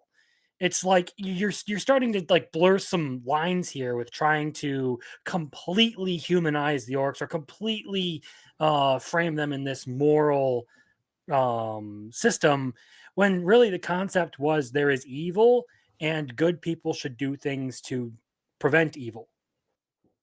And eradicate evil. Yeah. Without sin, without tainting the goodness of our heroes. And you can And get we're away only with on this 24 in a minutes. story that Fuck. continues to depict them in this way. If in your depiction you are just The last showing like them 5 minutes is as like this closing though. So it's not unthinking good. mass of aggressors, that She does struggle with Iondalina, or what is it? You're struggling with it too. No, I was thinking the Akalabeth or the Iondale. Yes, the Ayandale. Yeah, because there's like there's the Calibeth, and I was like, what's the Calibeth? No, Ainulindale. Ionadale. Yeah, that one. Well, She has like she has a whole blooper reel of it, and I had the unfortunate memory of remembering every single mispronunciation of it, and it was pretty bad. But we don't have to watch that part. I am infected apparently, because I when she was saying it, I was like, that's not how you say it. This is how you say it. And I kept saying it correctly, and now I'm saying it correctly. is swarming like an infestation of bugs. That it's just carrying out the will of the big bad. She sees black people as bugs, confirmed. But there is some sort of You would eat the bugs. being represented. You eat black people? What? You cannibals! Again, as Tolkien himself wrote, in stories that seldom if ever see the orcs except as soldiers of armies in the service of the evil lords, we naturally would not learn much about their lives. And so when we watch Peter Jackson's films, while we might sometimes sort of... That's implied, by the way. Go, hang on, are we good with just slaughtering all of these dudes? Yes. Like, it seems a little bit bloodthirsty. They will find bloodthirsty to kill bad things. Okay, here's what I will say is these people are the same people who would tell you that anyone who even like shakes hands with a not so good guy from World War II deserves to die. Okay. Yeah. This is the kind of mentality. This is why I have an absolute like frustrating headache with there's this kind evil, of argument. and then there's the World War II guys, right? There's slightly different. Well, I use it as an example because they will say anyone who is even remotely related to that group deserves to die unequivocally. But they're also welcoming and inclusive. But then you start talking about another group that would be put in the same spot, like they're unequivocally evil and they deserve to die, and they start freaking out because now it has to do with it was something that they attribute to race. It's also funny because the bad guys from World War II, the actual Nazis, were like 10% of the actual population of Germany. Like the average soldier in the German army was not a Nazi. They were just there because that's the duty of the people to their country, and they wanted their country to be safe, and they wanted their country to be the ones who win, like every other country on the planet. Well, not anymore. That's changed, right? Well, now they can do it by financial overtaking, hostile overtaking. So. Now we have a bunch of people who want their country to lose. Everybody wants Germany to lose because Germany lost World War II and is now the strongest country in freaking Europe. What are you talking about? No, I'm talking y'all about... suck at everything over there. I'm talking about the same type of people that are not so happy with orcs because they are racist, right? What about 'em? It's also them who hate their Western values and want their country to lose against, let's call it, the Yeah. invaders. Yeah. Let's Well, not specify that last one. well, here's the thing. The ones that hate the enemy, the other, are the ones who claim to be inclusive and loving. The fact that they can't identify this and realize this makes it even funnier when you look at it. I suppose. Well, it's just like, I'm very loving and inclusive. I hate Nazis. I hope they all die. Is like pot meat kettle. Like, Yeah, I guess. it's here's a mirror. Like, you're literally the most hypocritical hypocritical. I'm struggling to talk today, guys. I don't understand it. Hypocritical. I'm person. absorbing your IQ. Is that how that works? I think you're in danger. But We're both going down. see, what I do is I let other people absorb my IQ, and then all of us go down. But yeah, point being is that the people who claim the virtue signals and stuff like that, like they're like, oh, I'm a virtuous person, are the people who are the absolutely definitely not. I don't know. But generally, we understand that they are just kind of an indistinguishable swarm that represents the power of the evil baddie that we are killing. Again, much more can be said and has been said by many people about how uncomfortably this maps onto real world conflicts. Again, that's them projecting it onto real life conflicts. That has nothing to do with the actual story. Keyword there being projecting. Yes. Peoples have been othered, have been described. Nobody cares about the othering. The othering is always going to happen. It will never not happen until the world is done with. Hey, do you have a group of friends? You're othering everyone else in the world. Actually, I actually don't have a group of friends now that you mention it. So you're othering everyone in the world because you don't. No. Everyone else is othering me. That's how that works. I'm the victim here. Don't you understand? Trying to one up everyone else on the victim. I will Oppression Olympics here, man. Olympics. I win the Oppression Olympics because I am weaponized into autism incarnate. So yes, I win every time. Described as this kind of inhuman evil. But again, Tolkien was not a big fan of allegory. And so regardless... She keeps saying he's not a fan of allegory. And I'm like, yes. So stop applying it allegorically. Of what others might read into it or might take out of it. The reading into it is a modern concept. Stop reading into it. Well, here's the thing that just occurred to me. So, like, Tolkien's a Catholic, right? That's like not a big like revelatory piece of information. Well, I mean, Christianity in general has an absolute evil. You know, the devil and all of his minions, the angels that fell with him. Well, all the evils of hell. Those are absolute evils that will not be redeemed. Okay. Mm-hmm.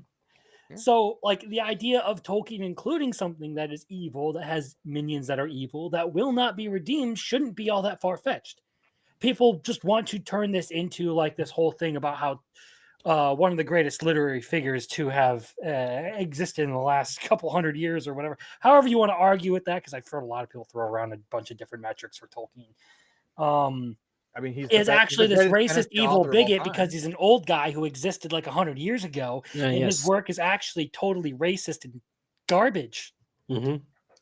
And the people who don't have consider modern values enough. He didn't sense the modern values of 70 years after his death. How dare he not know how society was going to be? Great. It's wonderful. Yep. Lovely. Tolkien himself, I do not believe, was making a case for this kind of treatment of real world people. Okay. No, obviously not. People think that if they see something described in a book, that means that the author was a proponent of that thing.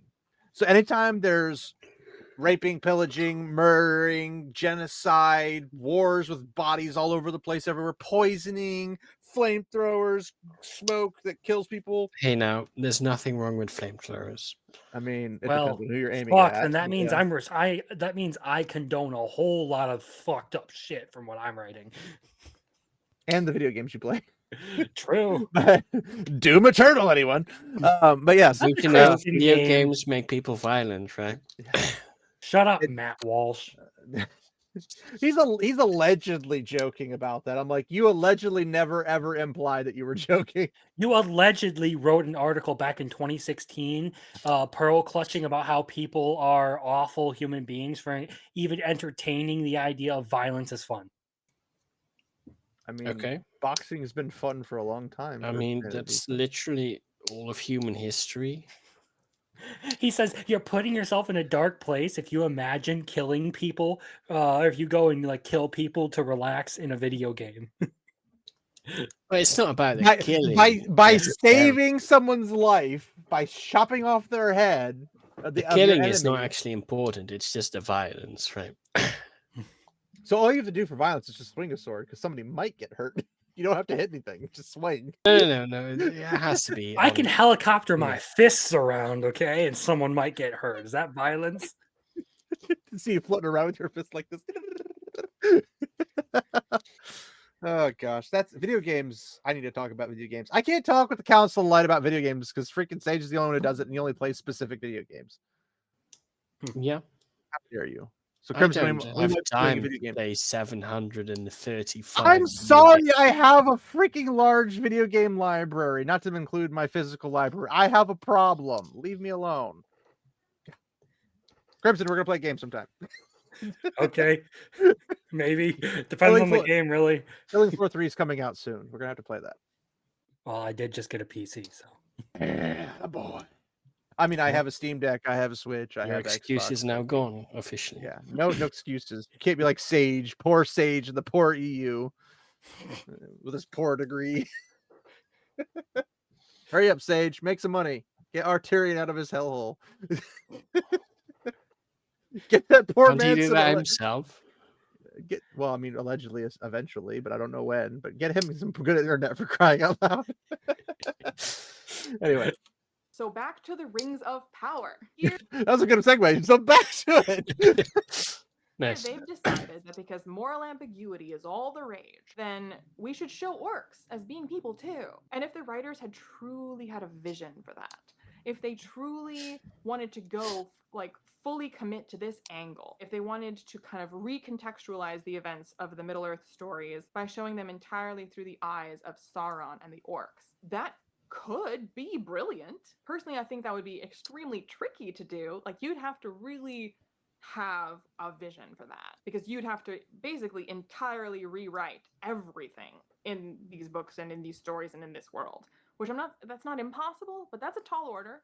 And again, that could be brilliant. It would be, I think, super interesting and thought provoking Well, I mean, see, except there isn't like, really a this source a wide material for Sargasso the Sea second of age. Tolkien. If you're not familiar with the Wide Sargasso Sea, the Wide Sargasso Sea is a prequel to Jane Eyre. Jane Eyre, written by Charlotte Bronte, and in Jane Eyre by Charlotte Bronte. Are you guys familiar with this book?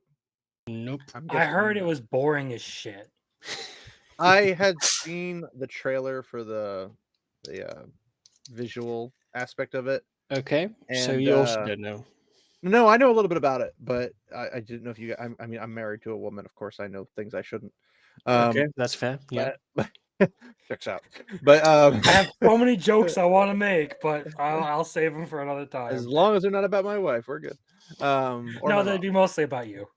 Oh, knock yourself out. I have you'll find out very quickly. I do not care what you say about me. So, I might fire what's back. the synopsis? She's about to give it. I just didn't know if you guys had any. Okay. Bronte, spoilers for Jane Eyre, the male love interest in this gothic, story. There's something spooky going on in his house, and you find out that it's actually his first wife, that she's insane and she's in the attic and he's stuck with her because he can't divorce her back in the day. So he can't marry Jane Eyre because he's already got a wife and she's crazy and she's violent and she's, not evil, but she's the mad violent wife that he's like stuck with that's in the attic. And so like, oh, that's such a tragedy for him to be stuck with her. It's such a tragedy for Jane Eyre to not be able to marry him. Yes, she's alive, but she's insane, allegedly, upstairs in the attic. And he wants to get with Jane, and Jane wants to get with him. She knows about the other wife, but they can't get legally married because they can't divorce him. Okay, yeah, makes sense. He's already got this wife that he can't get rid of. That's what's going on in Jane Eyre. So Wide Sargasso Sea is a prequel about how he first meets what is his wife, and how he's actually the one to drive her insane. That she's not, the mad wife. She's, a normal person that marries this man, and this man is so cruel that he gaslights her into being insane. And then that entirely recontextualizes the events of Jane Eyre when you're like, oh, what if it's like she wasn't just the mad wife, And it complicates it, and it's a new lens through which to view that story. And it's very interesting. It doesn't mean that Jane Eyre is invalid now. It doesn't ruin Jane Eyre, but it is a very interesting new perspective to bring to Jane Eyre and be like, what if we told this from the perspective of the mad wife? What if we did that? What would that tell us about this story? So again, Jane Eyre is a very small in scope story. There's very few characters.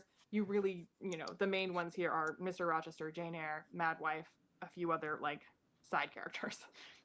Apologies to fans of Jane Eyre. I know there's more characters than that, but so that's a much smaller project. Apologize to an entire fan base. That entire story. Apologize to all three of them. If you wanted to do that with the whole of Middle Earth, with the whole history of Middle Earth, you could do that. I'm not saying you can't, but that's a much bigger project that would require a lot of anyone doing that. But Rings of Power is not interested in doing that. Not actually at all. They are not interested in deconstructing Tolkien. On the contrary, Rings of Power wants to cash in on how popular Tolkien is, as is. They want to cash in on how much people love the way Tolkien wrote everything, and cash in also on the way Peter Jackson depicted a lot of it. And we are still meant to root for the pure and perfect and beautiful elves that are slaughtering the evil, nasty, corrupted orcs. Now, Game of Thrones works because we don't uncritically support any one side over another. We have favorites. We think some are slightly better and worse than others. We don't have an uncritical side of good, pure beauty and an evil side of ugliness. What do you mean? And North is obviously the best, right?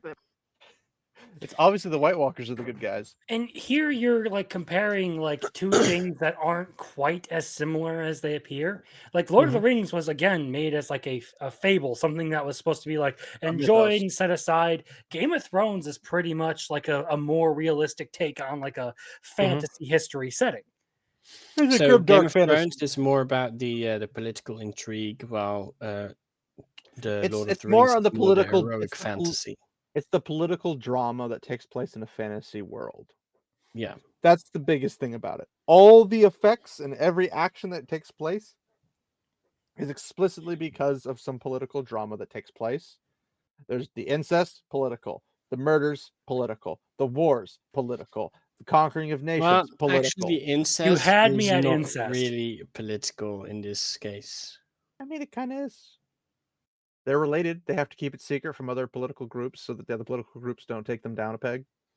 Yeah, but the thing itself is not political. And to be fair, the Valerians themselves, or was it the Valerians? Yeah, the Valerians. Right? But they're gone right now. No, I'm trying to think. Is it Yeah, the Valerians. It's the Valerians that were the incestual, but they're legally allowed to be incestual, right? I don't know if there is even a legal thing. Whoever the guys who control the dragons, I'm not a big. Yeah, that's the Valerians. So the Valerians were allowed to inbreed because of the ability to control dragons.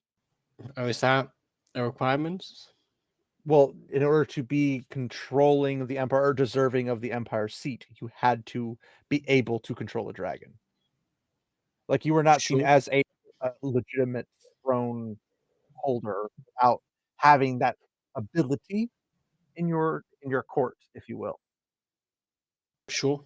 At least from what I understand. I could be completely wrong, but that's. But what does that have to do with the incest? I'm saying it wasn't legal. Who cares?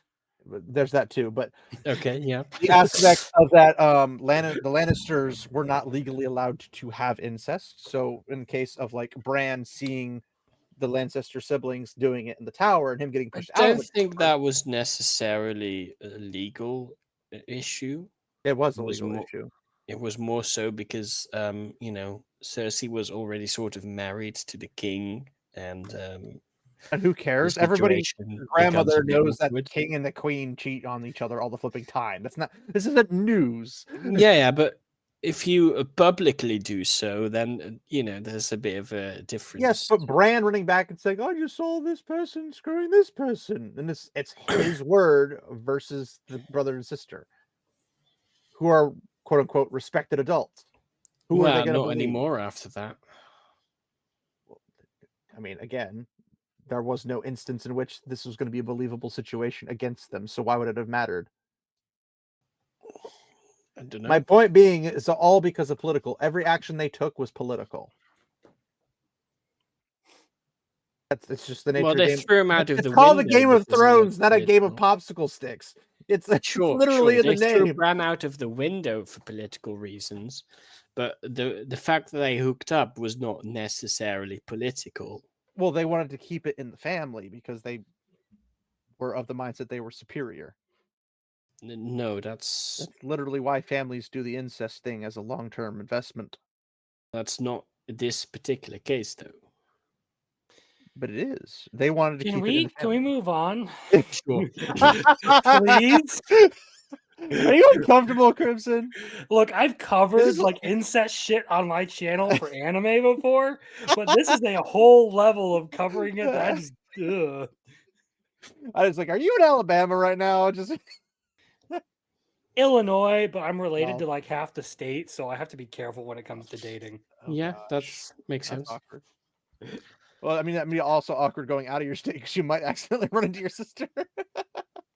That we're slaughtering and not questioning it. We're saying that both sides are messy. Both sides are selfish and greedy and doing evil things. We're saying there isn't really a side that you can root for. It's the 40k Warhammer thing. There is no good sides. Everyone's bad, but it's just a matter of survival. Well, no, actually, the mankind empire is good, obviously. Spoken like a true disciple. Yes. Except in the case of the White Walkers. And you know what Game of Thrones doesn't do? It doesn't show White Walkers as having Mrs. White Walker and White Walker Jr. We do not show the White Walker. White Walker Jr. The orc family thing. It's just like yeah. No, they don't need to because they don't produce that way. Mm-hmm. Thinking, they steal babies from random people. Lives. They are zombies. Well, they steal corpses, but yes. Okay, so in Rings of Power are pure, good. No, that's and if I am the White Walkers themselves are a slightly different type of being. Well, I don't think the entire army is just White Walkers. I think it's no. Sure, they have lots of dead corpses running around. I guess, but the White Walkers themselves. Well, White Walkers are spirits, aren't they? I don't think so. Well, I'm saying like they're not like you can kill them physically. They're not a natural entity. Hard to say if it's natural or not. Well, from what I understand, their entire history and how they fully operate isn't even in his works yet.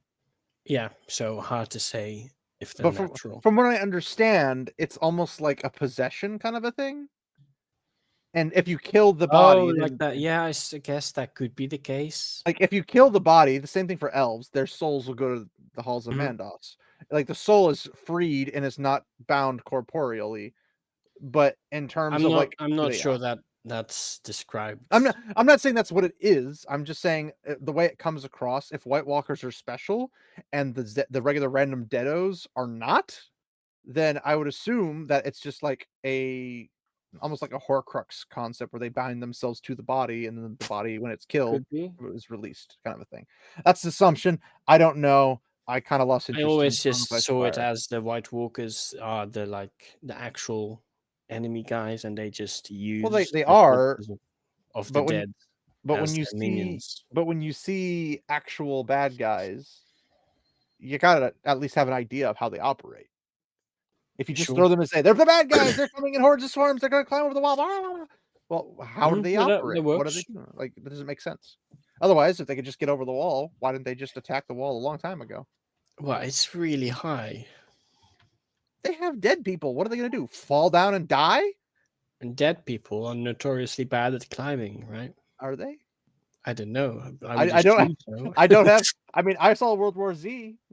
Okay, sure. I mean, but I think that's the only one where you see that behavior from zombies. I mean, there's always battering rams. There's always causing the avalanche to crush the wall, cracking the wall by mining at the bottom. There's lots of ways you can get it through a wall. The typical zombie does not climb. Can they swing a pickaxe? Maybe. And here you go. Siege engines. Anyway, moving on. Elves are still slaughtering the evil, but now uncomfortably sympathetic orcs. She's also bringing on the Rings of Power version. Yeah, this is Yay? specifically But let's about not Rings of forget Power. girl power. So we got to throw in Galadriel declaring she's going to genocide the entire race of orcs in season 1. Tolkien would be horrified. And I'm not talking about True. him being horrified Yes, that but for more Galadriel reasons is a than girl just this. boss or Yeah. that the story makes no sense. I mean, forget that. Just when she's Also, yes. declaring genocide on orc kind. Tolkien's good guys, they would never, ever speak this way or express these kinds of desires unless they were exhibiting the influence, the corrupting influence of the ring. False.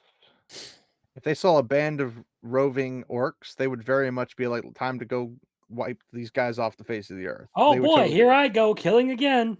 Whoops. I'm so giddy I could slaughter a whole Isn't band that of orcs. specifically what Elrohir and Elladan do? Let's hunt some orcs. That's what a lot of people do. I mean, They have Eomir was pretty literally sure- going around the plains in Rohan just wiping out orcs. Yeah, Or something like that. So if Galadriel's zeal I mean, for sure, they didn't for help- specifically say let's exterminate all of them. Well, something to go to, woo-ha, more orcs to kill, yeehaw. They didn't do that. Yeah. No, well, they- no. Again, sure. trying to apply modern real world sensibilities to something that doesn't have the same sensibilities. Well, the Yeah. sensibilities of the wheel. I stopped at a perfect time again. They just went to But- kill the enemy. That's all. Well, it's nothing a, about specifically wanting to genocide them. They it's just- a kill or get kill the killed enemy. world where if these guys are evil and they have intentions to harm you, you Mhm. harm them before they harm you. yeah, obviously. That's literally the gist of it. There is no ifs, ands, or buts else needed to this.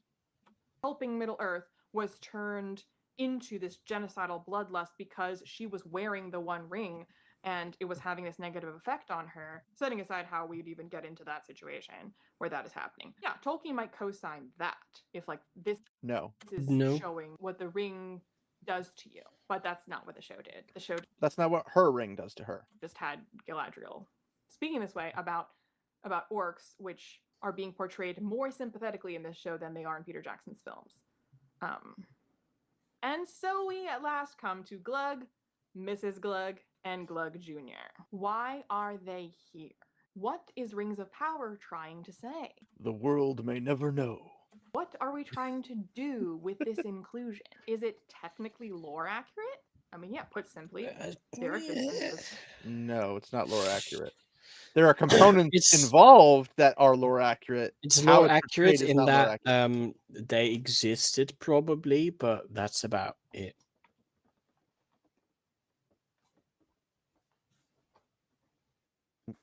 I mean, it's lore accurate as in you have the orcs, I guess. breeding pod, the result of the breeding pod, and the breeder of the breeding pod in the same Yeah. scene. That's accurate. That's about Yeah. it. Everything else is not accurate about it at all. not contradict lore. But It does. why are they here? Much like Tolkien was struggling with Because somebody in the writer's room had a mental breakdown. having his cake Somebody. and eating it too, insofar as For he all of needed them. to All of them are somebody's. be evil, but also evil cannot create life. And so then they need to be like naturally born and multiplying because we can't have evil creating life. But our heroes also have to be able to slaughter them en masse without that being bad. And so it gets messy. Rings of Power likewise is trying to have its cake and eat it too. Orcs need to be evil because our good guys need to continue to slaughter them, just like they do in Peter Jackson's films. But we need to have moral ambiguity so that we can be like Game of Thrones. And so the orcs also have to be sort of sympathetic, but it's still totally fine that our heroes are slaughtering them without any second thoughts. And so this is the problem with orcs. And one thing that I think it was either FNT or the Culture Crusade on Night's Watch, where they Shadow brought up that it's also the other side. So the orcs, they're all like, but we want to go home and stay with our families. We have a home. Mhm. And then they're also like licking their blades with blood on them. And Oh all yeah, like, no, I "Get think I've seen giggity, this. we're gonna go kill some elves." Like Well- it's complete polar opposite from. And she's kind of made like a fundamental flaw, confusing what creating life kind of meant. That didn't Mhm. mean like reproducing, okay? What Tolkien It's meant like by that was Halo. that they didn't have the power to create a like new pure form of life. The orcs were a Mhm. twisted version of life that evil perverted towards its own ends. Well, the Valar did not create the elves or humankind. Eru did. Yeah, you Mhm. could argue that Aule made the dwarves in some way. No, they were not alive. Eru had to make them alive. Yeah, but Aule made them. Eru just gave them No, life. no, no, no, no, no, no, no, no. Aule molded them. He Yeah, did not make them. That's They the were same they thing. were no, no, no, no, no, no, because elves and humankind were not made of the mold of Arda. They Yeah, were but made dwarves separate. are. I know, but they were not alive sentient beings. He had to actively be thinking about them at all times, otherwise they Yeah. became basically stones. Yeah, but at least it's a cooperative work there. No, because he was not supposed to have made them to begin with. But Eru, Okay, so just because someone cuts some 2x4s for me and I build a wall out of it does not mean they help me build the wall, okay? They just got the lumber there. he's got you there, Sage. That's not quite the same though. Yes, It would be but like but- Aule building, say, a phone, and Eru just putting the battery in. but it's like going to a potter and they're working on pottery and they're molding and they mold this dwarven looking shape, right? You're Yes. like, I created dwarves. Mhm. Well, no, you used an already existing thing here, mold it into another shape, and it only has a sentience concept as long as you are actively thinking about it. Yeah, but why does it matter that it's molded from something else? Because it's called subcreation, not creation. Yeah, but The creation. Valar were told to subcreate. Eru created If I Arda. create a house, right? Obviously, I make it from stuff that already exists. Yes, but in the terms of a Okay, but- cosmos, when you create something, you're creating the dirt, you're creating the life, you're creating the water, you're creating the atmosphere, you're creating the clouds, you're Sure. creating all that stuff. But we're not That's talking about that. brand new. No, We're no, no, no. talking That's what just about elves, creating the dwarves. elves and humans were that way. That's how they came into being. They didn't come into being by any Valar. They didn't come into being by Arda. They came into being by Eru. Sure. So the dwarves were unique because they came from the earth, thus Mhm. their kind of affinity to the earth. Go to figure. Yeah. I mean, anybody who's not flying technically has an affinity to the earth. But that's And the so, point. because they came from the earth, right, where Aule made them from, Mhm. But as Aule far as we know, we don't created them, at least in part. know if Eru continued with his moldings and made the dwarves, or if he made a whole new race, exact replicas, but the same way he did elves and humans. No, he definitely did from his moldings. Unless I was you gonna are say- implying that he popped them out of existence first and then Well, no, they went made a back copy. they went back to sleep, whatever that means in its in actual contextual depth.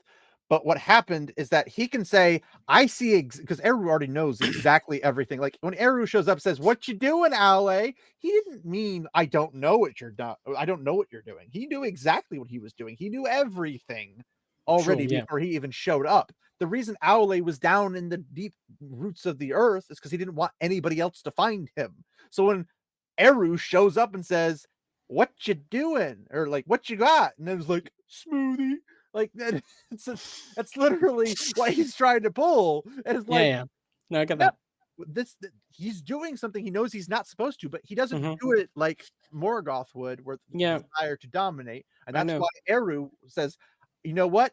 We'll put him to sleep, and then once the firstborn wake up, then we can bring him out.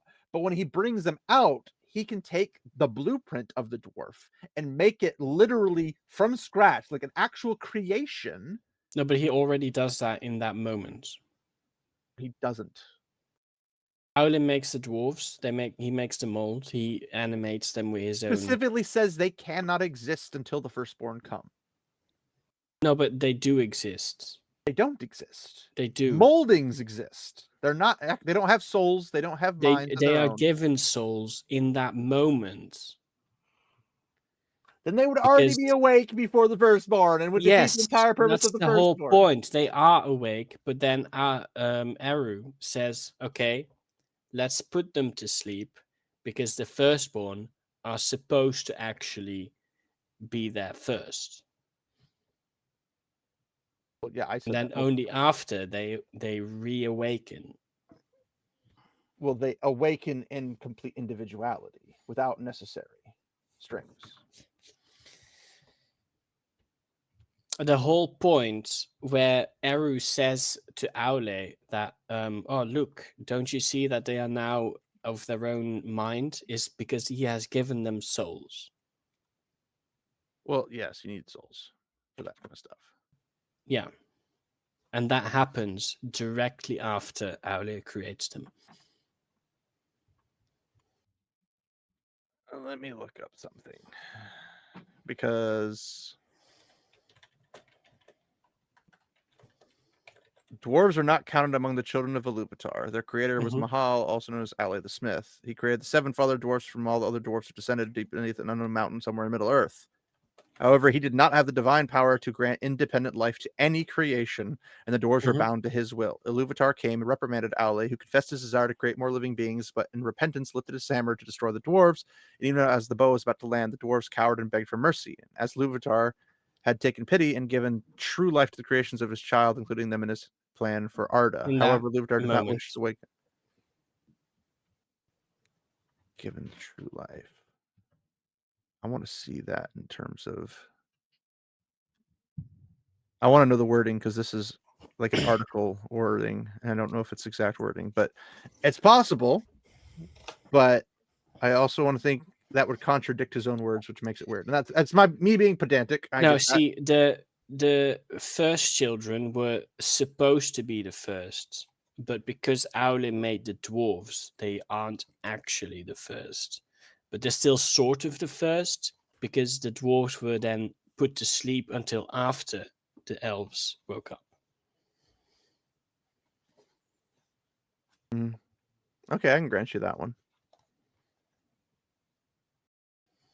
Long beards, fire beards, broad beards, iron fisted beards, bucklocks. Yeah, the names oh my are gosh, a bit those are some crazy names.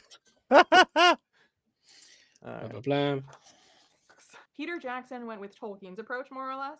Do the orcs have families and personhood? Well, this story isn't about that, so we're just not really going to get into it. Rings of Power could have done a wide Sargasso Sea and do a whole show that's actually about how the elves are the totalitarian, puritanical, evil baddies who are trying to genocide a race that they regard as kind of icky and ugly. Sure, they could, but that would contradict the very themes of Tolkien. Yeah. You'd still be doing just as bad to Tolkien as Rings of Power. Wait a minute, but this is Rings of Power, though, right? Is that not what we're talking about? Yes, no, she's talking about an alternate version of Rings of Power. She's saying instead of what they did, if they did it that way instead. I thought they already did this, though. Nope, not that way. They didn't. Okay. They actually kind of avoided it. They backtracked their own work. Ooh, yikes. Multiple times. But here's the funny part. None of the female writers that were supposed to be all the writers for the entire second season are coming back to the next season. So it's that bad, apparently. Situation. That version, we cannot be rooting for Galadriel. And if there's one person that Rings of Power definitely wants you to root for, it's Galadriel. True.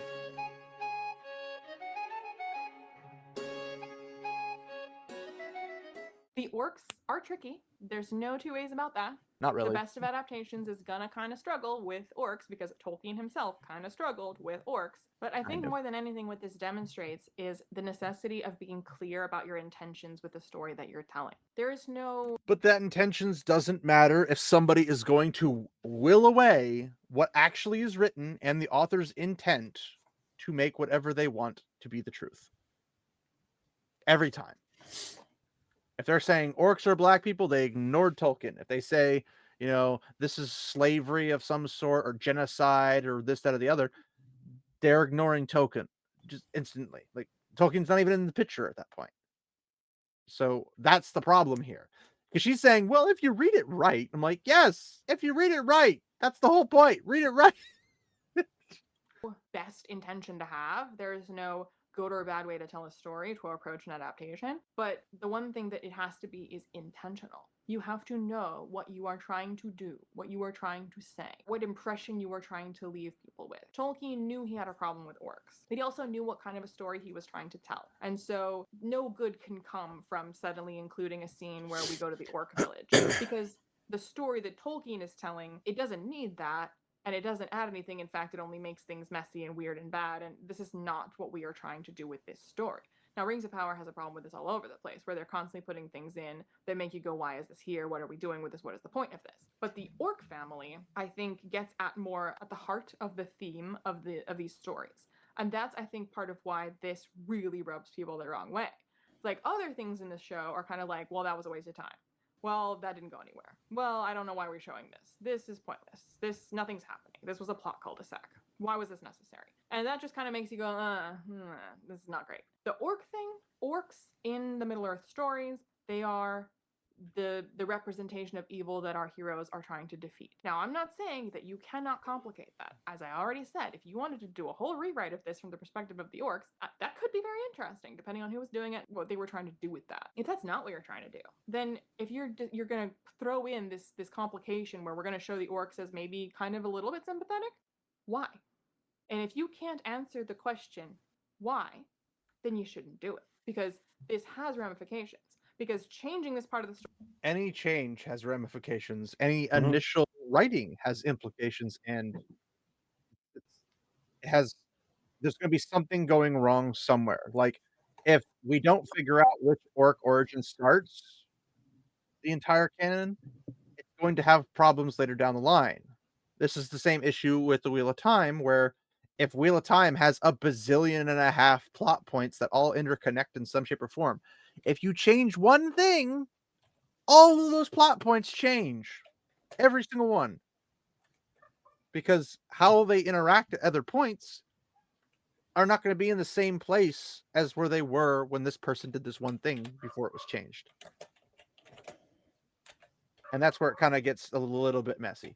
But that's a different story for another time.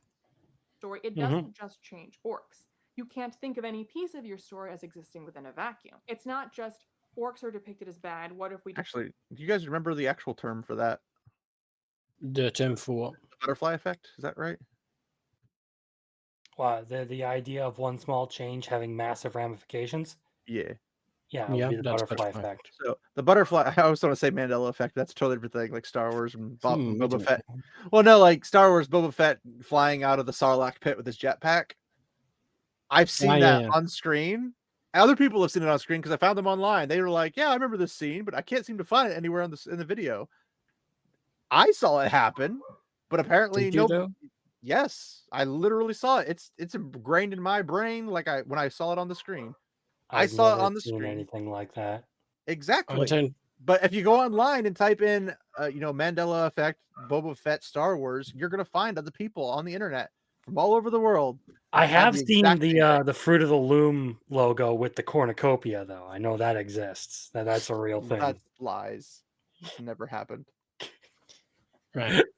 Is there any video evidence of Boba Fett flying out? That's the thing is people have tried finding it. But here's the thing. If all of us from all over the globe who have never communicated with each other before have seen this exact same thing, what do you call that? Never communicated before? Well, if I had, I would have just said I had, and that would have ended that, wouldn't it? I call it quantum fluctuations and call it a day. Yeah, that's I call it mysterious and call it a day. Anyway, on the dwarven situation, the text in the Silmarillion goes sort of like this. Then Aule took up a great hammer to smite the dwarves, and he wept. But Iluvatar had compassion upon Aule and his desire, because of his humility, and the dwarves shrank from the hammer and were afraid. And they bowed down their heads and begged for mercy. And the voice of Iluvatar said to Aule, "Thy offer I accepted even as it was made. Dost thou not see that these things have now life of their own, and speak with their own voices? else they would not have flinched from thy blow, nor from any command of thy will. Then Aule cast down his hammer and was glad, and he gave thanks to Iluvatar, saying, "May Eru bless my work and amend it." I would like But hold on Iluvatar spoke before again. you continue. That seems a little weird. I'm saying this as just a notation, not as a problem with it. I mean, there is a problem with it in my head, but that's as a notation where he says they already have independent life, and it's like, but they don't though, because Eru hasn't given them anything. No, he has at this point. So he gives them life before saying, "I will give them life." No, he does that when they shrank away from the hammer. No, but And like if Iluvatar says, there "Thy be- offer I accepted, even as it was made." well, that's he's saying that I accept it as they were made. Yes, but he hasn't said he has actually done the deed yet. See what I'm saying? Yeah, but I'm not there yet. I So, think. I know, but what I'm saying is, it's like, okay, why would the dwarves be shrinking away or cowering? Well, they're feeling a specific way. They're terrified. Aule is thinking about them, so they're not just automatons per se. He's giving them some form of an identity, but as long as he is like thinking about them, they have that identity. When he's not thinking about them, they don't have that identity. They cower while he's thinking about them. That's where it seems a little weird as a notation, where it's like, okay, well, if they're cowering, the only thing you could say is that, oh, look, they have independent life. And it's like, well, did Eru just be like, zap them with, actual life and breath and everything? Thy before offer I donating? accepted, even as it was made.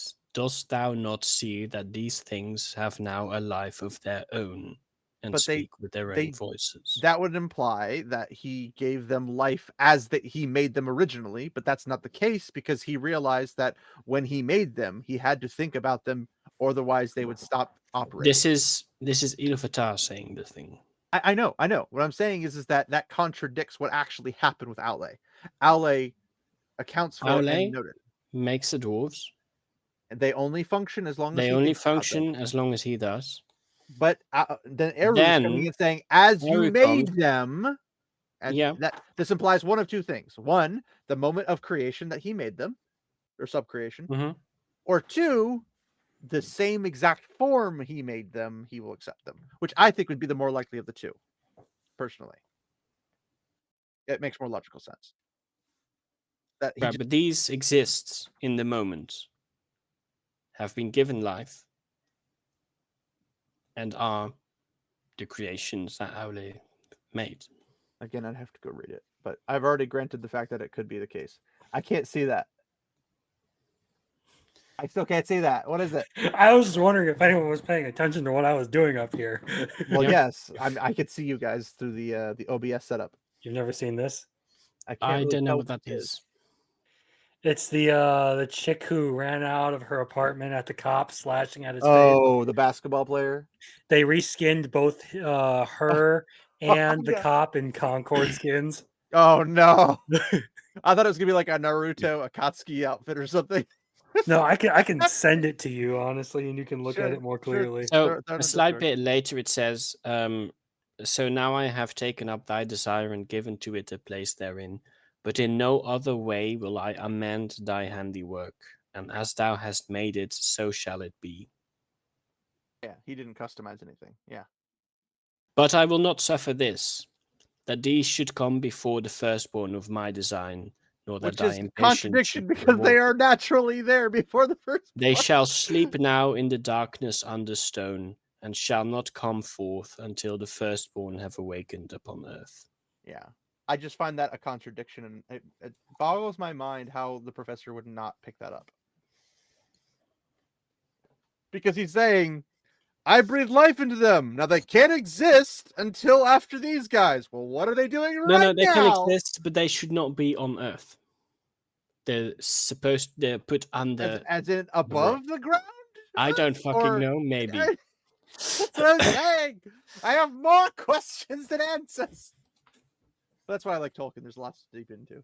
But she's almost done. Them as kind of sympathetic, and that in a vacuum exists by itself. This is what we did with orcs. because how other characters interact with this piece of your story says something about those characters. A character that slaughters a zombie, an unthinking evil, is different from a character that slaughters a person who has feelings in a family. Because If you're an Yeah, unthinking that is evil and you technically kill correct. them, and then they're a thinking evil and you killed them, what is the difference? Well, one's thinking and one is not thinking. That is the extent of that argument. You see, nobody has this problem with Goblin Slayer because the race that people think goblins are supposed to represent is apparently Wait a okay to minute. hate. Wait a minute. The Japanese don't see it that way, that's why. Ironically, you would not believe how many black people actually love anime. And you're like, wait, you don't see yourself as goblins and orcs? No. Well, who sees you as goblins and orcs then? White liberal women? Wait a minute. Wait a minute. Because nobody else was seeing black people and orcs. It was the white liberals that came up with that concept. Looking at you, Crimson. I identify as an Apache attack helicopter. Thank you very much. Well, I Is it a white identify liberal Apache as a hammer of helicopter? dawn. So checkmate. I identify as Darth Vader and I use the Force on your Hammer of Dawn. You can't use the force of the hammer of dawn. I'm from I outer can use the space. Force on whatever fuck I want, okay? I'm No, you Darth can't. Vader. I'm an anti-force hammer of dawn. You can't touch this. I don't think that's how that works, but Hey, in the world of make-believe, it always works that way. Although I would love to see Revan take on Darth Vader. That'd be fun. Anyway, Yeah. because the person who's being slaughtered has changed, That's a different it conversation changes for a different the day. person doing the slaughtering. So if the writers of the show looked at their elf characters in isolation in a vacuum and said, well, the elves are killing the orcs, that's fine. And then in isolation, they looked at the That's orcs fine. and were like, well, the orcs, we're going to make them kind of sympathetic. And that's fine. But these two things, when they interact, are now altered. Because an elf that's killing an orc that's just an avatar of evil is different from an elf that's killing an orc that is just kind of an ugly-looking person that chose the wrong side. These are not the same thing. Let me know your thoughts Harsh if I truths, missed man. anything, if my representation of Tolkien's positions or his lore was way off, you know. Sure, correct me. Like I said, I'm not an expert. I feel comfortable. She basically just is cool. Mhm. I think she's a really chill person. I'll just put that out there. I'm not gonna jump down her throat. I just disagree. Acting like some of you the things- wouldn't, you liar. But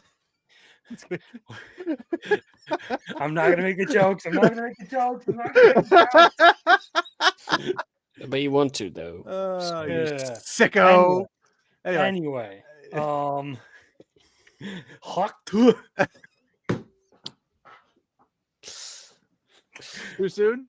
Oh, anyway, like she has a good point where like the two things aren't the same. Like elves just slaughtering like evil orcs and elves slaughtering like the family orcs. They're not the same. But ugly like people. how she got there is completely wild to me because it feels like it doesn't even like consider that the themes of Tolkien should be present in anything to do with the works of Tolkien.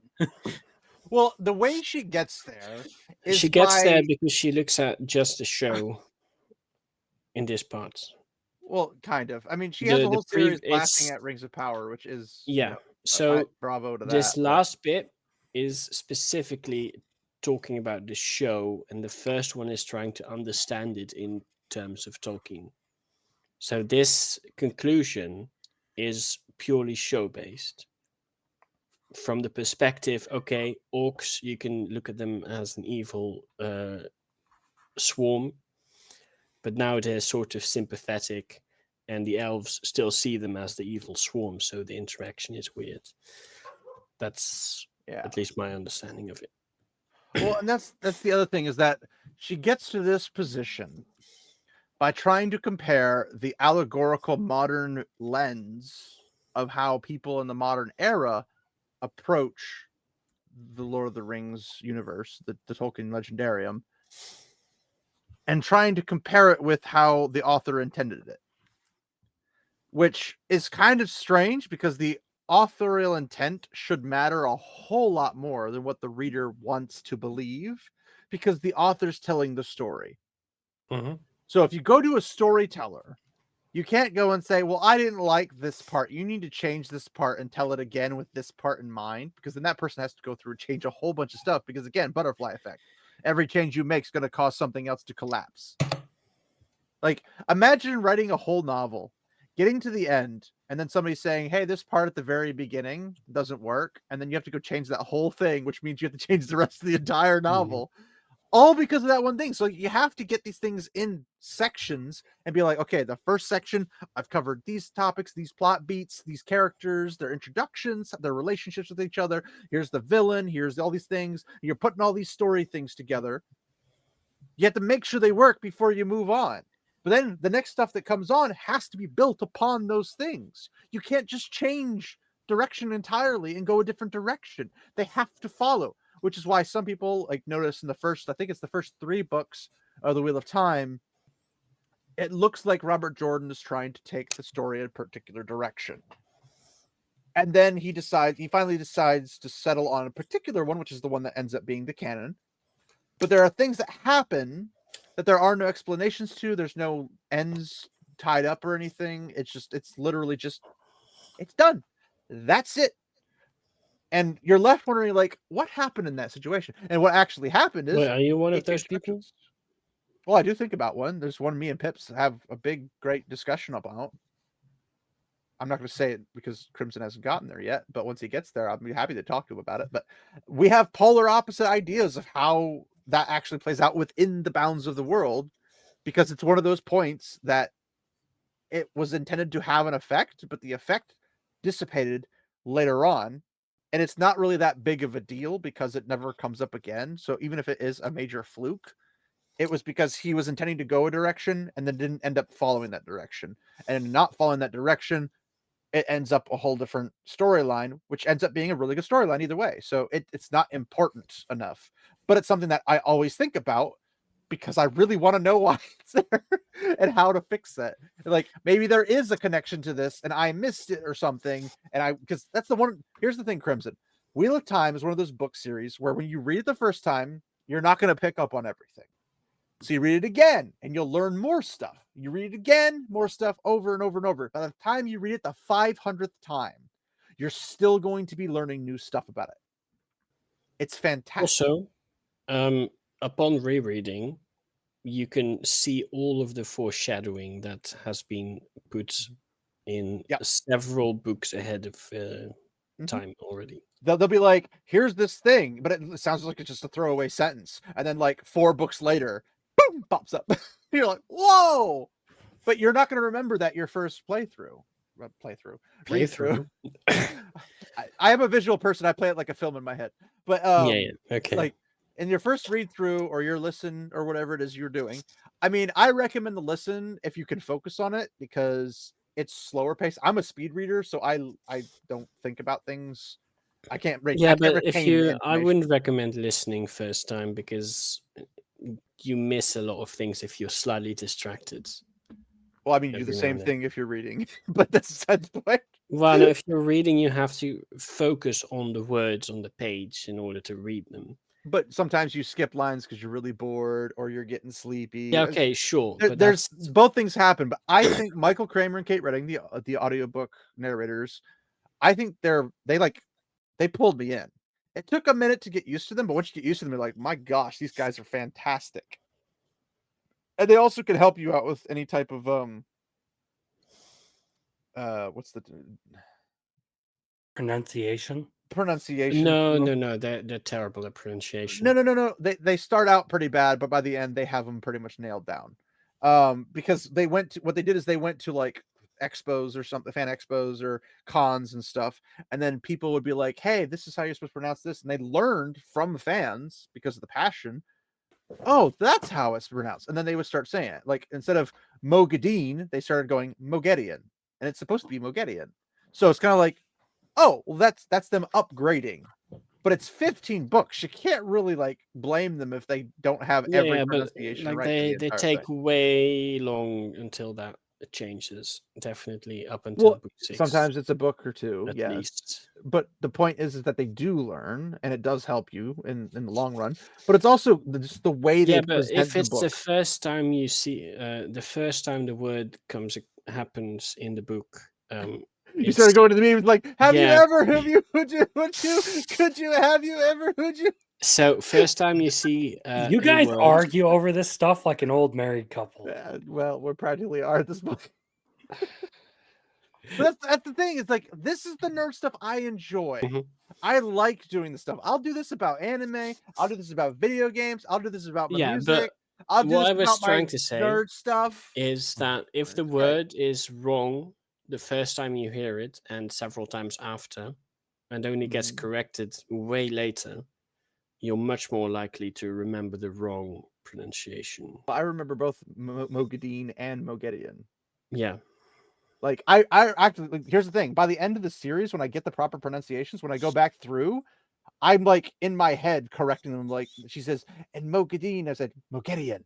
Okay, Like fair. I can Then learn again, those things. if you read it, you typically come up with your own pronunciations anyway. So Which is going to be pretty wild, regardless. yeah, yeah.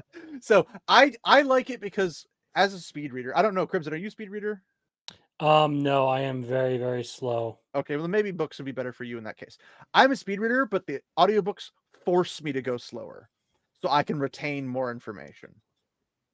So, in that sense, it might be better for you to read the books. I don't know. But one way or the I other, they're would say great. I'm a medium speed reader. I don't know if that makes any It sense. just means you're slow in the head. But I would advise first time reading anything, just do the actual reading with the physical book. Well, Or I'd maybe- like to have physical books just to Yeah. begin with. It's the Mhm. issue is I rarely get the time to sit down with a full length book. and Yeah, no, read I through it. can see That's that. my issue. So I have all the audiobooks, and if you want the So audiobooks, I can that's send them to when you. audiobooks become a good alternative, sure. But Well, yeah, I have plenty of time me driving typically around to when and from I work, so when that would I be like listen when to I'd listen to that stuff. audiobooks, every now and then, you know, if I get distracted or anything happens or I need to respond to someone, you miss a couple of minutes of It's stuff. called hit the pause button. Yeah, ya but you bum. need to hit the pause button and then you are distracted and then you click continue, but you've forgotten already what happens because I've it never doesn't. really had that problem with audiobooks. Sage has a No? very pitiful existence. This is his problem. So like even like when like partially distracted, like I listened to the Lord of the Rings while doing trim and tile in a bathroom. So Okay. I still got like the entire 3 books out of it. Like it wasn't like I Yeah. couldn't focus on what I was doing and listen to the thing at the same Yeah. time. Well, in my situation, Sure. because of my weaponized autism, listening to it actually helps me focus even more. Okay, yeah, I don't Wow, have just that. showing your pussy on camera, huh? It's always chasing me. But yes. But yeah, if you want them, Crimson, I have the audiobooks. I will be more than happy to send you them. I'll have to send them to you like one at a time because they are pretty big. But they're it's a good way to do it. And if you have lots of driving or you're in a room for a long period of time doing work, it's a great way to keep up to it. And in a lot of sense, because I had the same problem with the audiobooks that I do with the actual books, is I have a hard time putting them down when I start them. So it's that kind of a series where you're just like, wow, this is freaking good. But then once you start getting payoffs, and keep in mind, there's 15 books, but there's payoffs in every single book. And I'm not talking 1, 2, or 3. We're talking a lot of them. There are payoffs. They're Is that not true all. for 9, 10, and 8? I gotta remember which ones are those. I don't see them as individual books. I see them as one non-stop story. I don't have the same thought process. Here's my cat, Landfear. Hey, say hi, Landfear. He doesn't want to. Okay. You can get out of here then. Cats don't like me, but dogs do. I'm the other way around. Like, dogs like me, but I had a dog, met my wife, she brought in a cat, and then we got another dog from one of her friends. And now both the dogs followed her around. We have a different different 2 dogs. Well, one of the dogs is the same, the other dog is different. And then we had this cat, and this cat has just stuck to me like a magnet, and the dogs went to her, which is funny because I'm the dog person, she's the cat person, so it's just kind of like Well, Weird. that's typical. It's well, it is what it is. Yeah, I'm not gonna make a joke I was gonna make, but but essentially, the payoffs throughout the books, they're not always like massive payoffs. Sometimes it's just you Yeah, notice, so I you think notice when a storyline hits a storyline and they click together, and you're like, oh, maybe that's 9 how that has a happened. slightly weaker payoff. Well, I'm not saying every single one's the strongest payoff. I'm just saying there Yeah. are multitudes of payoffs per book that 10 you'll though, just see. if You and I'm your slog. thinking correctly. You and your slog nonsense. I No, don't no, believe there is such a thing as a slog, but that's because I like character development. So if you No, like, 10 has a good ending, I think. they all have good endings. No, but like They- a super good one. I'm trying to Or remember maybe which that's 9. I'm not that sure. Winter's Heart or It's the big let's call it the purge, right? which purge? Does it narrow it down? Now, Oh, if you also, think back to the earlier conversation, like say 5 hours ago, maybe which one? Which conversation? we were talking about words, and purge was given as an alternative. Oh yeah, we were going. Eradication. But which one was being purged? Okay, yeah, let's just. It forget doesn't about narrow this. it down. But here, Crimson, I'm assuming you know Berserk. Yes. Okay, I mean, that took a lot longer than I was expecting you to say. That's just say duh, but like yeah. So you know, Yes. Yes. I can't see very well. It's very tiny on my screen. I don't blame you. I'm just saying that is like Yeah. one of the centerpieces of my shelf up there is my Berserk shit. Well, my centerpiece is first edition Lord of the Rings books and Tolkien books. So that's my centerpiece. I have the first edition of The Nice. Hobbit and a couple others. But I also have my Helsing books, my Iori Ayoshi, and other mangas over there too. Chobits and all that fun stuff. But you know how Berserk's like really gory, really over the top and everything? Yes. There is an event in the Wheel of Time that tops anything in Berserk. And just raw mass destruction. And Sage knows exactly what I'm talking about. I think I know, but there could be another Meat grinders. That's what I'm talking about. Yeah, You know exactly what I'm talking about. Shaman, kill. Oh, yeah. So basically, there's lots of good content, and I guarantee you, if you like fantasy and you like good quality, like top tier quality, like this blows Game of Thrones out of the water. No, Like, I've looked for actual like physical copies of this book in my local bookstore of like the Wheel of Time. Don't get the ones with the Amazon crap on it though. No, the I did not old ones. find any in the bookstores I looked at, but Do maybe you have I a just half wasn't price looking books hard. where you're at?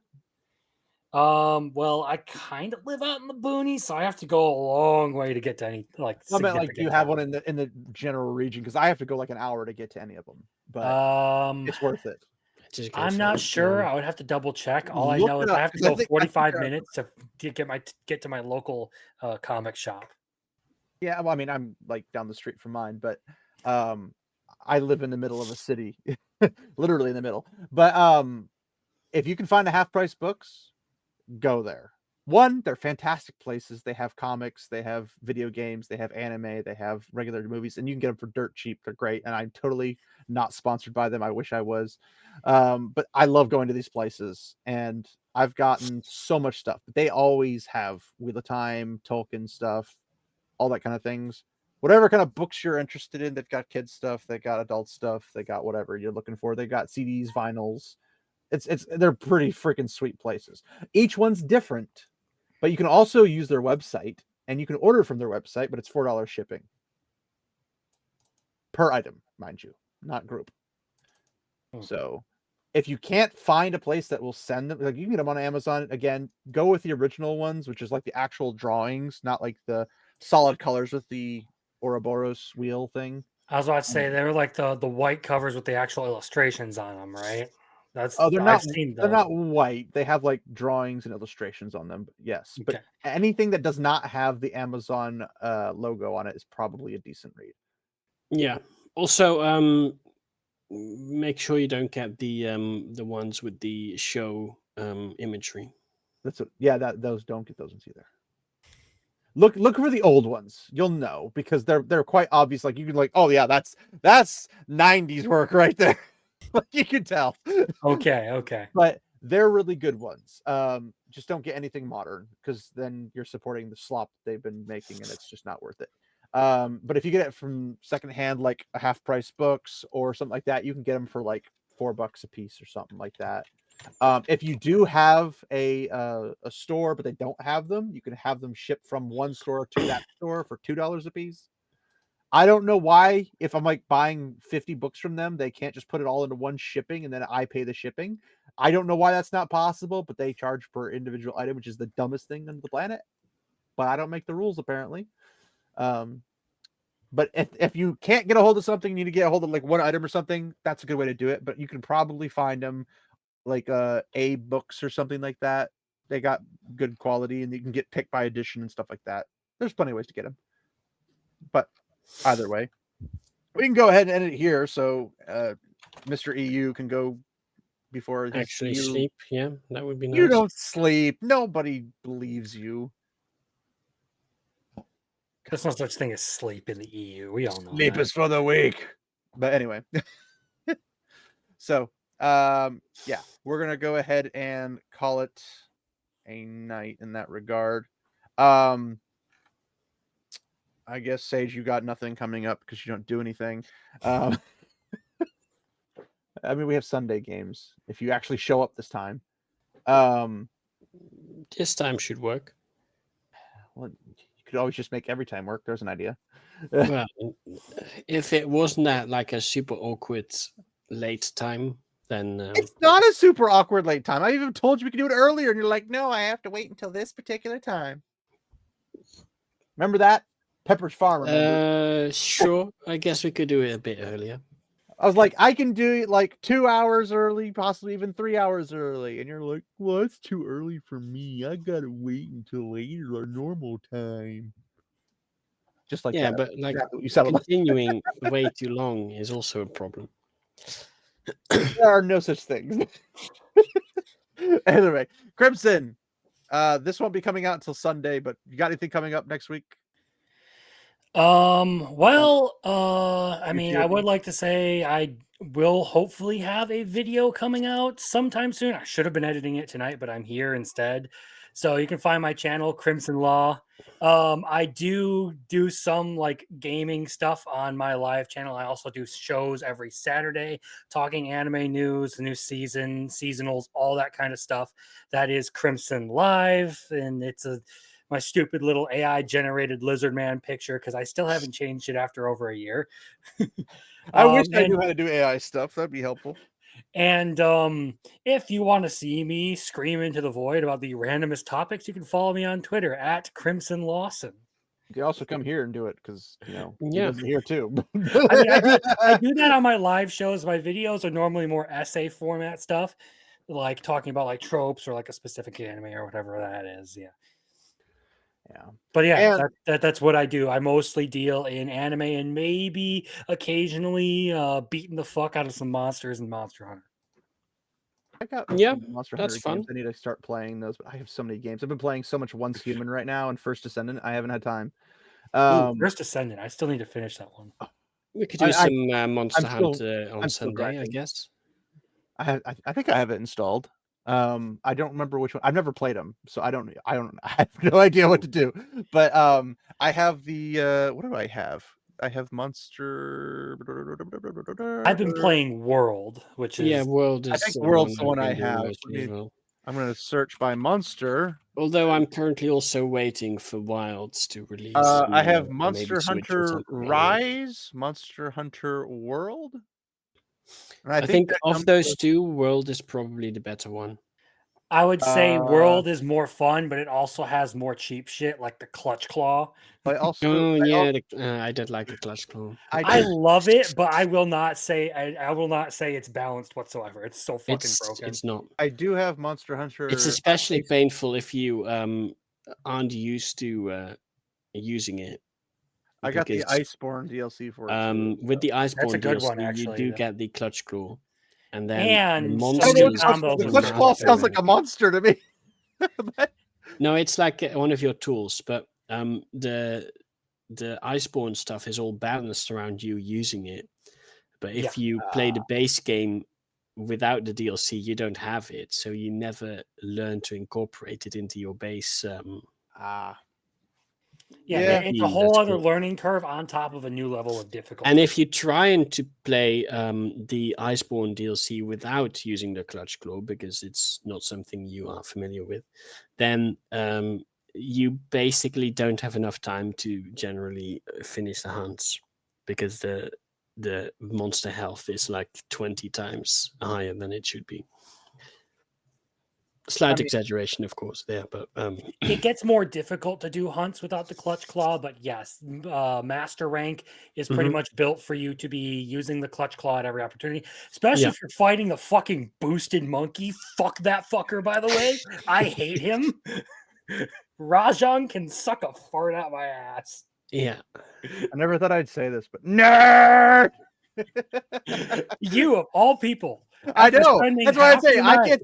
I have more nerd stuff behind me than you both combined. So I have no nerd stuff behind you me. can't even see because my camera does not include my whole basement. This is like maybe a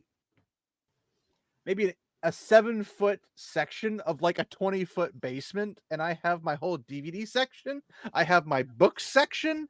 I have my 2 towers, pun intended. One of them of anime, one of video games. That includes also PC games I grew up with because I'm old school like that. Not to mention all of my consoles. Not to mention a whole bunch of other things in my nerdism. I have a problem. I'm calling I was about you to say, nerd. you're gonna continue helicoptering your dick around like this, or Well, I was watching Geeks and Gamers, and they were talking about bringing back bragging rights. I'm like, oh boy, I'm gonna interrupt you guys. But yeah, I've got lots of fun stuff, but it's more finding people to play stuff with because Mr. Sage is only available 1 day a week. But Crimson, if you are sorry for on, having a life. yes, you should be sorry. Crimson, if you're on and around, I guess you are Central Time, aren't you? yeah. Yeah. So if you're on around, well, are we starting early this week or what, Sage? I need to know. I don't know what you consider early, Like 10:30, which would be in normal time zones. 7 hours ahead or 7 hours before you, I think. That's a bit early. You're the one telling me that you need more time. I give you more time. That's too early. Normally we just start at like 1:30, but he's always complaining we don't have enough time, this, that, or the other. So I'm like, I'll give you some more time, and he doesn't take the one more time. Explain that to me, Crimson. But either way, we'll do it anywhere between 10:30 and 1:30. 1:30 is the normal starting point, assuming all goes well.